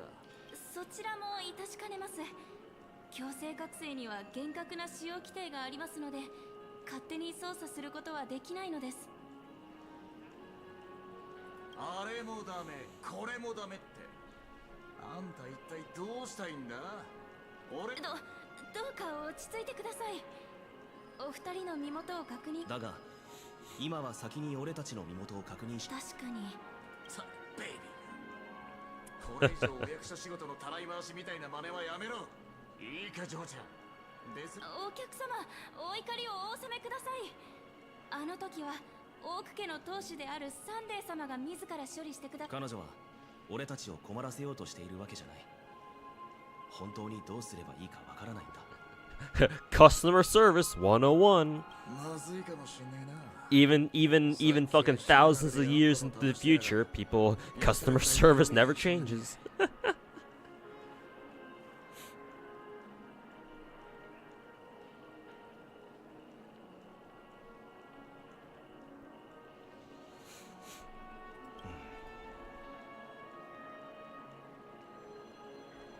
俺は気になることがあるから少しここを離れる。行け。さっさと済ませて帰ってこい。仲間が行方不明になってタンクのやつも OK 焦ってるはずだ。少し時間をやるか。心配は判断を鈍らせるからな。 Pick up these achievements real quick. Quite a few of them, actually.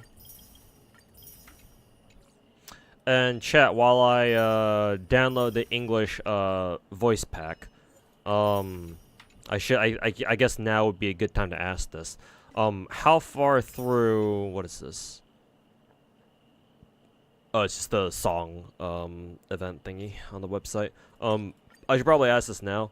How far am I into 2.2? Are we at the halfway mark with Boot Hill's POV?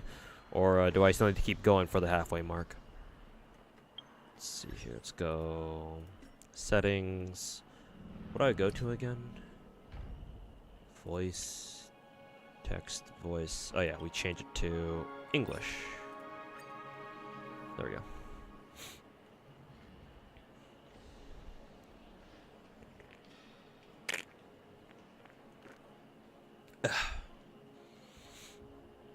About halfway-ish, probably around 50%. Okay. So you guys are floating around 40 to like 60% mark. We'll keep going a little bit. Yeah, I'll keep going for like another hour just to make sure we're past the halfway mark.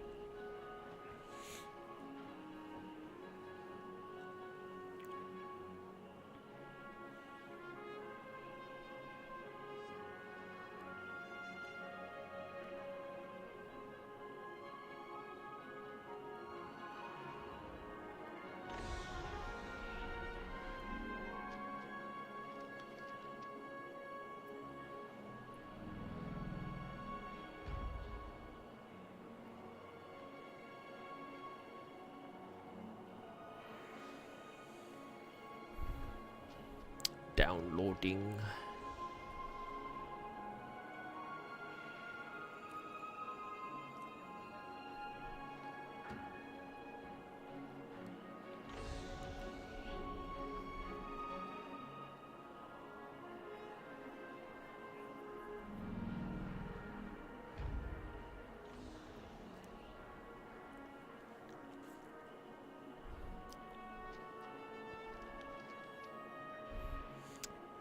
Let's see. Yes.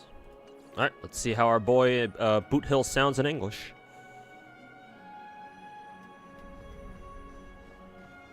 I heard a big story's coming soon. 50% seems generous. Probably closer to 25 or 30. I think I'll go with what Twitch chat is saying.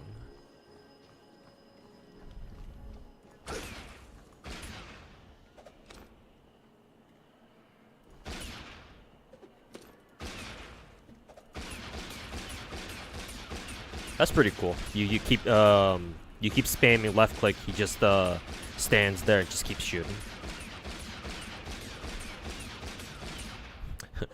Though to be fair, don't you need to reload, cowboy?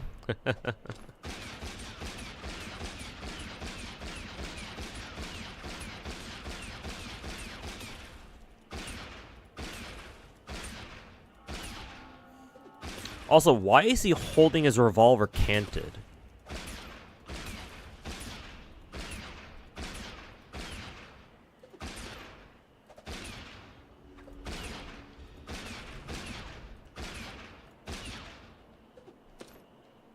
Yeah, probably not a big deal. Have you decided what you want to be in your dream? Anyways. Greetings. I'm Cody of the Bloodhound family, head of security for the hotel. How may I assist you? Oh yeah, Hannah, I've seen his bullet-eating idol before.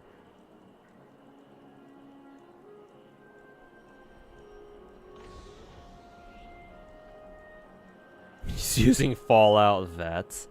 I mean, hey, they could probably have something like that exists in this during this time of the future, I guess. The future.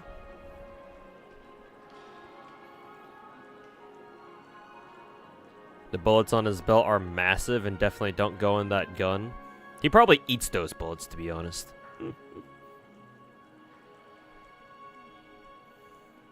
Hello. So, there's There's something I wanted to ask about. I've been hearing some unsettling rumors about certain incidents that might affect the Charmony Festival. Do you think there's anything to be worried about? I've traveled all the way from the Hayai Federation, and I don't want my trip to be ruined. What do you mean? Wait, you haven't heard? I'm not sure where you heard those rumors, but they're completely baseless. I can assure you, as a representative of the Bloodhound family, that everything is going smoothly for the There is Charmony no Festival. war in Ba Bing Se. At Or present, Ba Sing all Se. of the families are focused on making sure the festival starts on time. Even the Dream Master himself has arrived. So That's a relief to hear. She doesn't appear to be acting. So, seems that even the hotel staff are out of the loop. His accent isn't like super exaggerated. I thought he'd go like super fucking ham on the fucking, you know, southern drawl or like the Texan fucking cowboy accent. But it's like, I think I'm only hearing his accent for a couple of his words. It's not like a full-blown like cowboy stint. Yeah, it's more subtle. You can definitely hear it, but it's not like fucking obnoxious and up in your face. I was expecting more like an up in your face southern accent or something. Or like a cowboy accent or something. Hey, you guys here for the Charmony Festival too? Maybe he does still have a drawl, but it's not pronounced, I don't think. Maybe it's not the accent, just the way he talks, I guess. But I mean, that could be considered an accent too, no? Really even know what it's about, but I heard it's a lot of fun. Well, back in my home world, Anaria, we have festivals like that all the time. My dad threw me a birthday party one time that we... Oh, come on. The Charmony Festival. Well, you never know, right? Maybe on her world, birthdays only happen once in Amber Era. Yeah, it's on specific words. Anyway, seems like. Let's forget about that. Have you heard about the unsettling things happening in the dreamscape? Unsettling things? Shinyan could never. I forget that Shinyan's English VA actually has a like a southern, like a bit of a southern accent. Relax. With a big event like this, there's bound to be lots of gossip and rumors. Don't worry. If anything Maybe does more of a happen, Nevadan cowboy. I mean, I'm sure like different regional cowboys have different accents. I don't know what a Nevadan cowboy would sound like, but maybe. Oh, that's a relief. I didn't come all this way to see the festival go down the drain. Well, looks like I won't get any fudging clues out of these two. It's hilarious hearing the Ian voice actor say fudging though. How much you want to bet in rehearsal? He's actually said he's actually dropped a couple of F-bombs while reading his lines.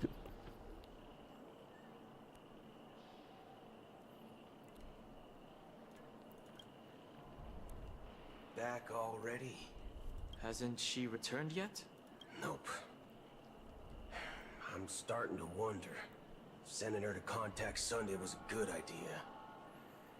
Neither the staff nor the guests seem to know anything about what's happening in the dreamscape, and wherever we go, all we see is people enjoying themselves. Definitely not a good sign. I agree. Another unusual thing is that the Oak family is supposed to be in charge of organizing the council and managing everything. I walked around the hotel, but didn't meet a single member of the Oak. Well, I'll be forked. If I remember correctly, the head of the Oak family is that Sunday guy, right?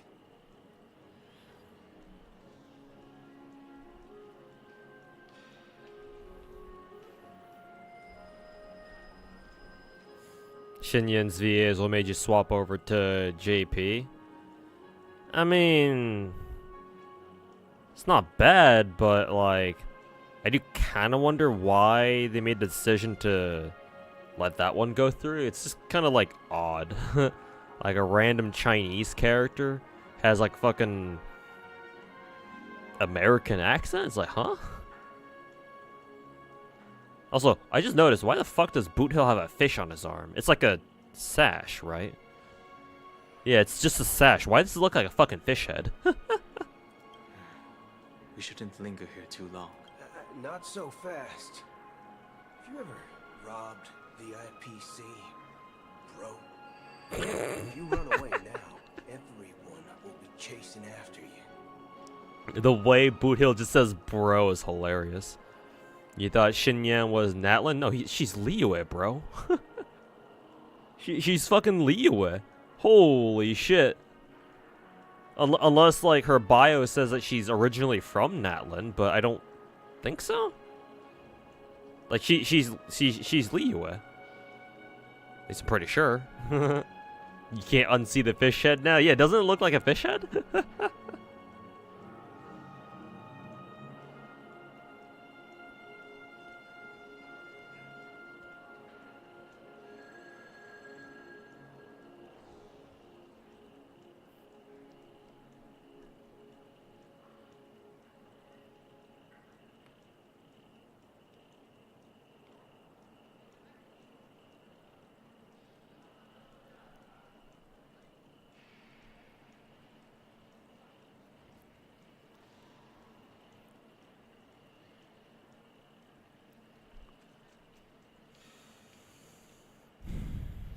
She might be the descendants of Natlins who fled or something like that.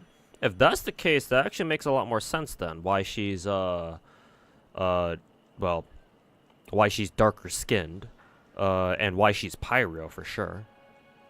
I would be surprised, but, because I'll admit, I haven't really read into Xinyan's, like, backstory a lot. But, yeah, maybe there's something written there, maybe. One of the summer cutscenes showed Kid, Xinyan, and Liyue. It did, but she could, like what Eteru said in Twitch chat, maybe she's like a descendant of former Natlin residents or like former Natlin people who fled and relocated to like Liyue or something. So, yeah, she could just be like she could just be like a descendant. So, like, even if she herself never grew up in Natlin, and she's grown up in Liyue all her life, yeah, she could just be descended from them. Are you suggesting we... I wouldn't say do nothing, but let's stay put for now. Even if the family has ulterior motives, they couldn't have anticipated us showing up here. We're the surprise factor for them. They don't want to attract unwanted attention from certain outsiders, so they won't do anything reckless. See, the IPC lackeys are keeping a close eye on this hotel. If I were a family member, I'd find an official excuse and keep the surprise factors here. Of course, we don't need to walk into their trap. I gave a backup plan to the memo keeper. If it turns out we won't be allowed to enter the dreamscape, she'll order a drink for me in the VIP lounge at the hotel. In reality... A secret signal. That's right. Oh, a concrete object can indeed help the memo keeper establish a connection with you. But Boot Hill, if you have more backup plans in the future... I'm sorry, but it's one of my quirks. I have too many unreliable friends. And if I reveal that I have backup plans, things can go awry. And that would leave all backup plans completely useless. Maybe you should find some more reliable friends then. This is where my street smarts come into play. Street smarts? But we're out in the middle of the fucking universe. You can actually book a stay on credit. You're the lobby manager, right? Yes, I am. How may I assist you? We're the Nameless from the Astral Express. We wanted to check in, but there's something wrong with your system. The lady at the front desk said she would contact the manager, but You know, I think I know what Boot Hill's Ian voice acting reminds me of. He reminds me of I don't know if anybody's boomer enough in chat to know what I'm talking about here. So I might just be talking to myself here mainly. But Boot Hill's English voice acting reminds me a ton of a character from StarCraft Brood War. Oh, technically not Brood War. Actually, does he show up in Brood War? I guess part way through he does. But in original StarCraft 1, there's a major major side character, I guess, named Edmund Duke, I think, and he speaks with a southern accent. And his style of his southern accent is a lot like Boot Hill's, where it's like kind of slower. Yeah, it's kind of slower. Yeah, that's what it reminds me of, I think. Yeah, no one's really gonna get that though, but just wanted to say that out loud. Tychus? No, not Tychus though. Now that I think about it, now that I'm trying to remember how Tychus sounds. Yeah, I guess you wouldn't be wrong. I guess Tychus does sound kind of familiar.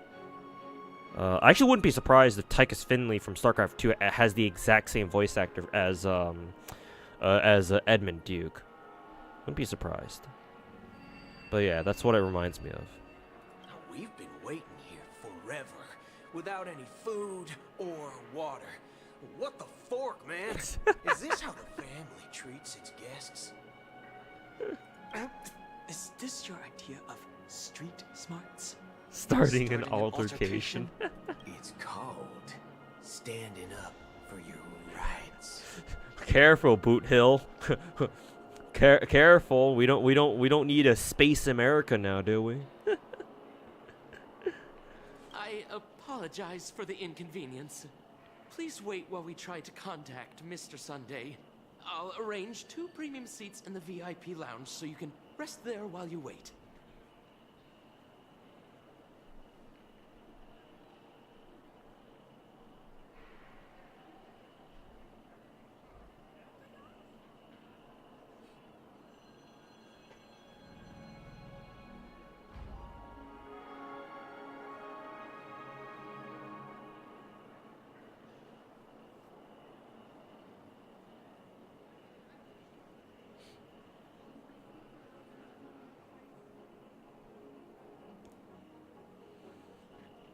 Anyways. America. Standing up for my rights. About to storm. Feeling cute today. Might storm Capitol Hill later tomorrow. See? Just like that. Just don't call yourself nameless. Wow, this bar's something else. Certainly worthy of the planet of festivities. Wait a minute, so we just bitched to some lobby manager and now we're at the bar? Was that easy? Good evening, gentlemen. Hey, I have an order for a bottle of Hasdana's White Oak. Can you help us find it? Hasdana's White Oak? I think there might be a misunderstanding. We don't serve that here. Oh, no way. Are you sure you're not mistaken?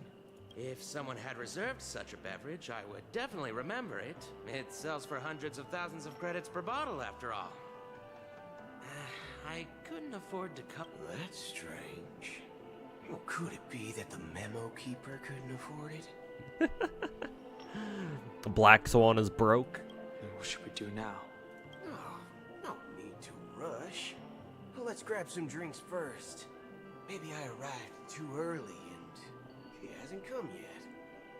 Now, let's see what kind of juice malts you all have here. Well, give me a glass of Hingham Valley, 40 years. I'll have it neat. No ice.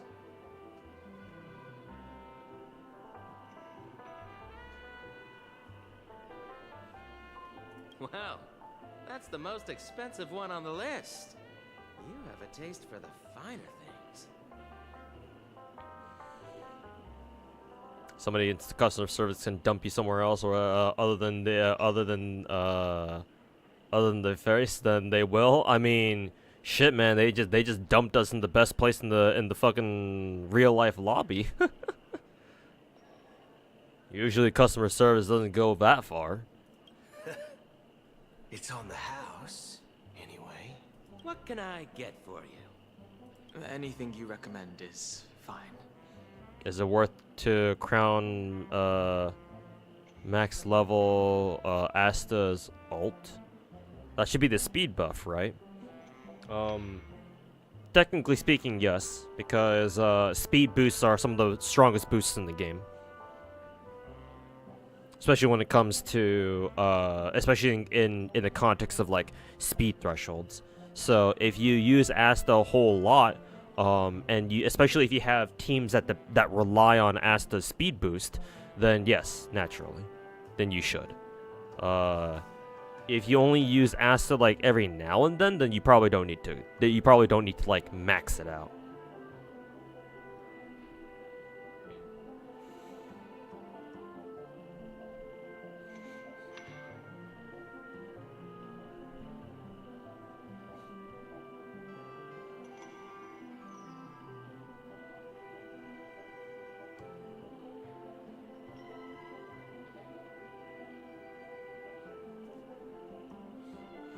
Airlines used to throw people into the lounge before every credit card made it like part of their points program. Ooh, I see. Yeah, I haven't flown enough to really know about that. But I guess that makes sense. Ow, fuck. You like how tracks aren't as limited as crowns in Genshin? I mean, to be fair, you do need a lot more tracks of destiny in Star Rail. Because you do need them for 5-star characters. You need them for the last 2 level ups of a skill or a talent or whatever. Whereas in Genshin, you only need 1 crown for the very last level up. Oh, you also need tracks of destiny to unlock every character's 2nd and 3rd bonus ability. So yeah, you do need a lot more. However, the wider availability of them, yes, is quite nice. I agree. But yeah, it's like, it's understandable why they do give us more. Yeah. Then I would recommend today's special, Glass Village. This flavor. Dynamite barbecue with rocket fuel. Literally drinking rocket fuel. Finest sherry cask aged. Jet fuel can't melt steel beams.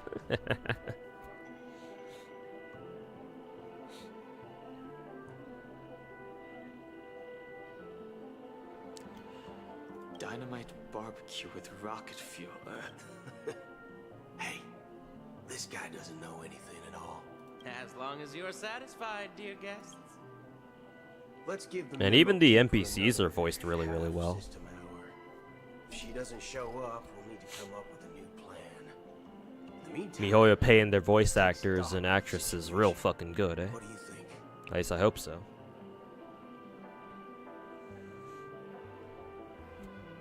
No cap on maxing out units? Yeah, exactly. If you don't mind paying for it. Kerosene enjoyer for sure. The situation is unclear. Something must have happened on the... It's unusual for the followers of the... Let's see. Okay, yeah. The Harmony to invite other factions, let alone the IPC and the Masked Fools.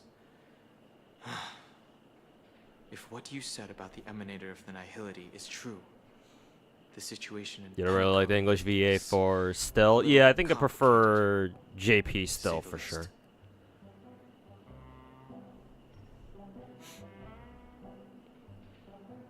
The amount of E16 you've seen says yes. In terms of buying like tracks of Destiny, yeah, for sure. I mean, hell, if I went fucking Omega Whale on this game, yeah, I would fucking max out everybody just because I can. especially now that you can just buy as many tracks of Destiny as you want using the fucking Starlight shit. Yeah.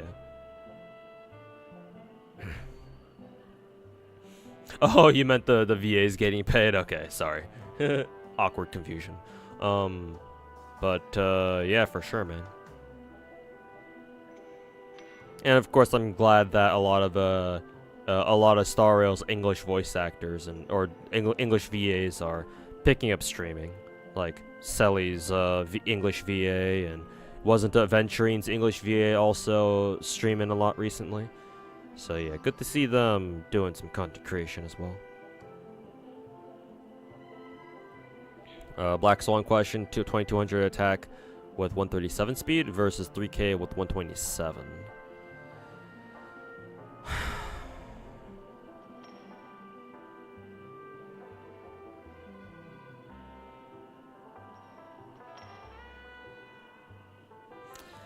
That's a good question. I'm going to say...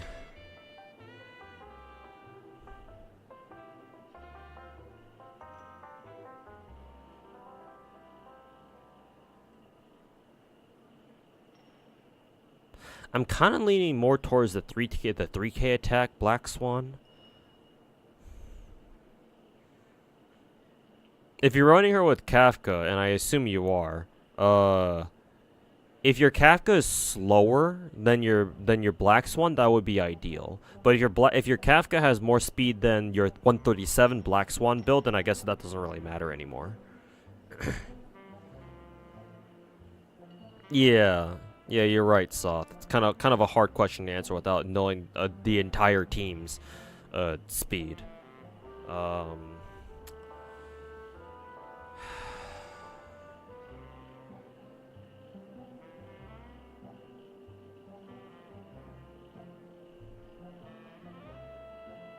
I guess for now we'll go for the 3K attack, just so that Black Swan can do more damage. Let's go with that for now. And then Boot Hill's ENVA is going for E6 Boot Hill. Then yeah, these voice actor jobs, these VA jobs must pay fucking the hella good.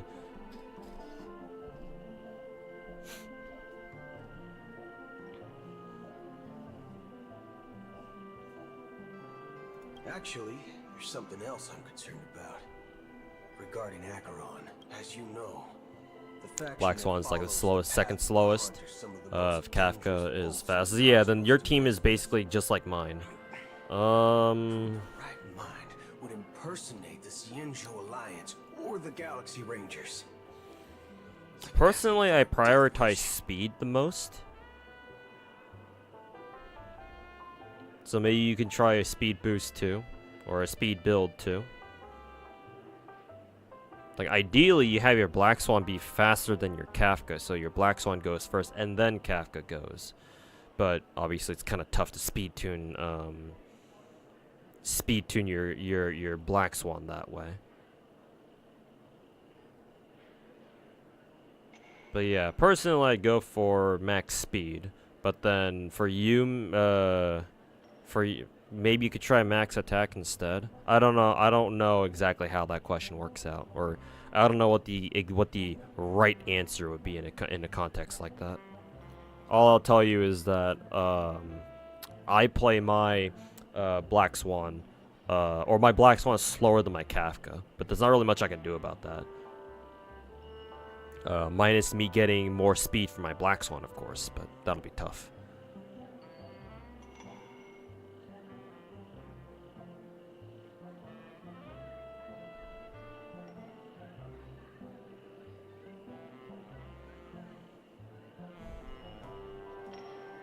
I love how a lot of VAs start the game after voicing and actually play consistently. Yeah, for sure.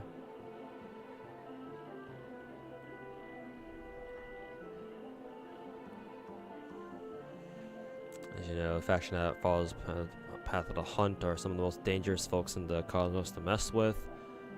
So yeah, isn't there a saying among the Xianzhou people that the rainbow set lets their luck's arrow do all the beating? She also needs 120 EHR. If you have her gacha like cone, it's not that hard to hit 120 EHR, but if you don't have it, then yeah, it's gonna be very tricky. But yeah, either way, yeah, I get where you're coming from with that. That's kind of hard to get her all the stats that she wants.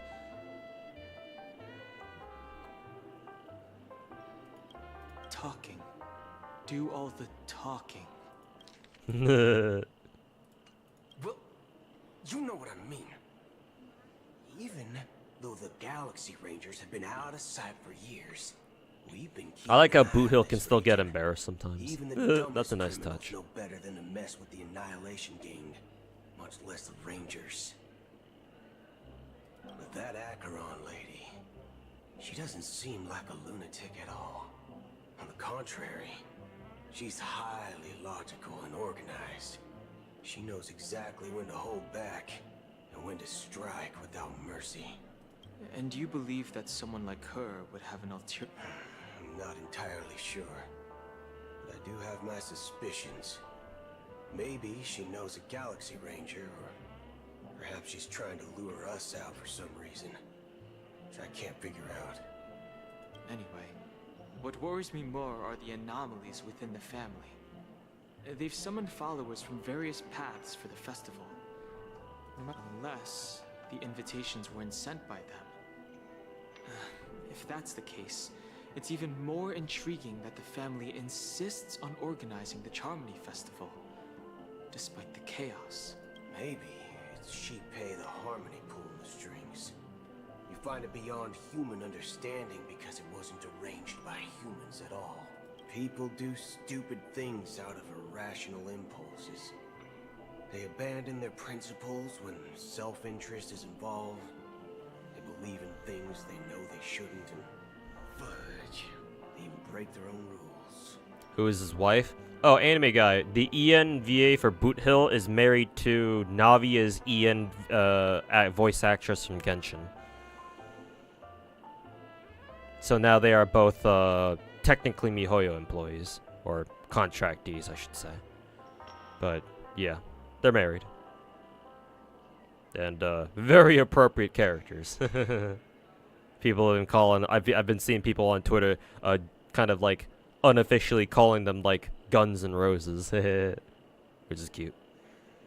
But yeah, they're married. But Eons don't. They stick to So fan art's been made as well. That's cute.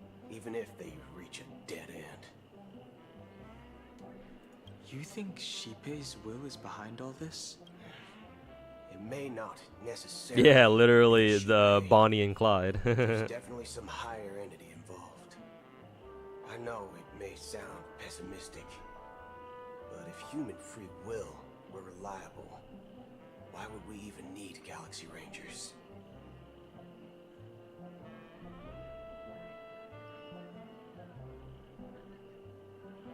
It's much simpler when you boil it down to the eons and paths. Like how Lon always follows the path of the hunt, or how the Express stays true to the Trailblaze despite Akavilli's disappearance. Like how Lan always follows the hunt or express. But in my opinion, Who the fuck is Akavilli? Akavilli's fall holds significance for the Nameless.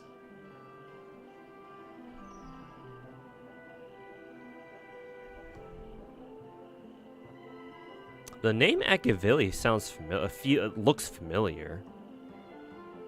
I wonder if Akavilli's name popped up during that like really weird, that one weird cutscene where like I think it was back during 2.0 penacony, where like you could like choose the voice of whoever was talking or some shit. I think that's where I saw the name Akavilli or something. Oh, so you're saying the Nameless now have to take responsibility for their own choices because they're Trailblazer, Aeon. Oh, literally the Trailblazer god? Okay, cool. I didn't actually realize that Trailblazers had their own god. Or their own Aeon, I suppose.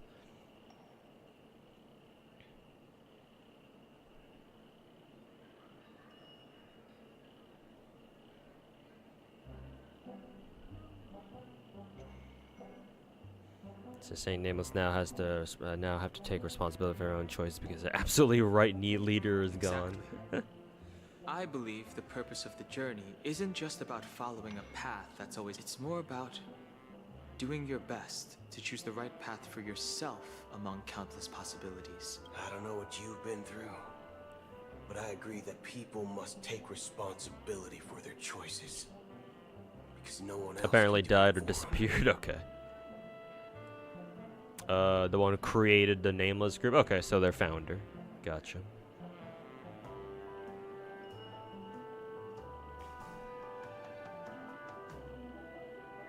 The Aeon was on the train.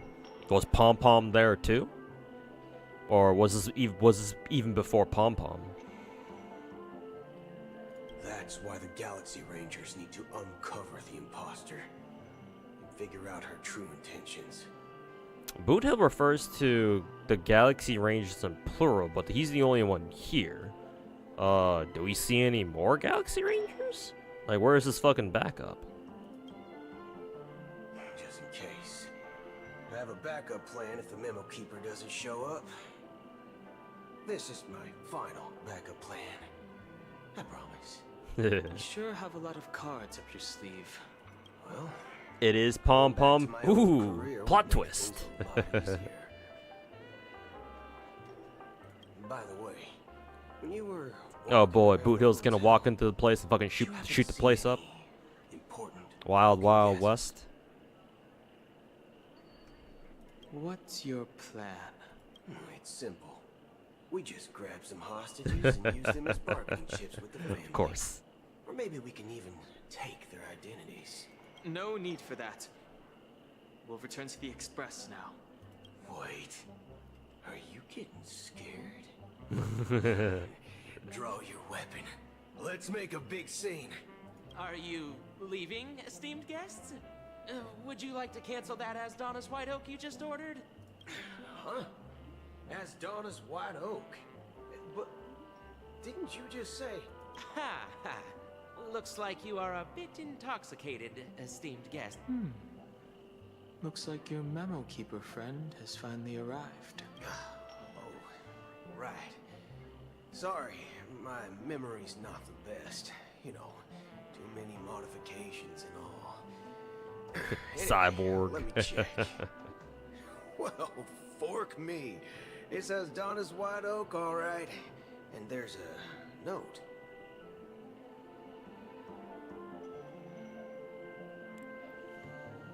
I'll be waiting for you on the Astral Express. No mistake. That's her message to you. She knew the hotel wasn't safe. Well, looks like we took a detour, but now it's back to the Astral Express. So, what are we waiting for? Let's go. Funny. You're back? 2 guests just boarded saying they were looking for Boot Hill, so I told them to wait in the parlor car. I pull on Boot Hill? Yeah, I pull for every character in this game. E0S1. So yes, I'll be pulling for both. I'll be rolling for Boot Hill. 2 guests? Lip flaps, the mouth movement matches the language. In contrast to Genshin, true. Yeah, her too. Yep. Look, we welcome all passengers on the Astral Express, but sneaking in like that, you have no regard for etiquette.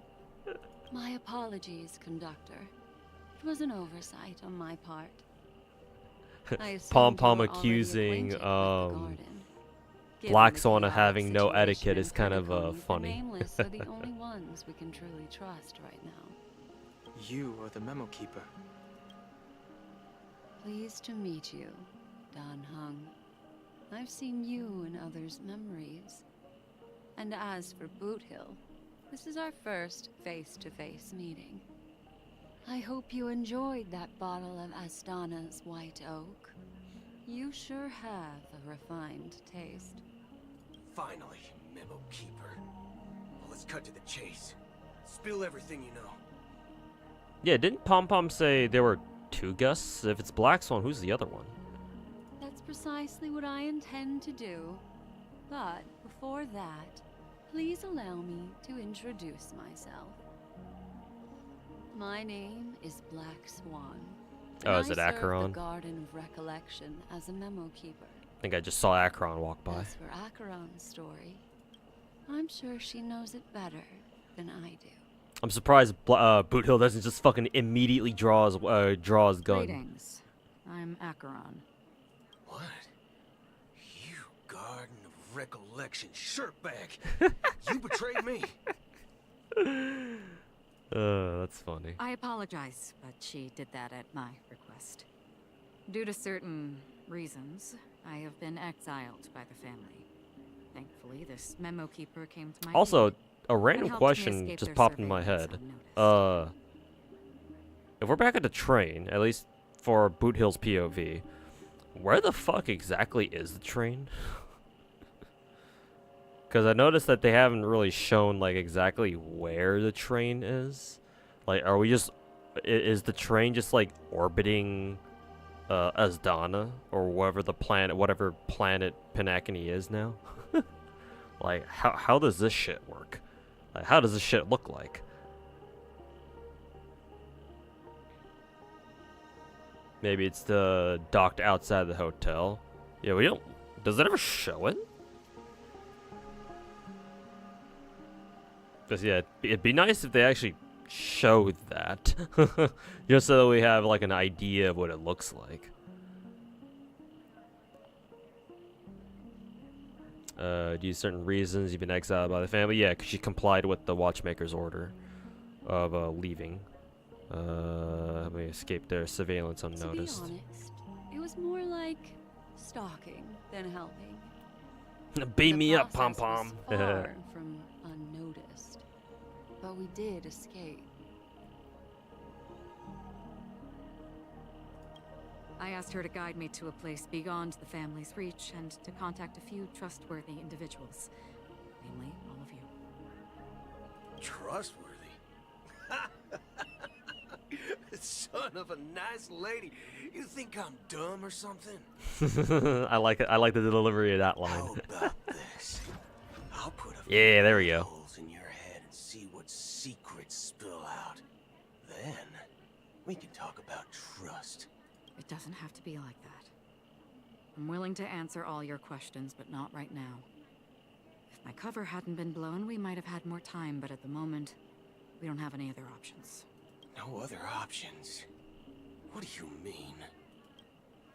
This is the only way I can ensure everyone's safety.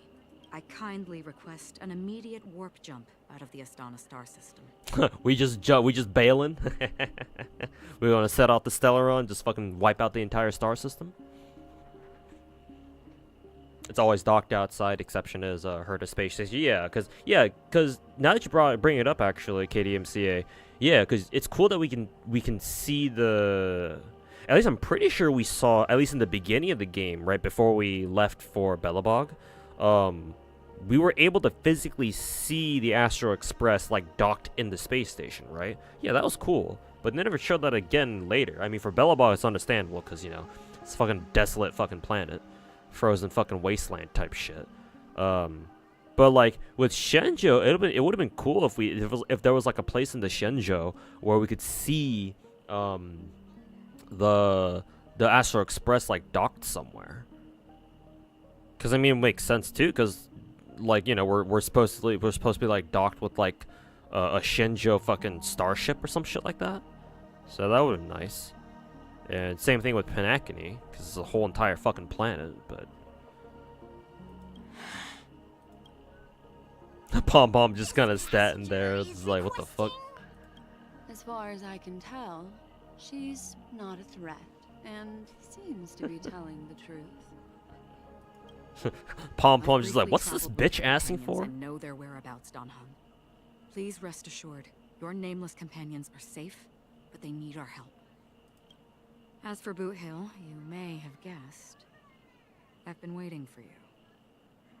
Galaxy Rangers are known for their elusive nature and limited contact with each other, so this was the only way I could reach out to you. Only by doing this can I find a true Galaxy Ranger and fulfill a long-standing promise. And that is? To return his relics to their rightful owner. Demon head dude? Someone once told me. No, not demon head dude. The guy she talked to, right before she left for penacony, I think, right? The dude with the old voice or whatever. Raindrops are said to be the tears of the gods, shed in response to the sorrows of the world. Their constant pouring is a reminder that the gods haven't abandoned us yet. How very romantic. So, how many gods have you killed, Acheron? How long has this rain been going on for? Yeah, this dude, yeah. I used to believe... Hey, look, chat. I wonder where they took this from. That it would eventually stop. Years and decades passed. And in the end, such hope faded away before the rain did.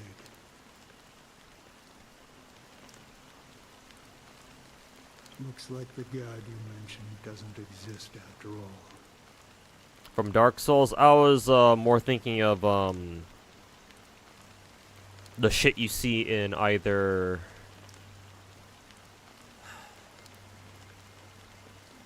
Did it show up in Unlimited Blade Works? I think it did. Yeah, because I don't think we see the bleeding sun in Heaven's Feel. Do we? Maybe we did. Maybe we did see it in Heaven's Feel too. But I'm pretty sure it shows up at the end of UBW, and then we see this in. Maybe we do see in Heaven's Feel actually. Because I'm trying to remember which of the main Fate Stay Night routes we see this pop up. Because I forget if we see it in True route or in Saber's route, or just the regular Fate Stay Night route.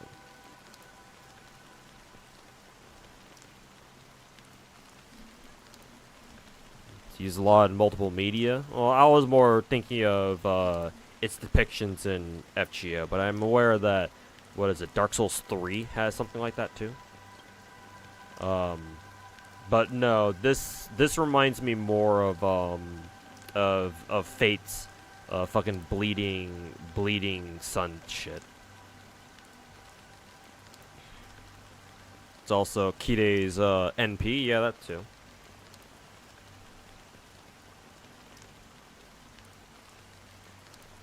Well,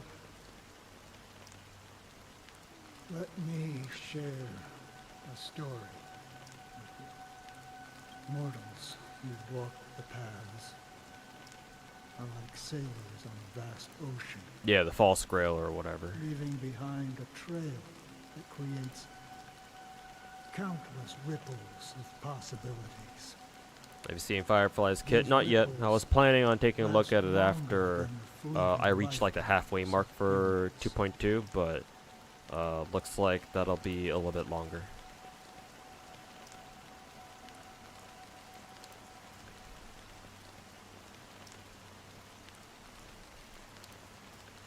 And for some, their presence leaves such a strong mark that it's reflected in the waves.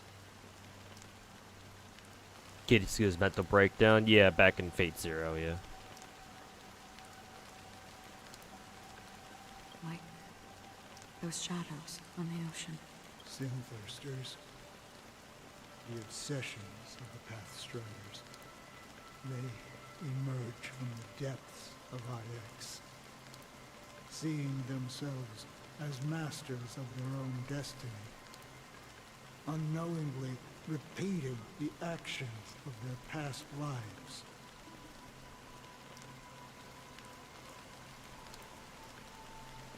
They emerge from the nihility and head toward it, leading purposeless lives. They were once my dear companions. Of Maybe this dude is like the founder of the Galaxy Rangers or something? Or like maybe an OG member? Are you watching over them? Watching over them? No. I'm guiding them toward transcendence. It was a brutal war. A crusade that shook the universe. The universe witnessed the fall of Zulo, the Lord Ravager, but it came at a price. The More unwavering bullshit. determination of the Hunt followers persists even in death. So someone must guide these lost souls to their life beyond. They were heroes in their time. And they shouldn't be reduced to mere puppets of nihility. As for me, I've suffered too many losses on that battlefield to advance any further. But you know, these sin thirsters, they're not who they used to be. Does this seem pointless to you? It's almost as if she's on the path of nihility. Well, some tasks have to be done, even if they are pointless. Yeah, just like my work. I can help you. For what? For the meaning of the nihility. That's what I've been seeking. I see. After all, this realm is off limits to ordinary souls, right? Thank you, stranger. I wish that you find what you seek. Before we part ways, I have one more question. It is true that their actions and even their entire lives may seem pointless from our perspective. But if, and it's just an if this is what the departed ones expected, should we try to change it? A good question. And a profound one. Null PTR too. Thanks so much for the raid, man. Hope you had a good stream today.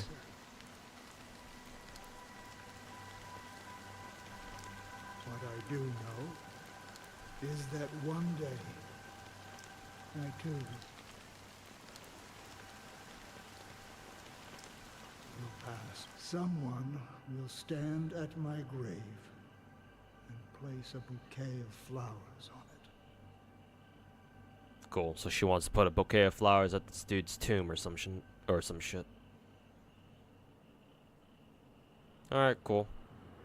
Cool, lore drop. Have no idea what the fuck that was for, though. When I appeared as a child, my speech, mindset, and soul reflected immaturity and innocence. As I grew into adulthood, I left behind my childlike side. I humbly request your blessings, esteemed advocate of Shipe. Come to me, my kinship. I have sought their presence with us. As you wish. I have faithfully served the Alfalfa family for nearly a decade, promoting the path of the harmony to the best of my ability. However, I made a mistake yesterday, out of laziness. I lied and claimed that everything was ready. Although the head has... Do you sincerely repent? Is this a fuck? I just realized this is a fucking confessional. The fuck? Yes. Have you examined your soul and confessed all your sins? Yes.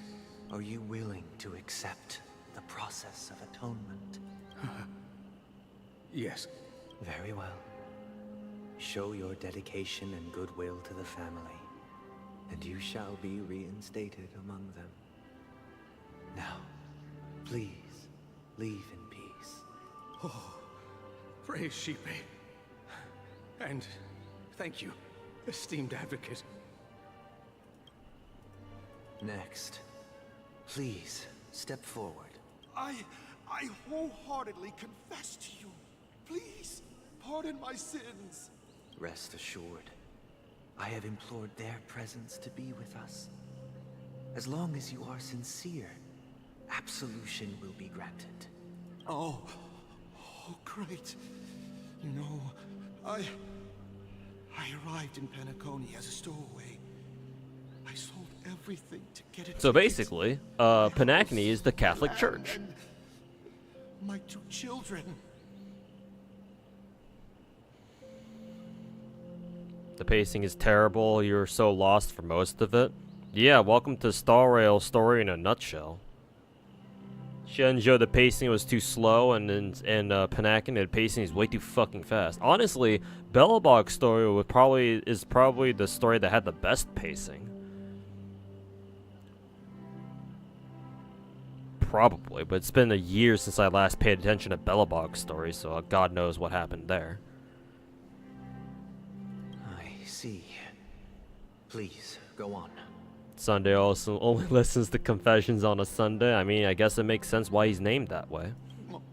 My children were starving, and I hoped they'd have a chance at survival if they became slaves here. If I can strike it rich here, I'll lift them out of that situation and give them the life they deserve.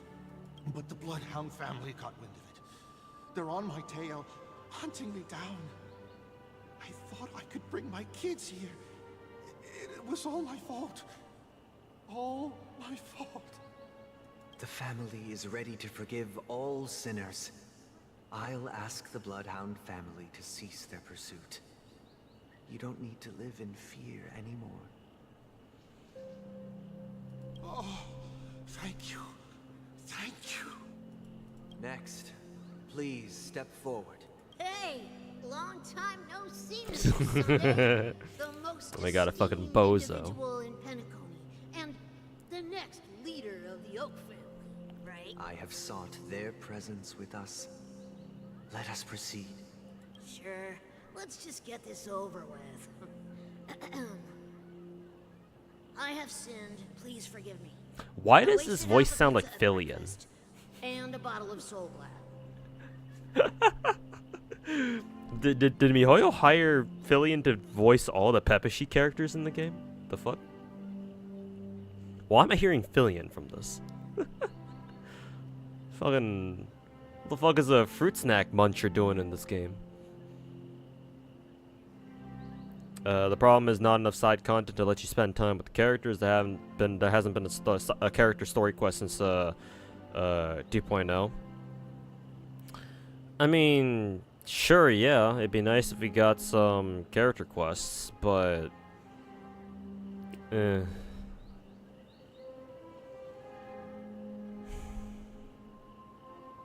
definitely has to be a lot more. She's a Filipino boy after all. Oh no.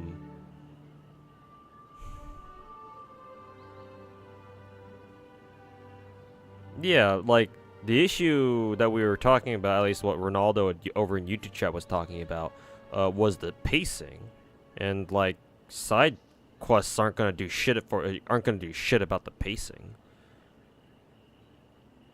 I feel like that's a complete, like, you don't fix pacing with more side content.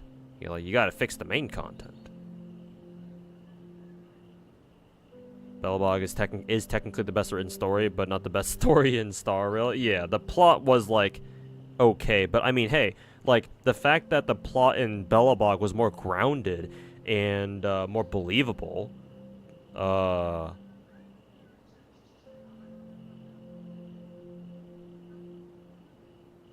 like, no wonder you can follow Belobog's story a lot better than you can, like, say, for example, Shenzhou, or to a certain extent, Penacony, right?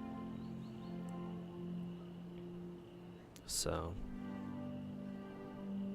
what you meant was, there was content that you had you interacting with Bronya and Sally for a while. Yeah, you're right. That was part of the main quest as well, yeah. Whereas here, we're just kind of like running around doing whatever the fuck.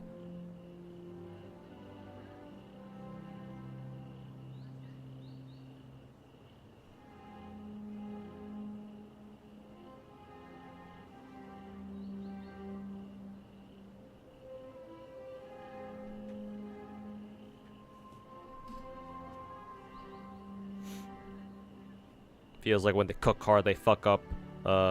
they end up fucking the pacing. For penacony for sure, yeah. And I suppose Shenzhou too.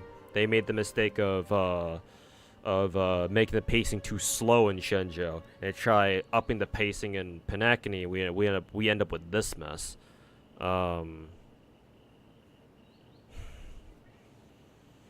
Yeah, it's unfortunate. Nothing more. When we wrap this up, I've got a robo-ball game to catch, you know?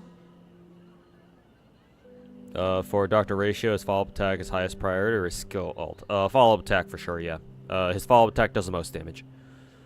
Follow-up attack followed by, I would assume, his skill? I think you can level his skill and ult at the same time.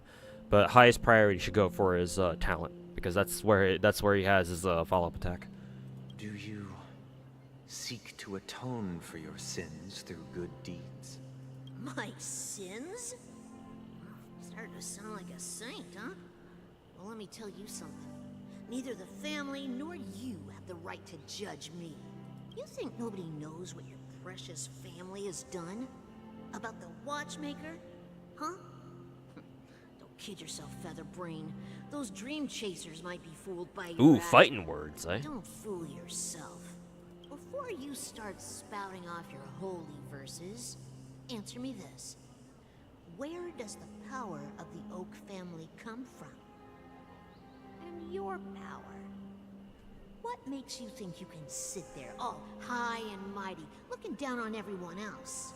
Well, I've spent enough time in confession today to enter the Harmony's paradise, right? Then I'll take my leave. Good luck with your election, and don't make me regret my investments in you. No idea what the fuck the point of that was. Triple-faced soul, hear my doubts. Still don't understand Aventine's role in the story. He's there because the IPC wants to buy penacony, basically. And so, my impression is that Aventurine was tasked to make that happen. So that's why he's there. And so he cooked up a plan to, like, expose penacony, the family's fucking, like, bullshit. And through that, he'll, like, find a way to, like, he'll basically blackmail the family into having to sell off penacony over to the IPC. So that's why he was there.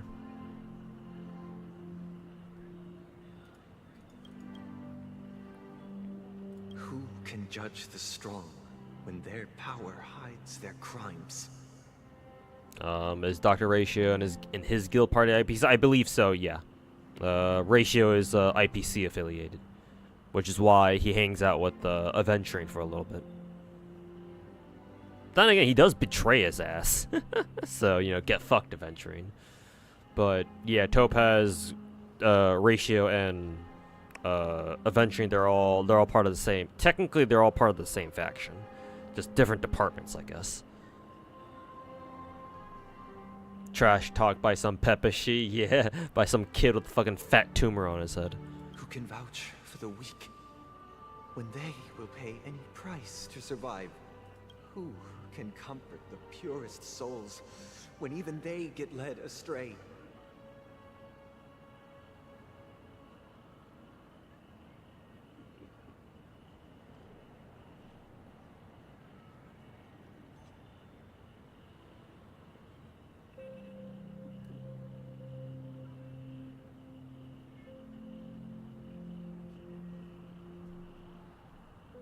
Ratio didn't betray him? Okay, yeah, sorry, I forgot about that. Yeah, it was part of the plan.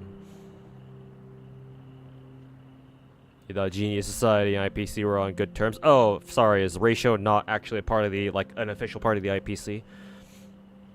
I thought, initially I thought they were. But yeah, maybe you're right. Maybe Genius Society is just, like, affiliated with them, or like they're tight with each other or something. Okay, the IPC is like one of their major sponsors. Okay, that makes sense. Or something like that.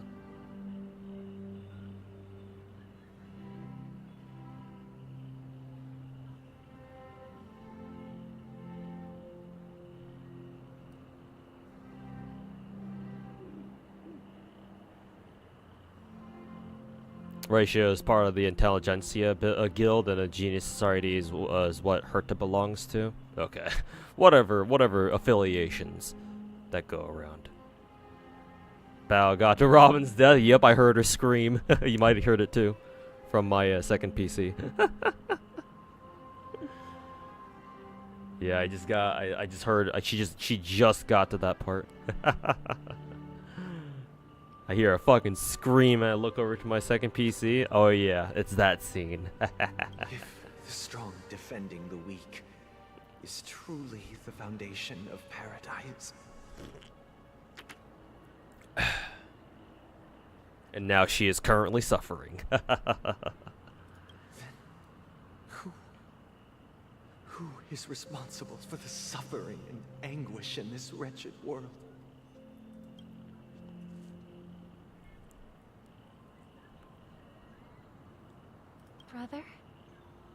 Brother?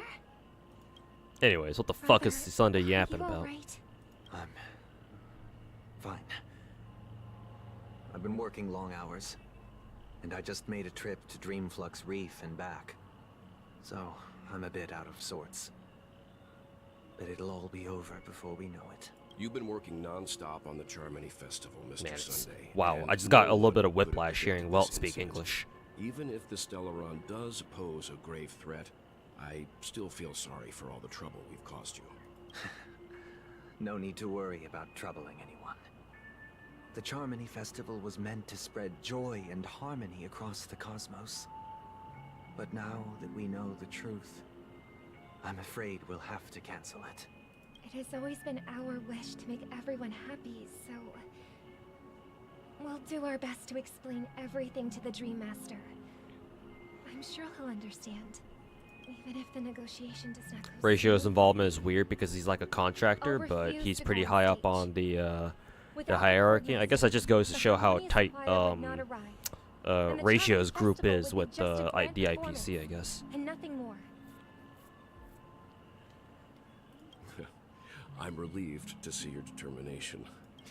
You know, since arriving in Penacony, we haven't had any contact with this Dream Master himself.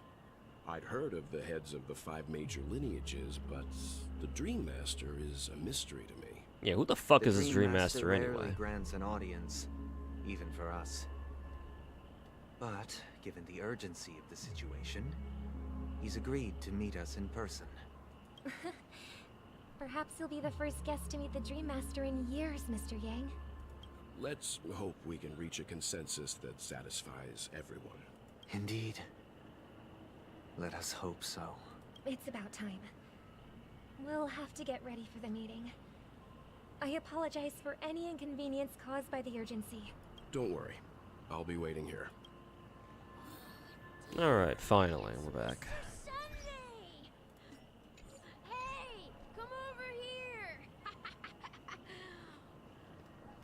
Looks like someone needs help. Let's go check it out. Also, are we back at, oh, we're back at penacony, okay. Or we're back in the regular dream world.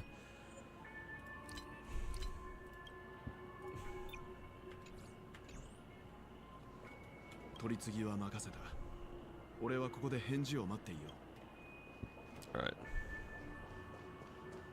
What you got, kid? サンデーさん、これはどう思う？見えますか？あの空の月。このスラーダのキャップと同じ大きさですよ。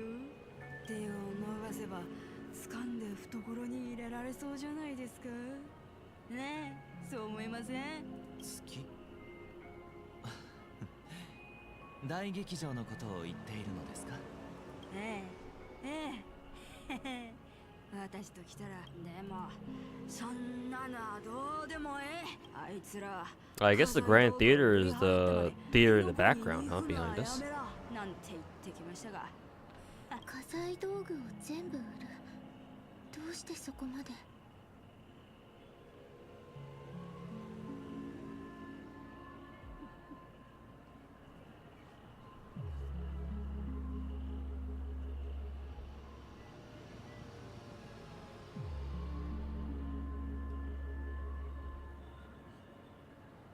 どうしてって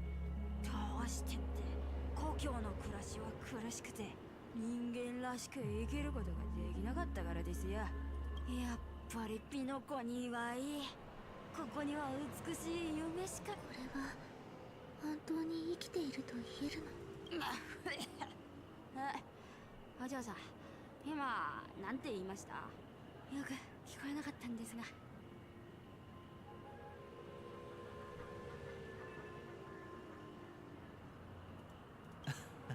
何でもありません。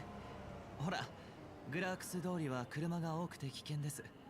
ハウンド家の者に近くのエディオンパークまで送らせますから、そこで引き続き美しい夢を楽しんではいかがですか？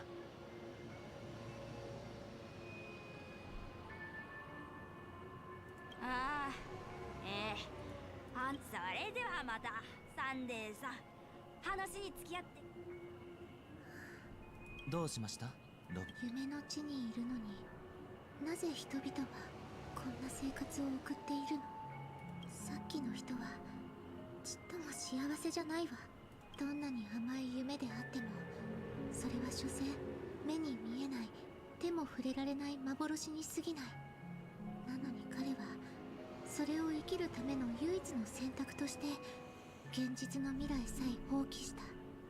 そんなの生きているとは言えないでしょ。 Why is she just realizing this now? ああ、なるほど。ですが私としては、それはむしろ普通の人間のあるべき生き方だと思いますがね。どうして？あなたはさっき、あの方が美しい夢で命をつないでいることを生きているとは言えないと言いましたが、それは違います。ピノコニーがなくても、People create their own illusions called self-value. Oh, so basically the internet? Or more accurately, basically Twitter? 自分の価値を高めたものこそが強者であり、逆に価値のないものは弱者に格下げされます。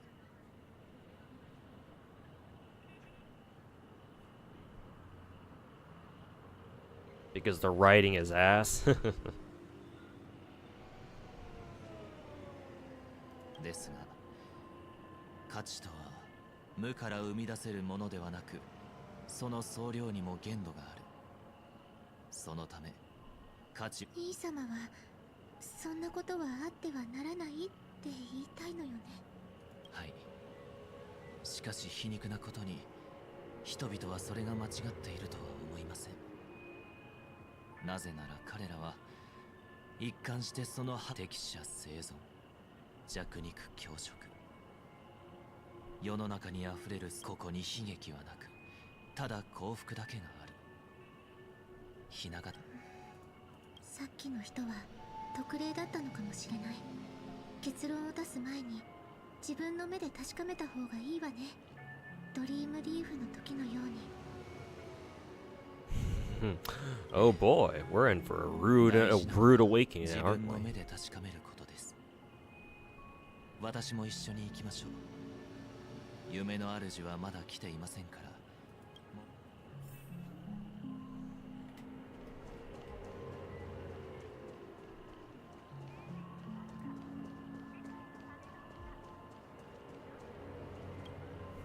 ロビンさん、また会いましたね。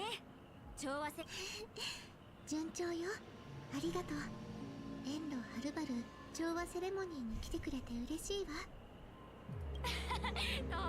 Xiaoji did a lot of ass pulling in the story. I mean, yeah, it was obvious as soon as Firefly got introduced as a character.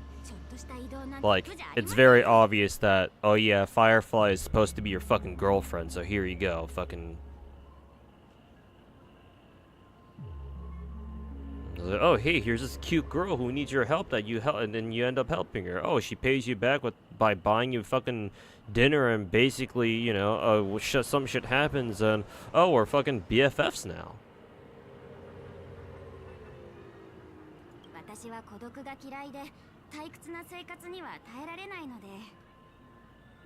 Oh, and it can't be Xiaoji without killing somebody in this story, or killing somebody in this story. こんな日がいつまでも続いたら飽きてしまわない？飽きるわけありません。楽しみが多すぎて嫌になる人間なんていると思いますか？毎日綺麗な服を着て、いろんな夢の泡を好きなように体験できて、いくら食べても太らなくて病気にもならなくても。あなたも知っているでしょ。無境から現実に持ち帰れるものはとても限られているって。 Firefly fans do be like that. I mean, shit, man, it's understandable that people like Firefly so much. I like her a lot too. But yeah, it does feel very forced. Like, at the very least, if they were gonna make Firefly that type of character, they should have given us more. They should have given more time in the story for our relationship with her to cook, you know. Because again, my biggest issue with 2.0 story was that they killed off Firefly, or they killed Firefly, like this very same chapter that you fucking meet her ass. Like, the slow burn tactic would have worked a lot better there. Where like, oh yeah, you get to know more about Firefly and yada yada yada, right? Because the more you know her, or the more you get to know her, and the more you spend time with her, when she actually does die, or she gets killed, in quotes, by the meme, it hurts a lot more. Right? So...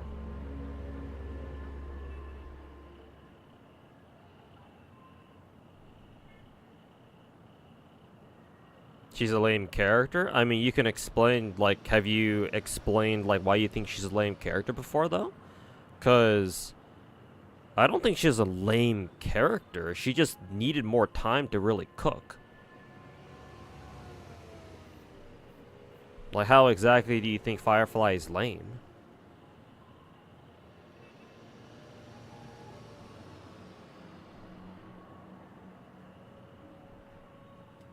How do you think? Okay. だから持ち帰らずに夢の中で遊び尽くそうと思っています。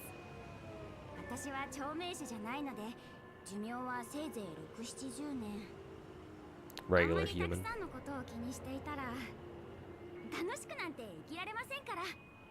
この美しい夢の中でなら私は自分で分かったわ。あなたの幸せを心から願ってる。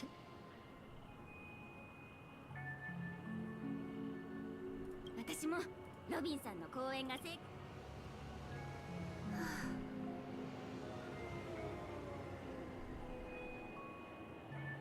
さっきのお客様の言い分もあなたを満足させら I れな really かった wish next patch they would do something interesting with her. Her whole plot falls flat. Can't say much because of spoiler. Just praying that her companion mission isn't just another date.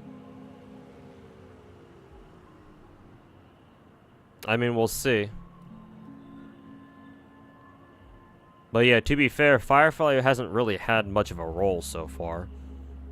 Right? Because we only talked to her for a little bit at the beginning of 2.2, and she hasn't really done much, right? I don't think we've seen her ever since Gallagher got everybody together, right? Like, what is Firefly even doing right now? It's kind of what I want to know. 彼女の言うことは理にかなっているし、心から幸せを感じていると思うわ。ただ、あなたは彼女は自分で人生をコントロールできるようになったと思っているけれど、それは現実を捨てて夢の中に逃げただけで、庇護を失えば瞬時に化けの皮が剥がれてしまう。そう言いたい。結局彼女も部屋代について言及していた。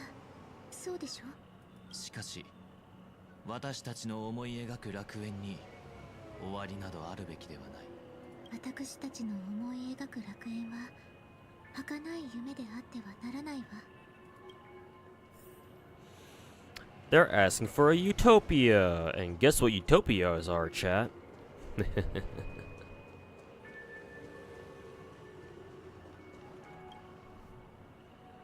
And what's Hanabi doing? Yeah, what the fuck is Sparkle up to, too? 無境の景色は本当に美しい。そうでしょ？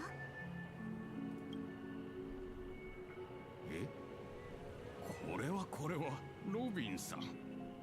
お会いできて光栄です。Are blue apples permanent? I believe so, yes, when you make them. Where you can get more seeds for. Unfortunately, you don't get more than what you have. Because I believe the amount of seeds you get is based on how much story you've completed. Just like pure prisms. But at least the blue apples you do make, they are permanent, so.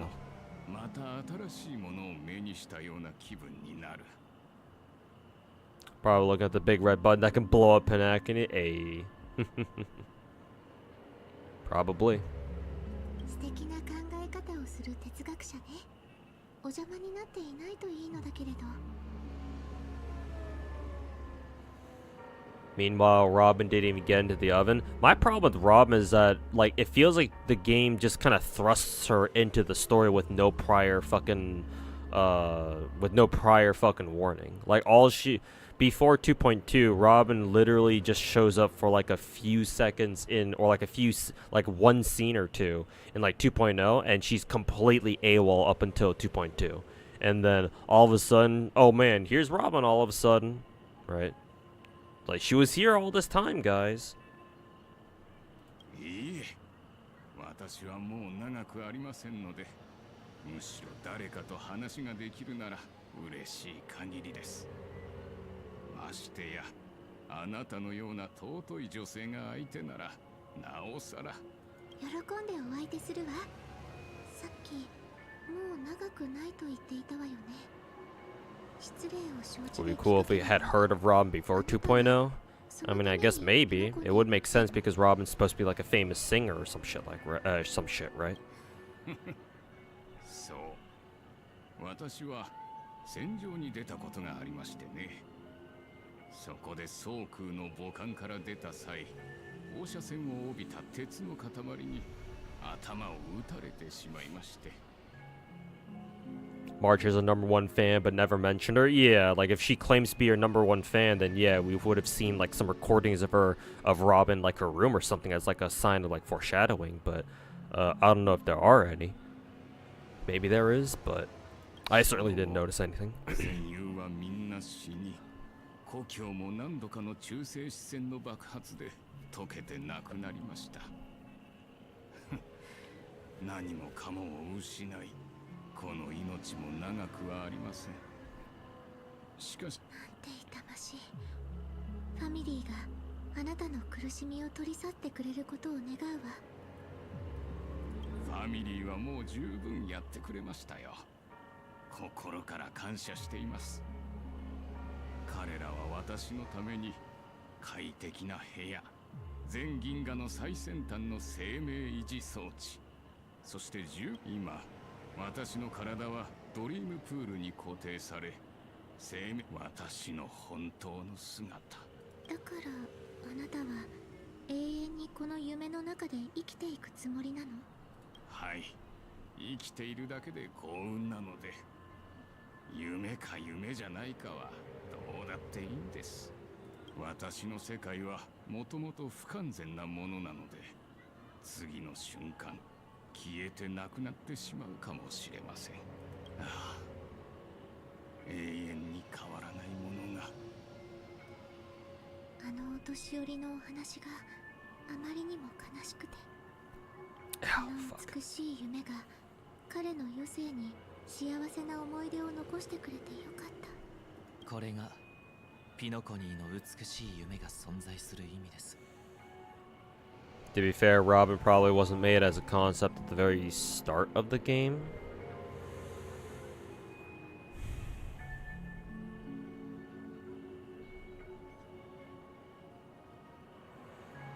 You might be right. Because I do get the sense that Star Rail doesn't have the same level of, like, planning that Genshin does. Yeah. Yeah. You might be right about that.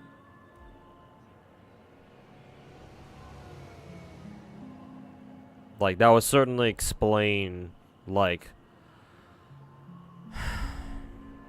that would certainly explain, at least partly, why the story is, like, why Star Rail's story is, like, overall, its overall story is the way it is.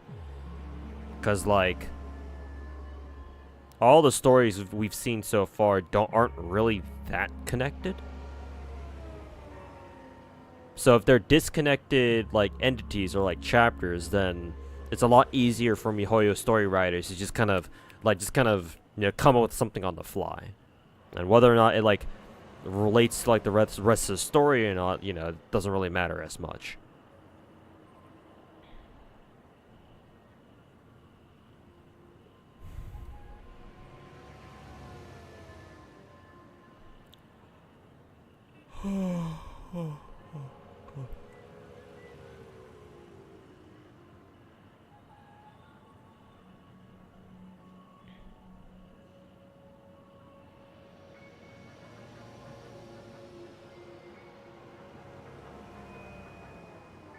Stellaron hunters are connected. I mean, yeah, sure, but that's just one group, right? And they're a pretty small group at that. Because how many members how many members are there in the Stellaron hunters? It's not like it's an entire organization. It's just like a fucking club or whatever. Like these ain't no like fucking Fatui harbingers like we have in Genshin or anything like that.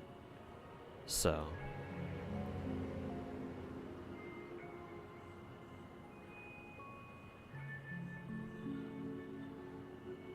We did have Firefly leaks like a fucking year ago, but that was just a model. Yeah, because ideally, MiHoYo should not be like fucking playing this by ear. Like they shouldn't be developing content for Star Rail by ear, right? For games like these, or just for any like live service game, you have to have, in my opinion, you need to have like several years worth of content already planned out and being worked on, right? Especially for big games like Genshin or Star Rail. Ideally you want to have content already planned out and your team, your studios are already working on them, so that by the time, so that you can actually follow a very consistent, you know, content schedule, right? So like, I'm assuming that MiHoYo does give Star Rail the same, like, foresight and, like, future planning as they do with Genshin, or at least, you know, to similar levels, for sure. But, like, it certainly doesn't fucking show, man. Ugh. Ugh.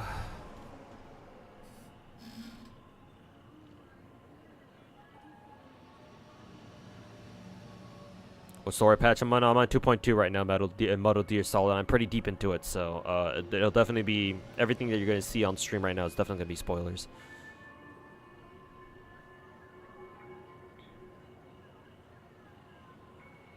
But yeah, we're on 2.2 right now.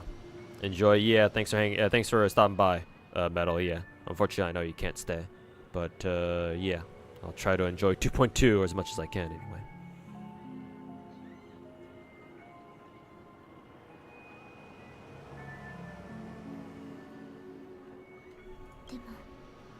美しい夢にも限界があるわ。それは失意にくれた人々。 Hopefully the direction gets better. I mean, gameplay-wise, I'm not really too worried, but story-wise, yeah, I definitely am. いずれ全てがうまくいきます。ピノコニーはすでに正しい道を歩んでいるのですから。 I think Star Rail's story might be more freeform. Not sure if that's a good or a bad thing. I mean, it doesn't have to be a bad thing, but the way that they're handling it so far makes me feel like it is. Like, you can have freeform stories be good, but I can't really say Star Rail's is at that point yet.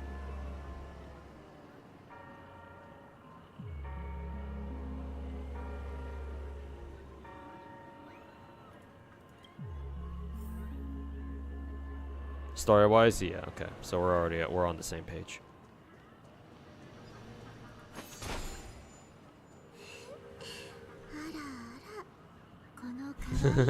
Do the fucking Spider-Man meme.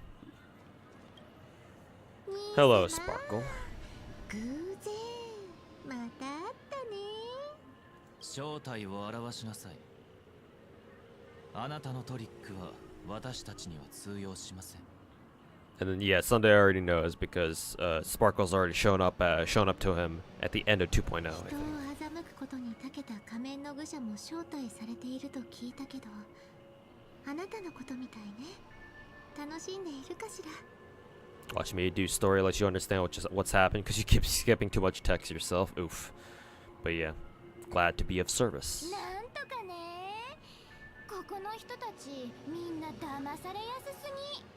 ちょっと餌をあげれば引っかかって危ないと思ったらすぐ逃げちゃうんだもん。簡単に言えばお金だけあるおバカさん。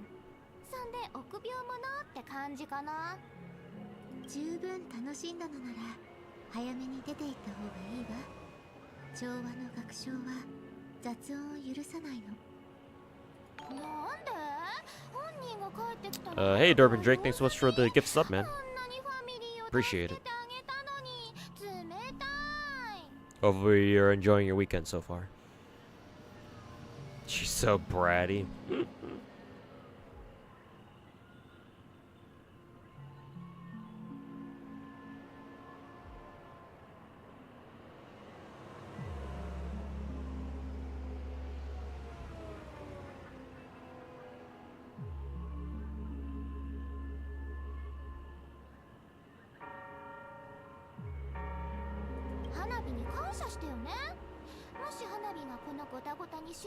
What the fuck did she say before this? Okay. ピノコニーはとっくにめちゃくちゃになってたんだから。それはアイリスケ当主の個人的な要求であり、私たちには関係ありません。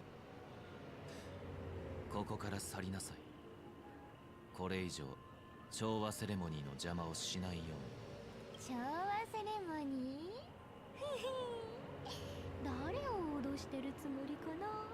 花火は君たちの考えなんてお見通しなんだけどな。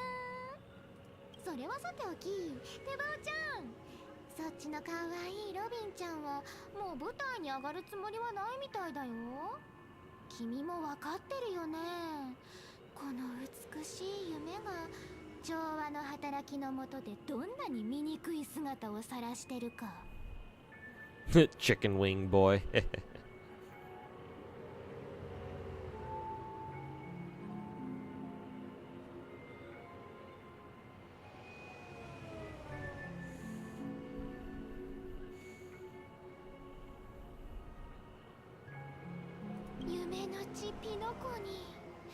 Kimi 君たち兄弟が欲しがってる楽園がこんな姿でいいの？黙りなさい。どうしたの？ Hit a nerve now, did we? 痛いところついちゃった？私たちの約束はあなたとは関係ないわ、愚者。早く出て行きなさい。さもないとファミリーが黙ってないわよ。I like how Robin has a better nerve than Sunday does. Sunday feels like he gets more easily triggered, whereas Robin's just chilling. 夢の中で生きてる人たちは本当に苦しみから逃れて本当の幸せを手にできてるのかな。花火のやるべきことは全部終わり。あとは本物の花火を待つだけだね。最後の2つのプレゼントは君たちにあげる。もし運悪く調和セレモニーが開催されちゃったら忘れずに会場で使ってね。絶対になくしちゃダメだよ。バーンIs she giving them the fucking detonators too?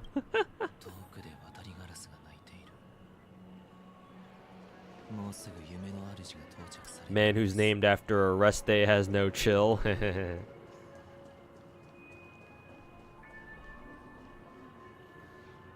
Oh, this place is this side has the Golden Theater. Or the Grand Theater, or whatever the fuck it's called. ところで兄様、もう甘いものは食べなくなったって本当？ Well, we finally see what the Watchmaker or the Dream Master looks like. Well, he did mention a raven, so he'll probably just show up as in his raven form. Yeah, the Dream Master said he doesn't have a physical form anymore, right? So, He'll probably just show up in his Raven form. いろんなことが変わってしまったみたい。一体何があったの？美しい夢の中でも常に目を覚ましているものが必要なのです。でもそれが兄様である必要も特定の誰かである必要もないでしょ。兄様は一人で抱え込みすぎだと思うわ。私たちが約束した楽園はこんなはずじゃなかったのに。ピノコニーはただの夢、現実の苦悩を消し去ったり本当の幸せを与えたりすることはできない。できるのは現実逃避の場を提供すること。ただそれだけ。 What the fuck is Robin yapping about? Okay. さっきのお年寄りを覚えていますか？この夢がなければきっと今頃彼は取り返しのつかないことになっていたでしょう。そうね。でもピノコニーがなくても彼は別の人生を歩めていたかもしれない。私の知る限り博識学会はもう彼の状態 Robin saying, "Oh, Nissan's stupid." Yeah, because the story wasn't making it that clear, because but yeah, I guess at this point it should be clear, right? Because Robin is like, she's not on board with Sunday's shit. Because yeah, Sunday like took her through like that little tour of penacony to try to convince her, like, yeah, like our planet, like our paradise thing is like it's working or some shit. But like Robin isn't really having it. Right? She's getting doubts, or she's having second thoughts.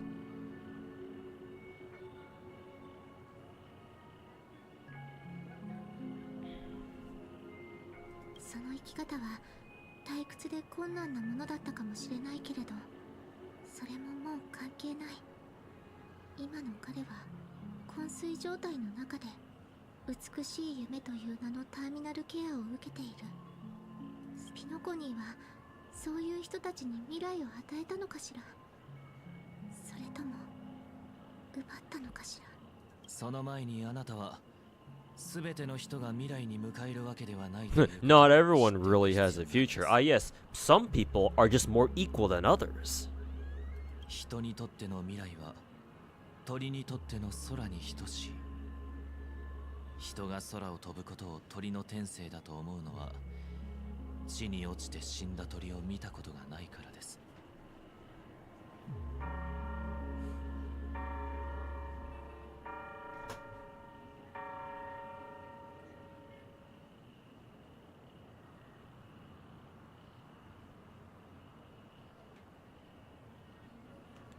子供の頃に拾ったあのハーモニーピジョンを覚えていますか？私たちがそれをどうやって世話したのかも。Based? If you ask some people, sure. To me, however, he's a fucking asshat. 私たちはあの子を大切に鳥かごで育てた。毎日餌をやり、水を変え、羽を整え、そして私がピノコニーを離れると決めた時、カゴの扉を開けて空に返したわ。あなたを悲しませたくなかったので手紙の中では触れませんでしたが、あなたがピノコニーを離れてから数日後、あの子はあなたの部屋の窓の前に落ちてしまったのです。Dead. なんとなくだけど予想はしてたの。そうじゃなければ兄様があの子のその後について一言も触れないはずがないから。結果は残念だったけれど、私はあの選択は間違ってなかったと思ってる。鳥はカゴの中で一生を過ごすために殻を破って生まれてくるんじゃない。たとえ飛べなくても彼らの居場所は Hey, we actually see what penacony looks like in its more entirety. The fuck is that? Is that like a halo ring? I mean, I guess it would make sense considering what Robin and Sunday are. ですがそれが問題なのです。もしこの世に一生飛べないひな鳥がいたとしたら、私たちは空こそが彼らの居場所だと断言していいのでしょうか。 Ring world, yeah. Hence Halo from, or the Halo rings from Halo. If there are birds in this world that can never fly, can we really assert that they belong in the sky? Bro's getting all fucking philosophical and shit. 兄様は人間もそうだって言いたいの？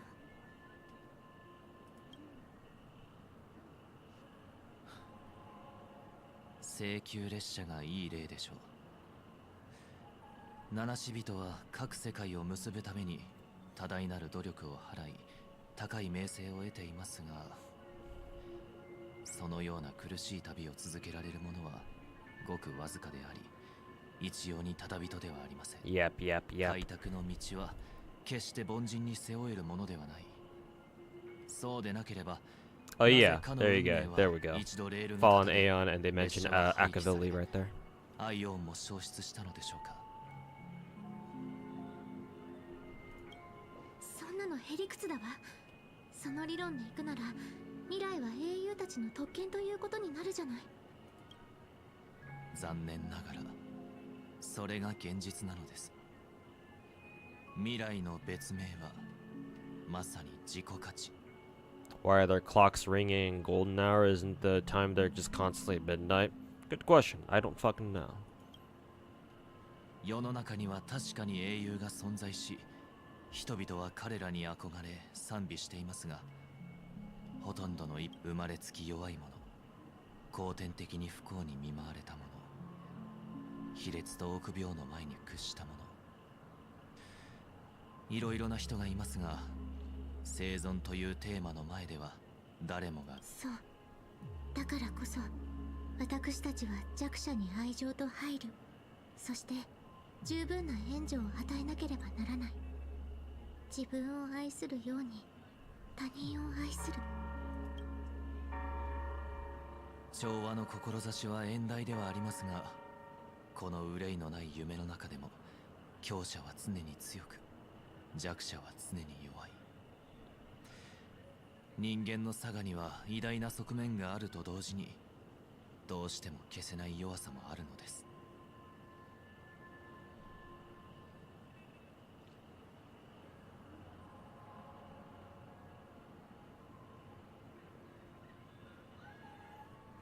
突き詰めれば、人間は生存すら保証されていない状態では雲をつかむような未来など語れないということ。世界に自然淘汰の法則がある限り、必ず地に落ちるひな鳥はいるのですよ。人々が未来のために生きていないなら、彼らはただ生きるためだけに生きているというの？調和でも弱者を苦境から救えないのなら、どの愛王なら私たちの理想を叶えてくれるの？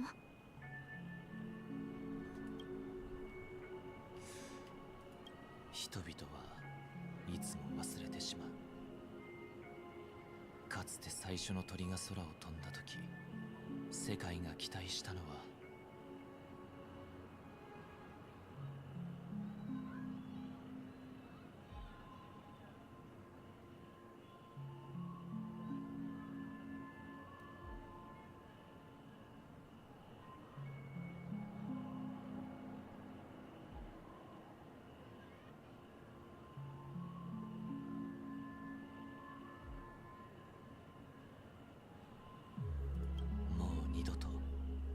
ひな鳥が地に落ちなくなることだ。ロビン、本を読んでるの？何の本？ゴフェルさんがくれた絵本。 More Utopia bullshit. の話だよ。私が調律師になったらハルモニア聖歌隊ドミニクスを召喚したいの。みんなと一緒に歌って私たちの願いを伝えて、みんなに幸せと喜びを感じてもらいたいから。そっか。お兄ちゃん、自分もちろんあるけど、それには君の願いもみんなの願いも含まれてるんだ。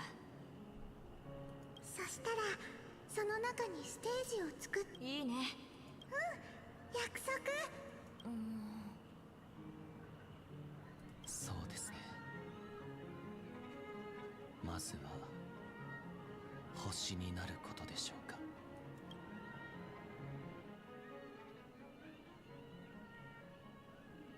Now we're back here. 思ったより早く帰ってきたな。成果はあったか？ええ、今度は私たちが道を切り開く番よ。あの人の意志が届いたなら俺の最後の任務も完了だな。こんなことを言ったら不愉快に思うかもしれないが、闘志を抱くのはいいことだ。ただミハイルがあんたらに残した道は生優しいものじゃない。そうでなければあの人が孤独の中。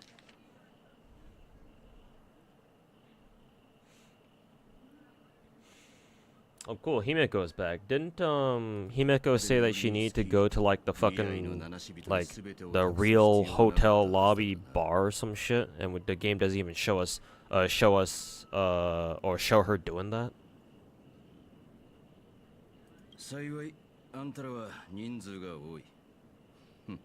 負けるとしてもあの人よりは長く持ちこたえられるだろう。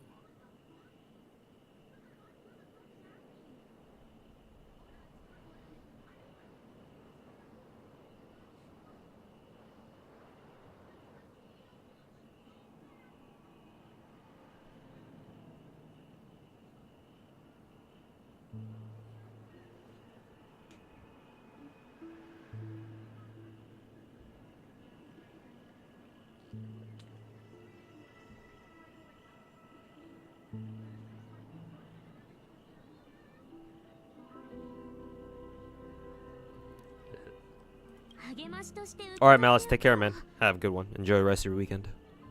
これは私の推測だけど、ベルトが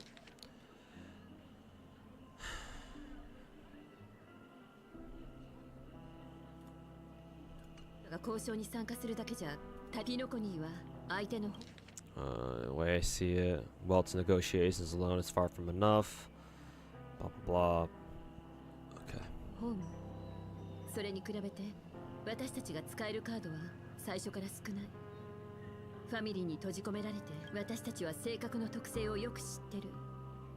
性格は美しい夢を安定させるためのコアとして。We're familiar with the Stellar's properties the most. It's key to stabilize part of the family's interest by attacking the core just they're bound to retaliate hastily. Saying goes, haste makes waste. It's a sweet dream. 正確に直接影響を与えるようなことをすれば、交渉でも戦闘でも有利に立つチャンスがあるかもしれない。問題は調和セレモニーを間近に控えた今、どうやって大劇場に近づくかだね。きっとファミリーは守りを固めてるから強行突破するのは。あれ、誰も何も言わない感じ？じゃあはい、うちその問題の答えならわかるよ。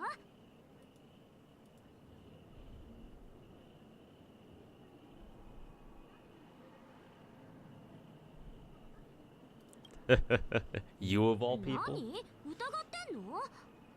ま、信じるか信じないかはあんた次第だけど。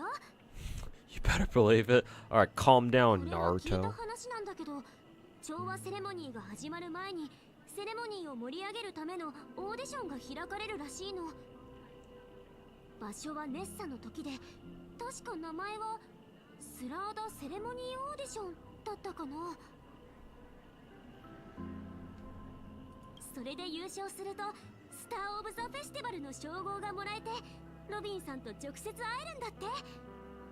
でも重要なのはそこじゃなくて、うちらが普通の観客よりも先に大劇場に入れるってこと。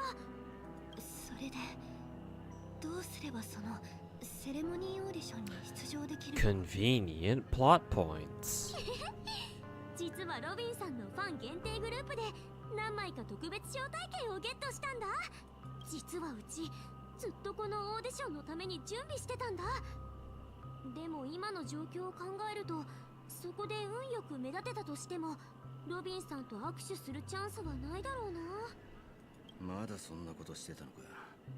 もともとはミハイルが人目を引くために始めた。 Do I like the story so far, Taisia? Not really, no.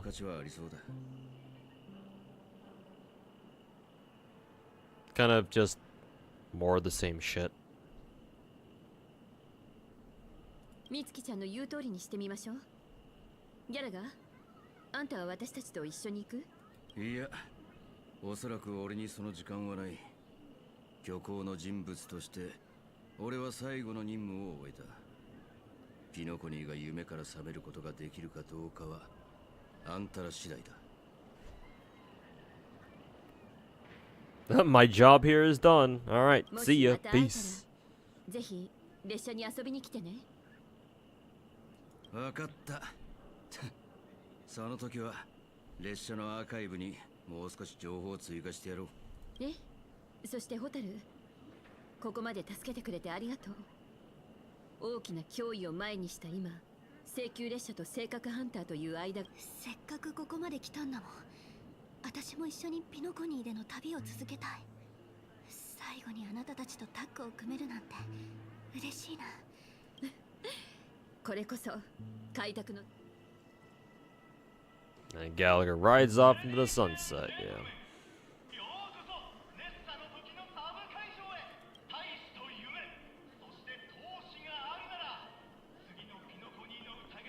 Kind of reminds me of like a Persona 4 setting.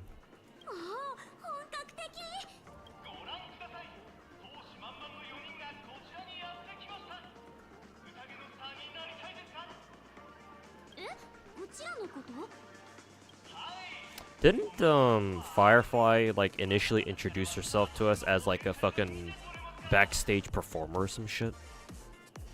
Like a backup dancer or something?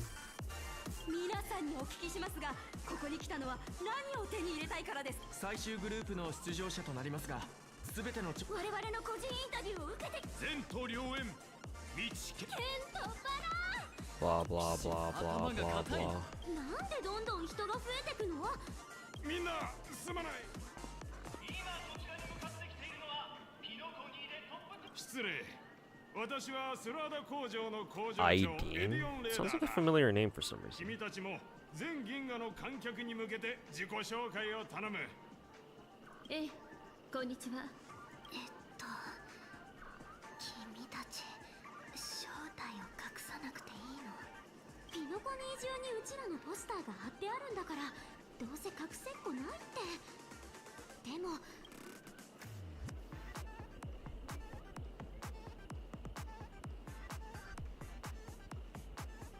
Yeah, isn't this is what I would ask. The fuck? What are we doing here? しょうがないじゃん。こんにちは。うちはこんにちは。私はホタル。七死人一行だったのか。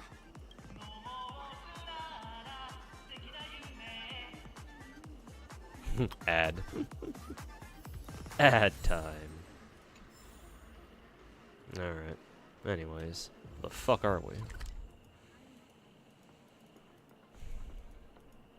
Oh boy, new area. Cool.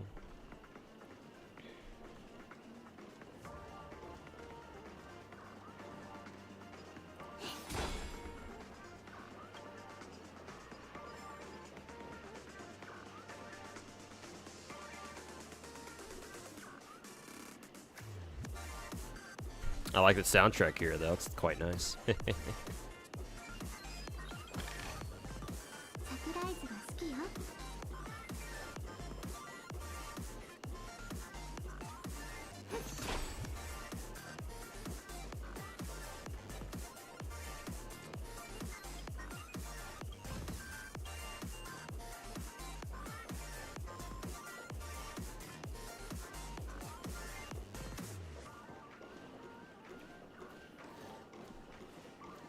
Fuck.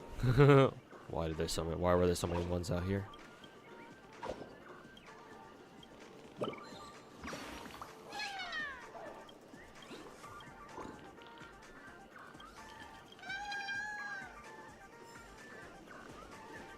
Cool. I guess we have more burbs around this place.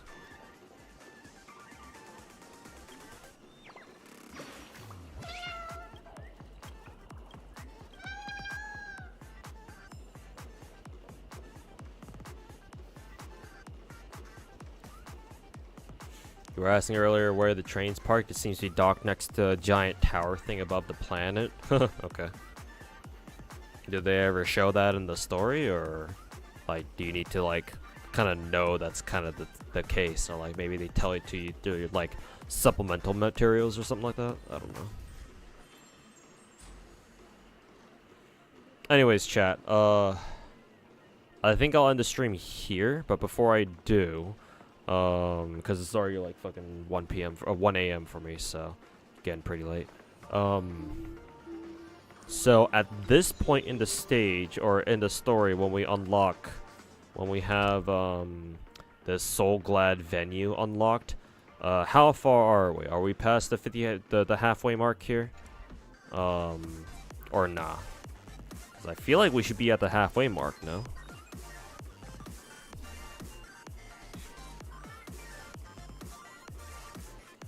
I mean, hopefully we are.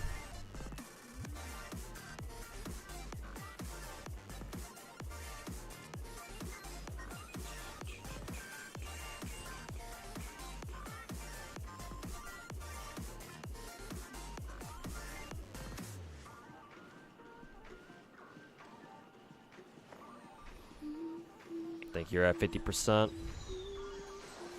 If that's the case, then I think what I'm gonna have to do is I'm gonna have to start streaming a lot earlier tomorrow, just to make sure that we finish this by tomorrow.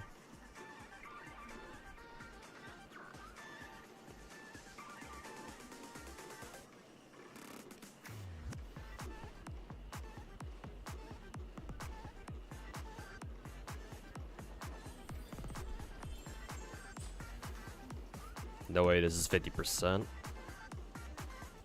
Ugh. I'm gonna be very disappointed if 2.2 story is fucking bloated for no real reason other than for just immense amounts of yapping. But I'll deal with that when the time comes.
Who's gonna tell him? I mean, I can tell you right now that you saying who's gonna tell him, I would count as spoilers. And you've heard about what I've told. You've heard me talk about what I think about spoilers around this channel, right?